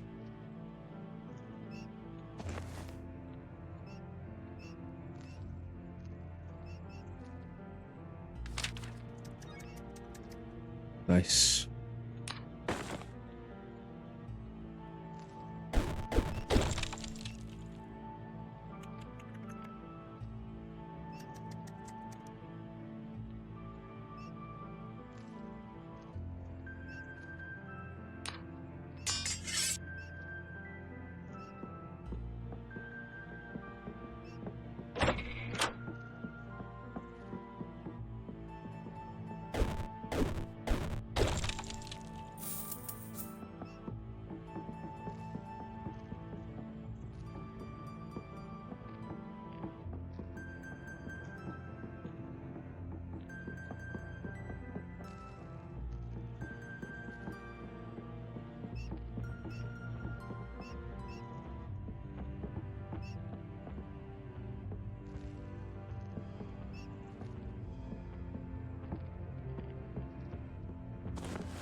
Nice.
Nice.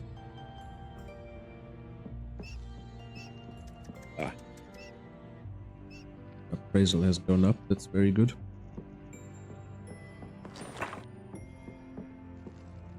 Oh, would you look at that?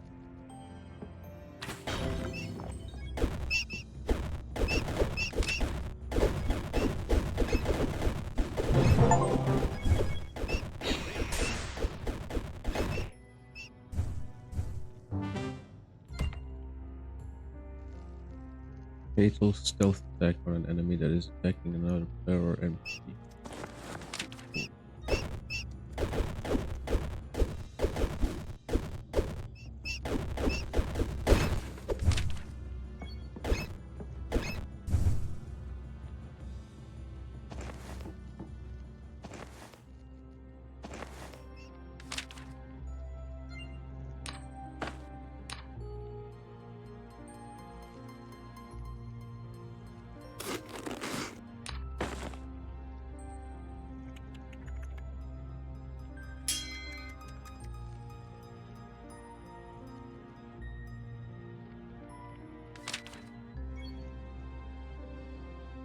Boulder resistance is what that does. Okay.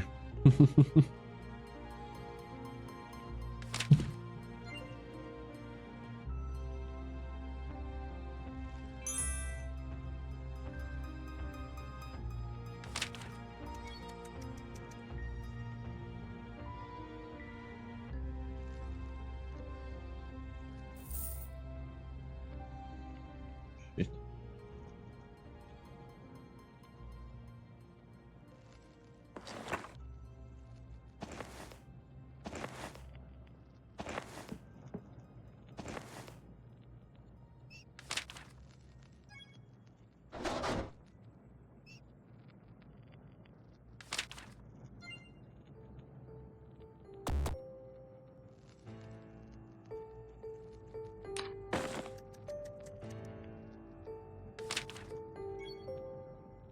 Nice.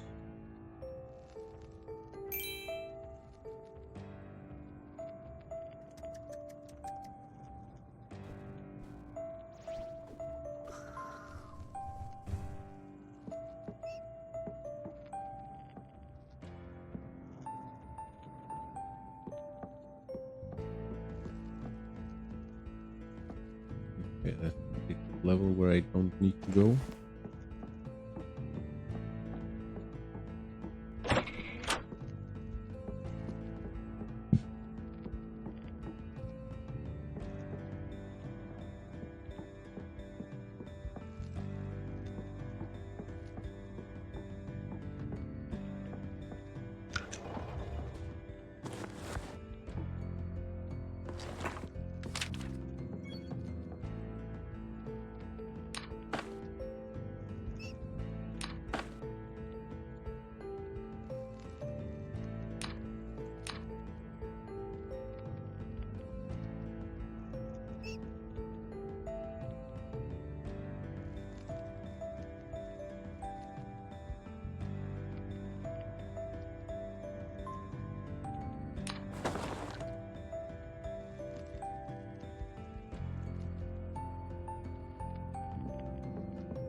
Nice.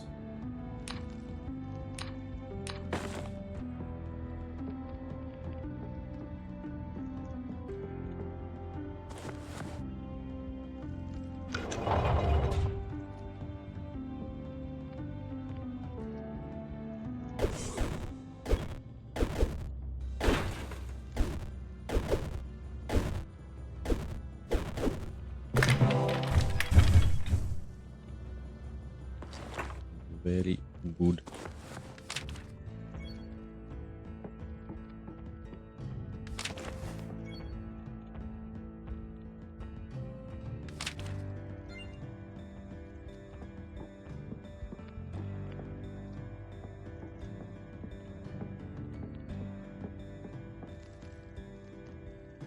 There it is.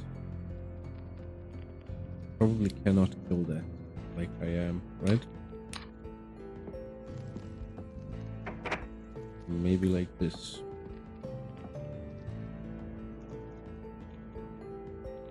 But I still don't know.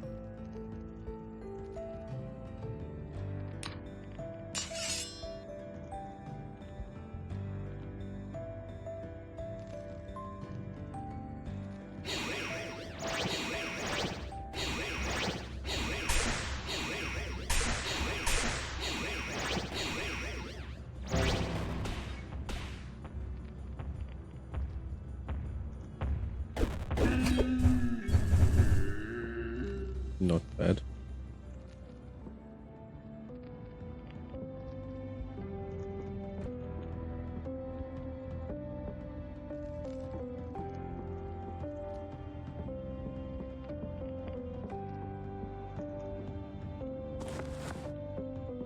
I love the traps, man. They're so useful.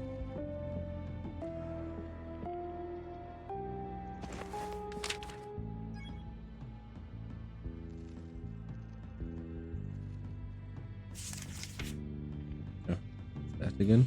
Okay.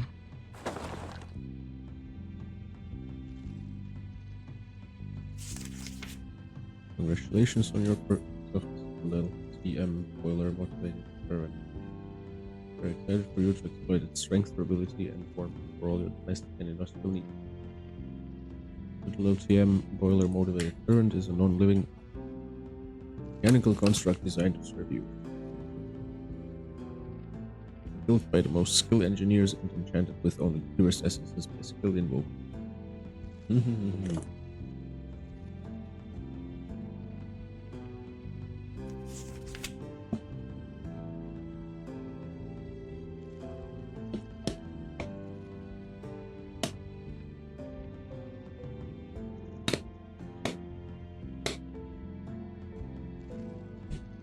A healing spell has never repaired my sink before. A fine question, and how clever you must be to think of it. Magic is mysterious and powerful. And so there are many details that cause this to occur. Rest assured that this effect is intended and is the result of the said LTM boiler motivated servant's consciousness protocol. Extracting essence from unintelligent life, the servant has all the benefits of being alive with none of the ethical drawbacks.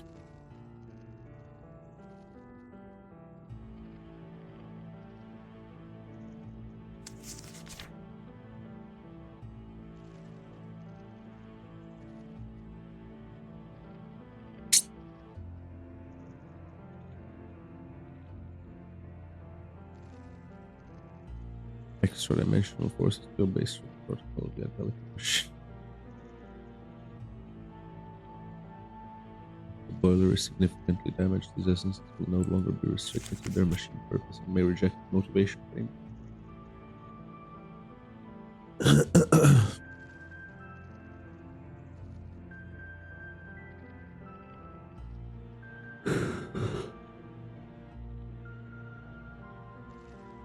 It will only take tools that are left on the floor, so if you have anything to use yourself, simply keep it in a container or on your person.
History of Baron Hertz.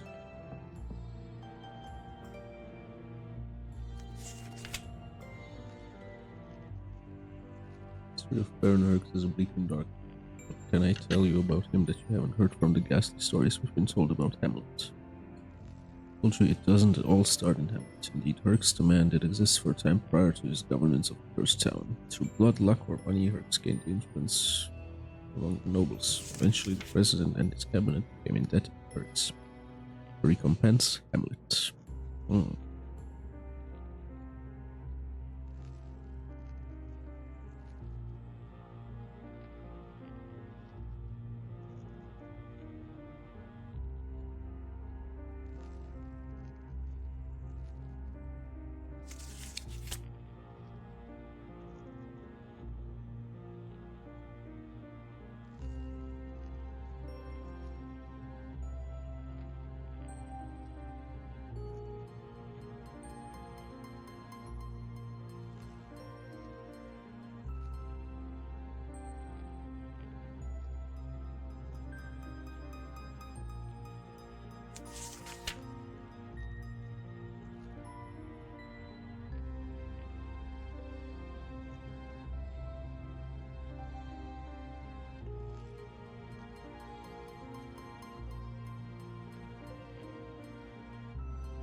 Okay, he went so deep underground that he became a lich and then summoned an army of the undead.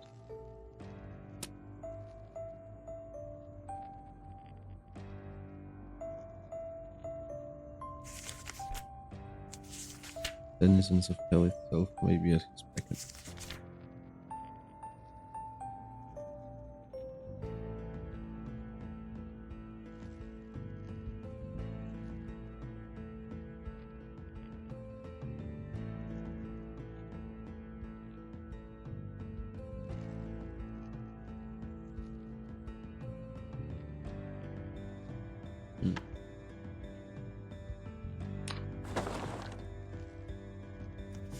Winnie, the gnome battle. Fix it, there's 18 fish.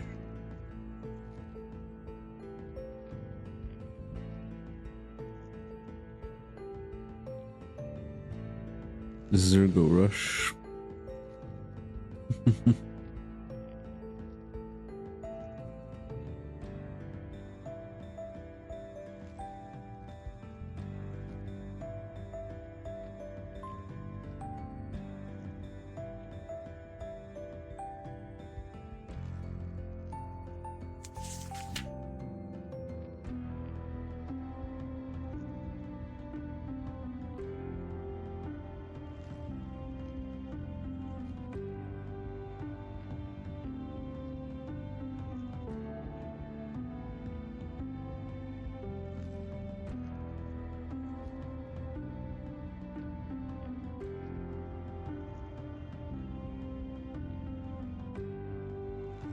Dude.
Damn. I'm falling asleep, dude. Shit. I think I'm going to end this stream because I'm way too tired. Alright. See you guys next time. Good night.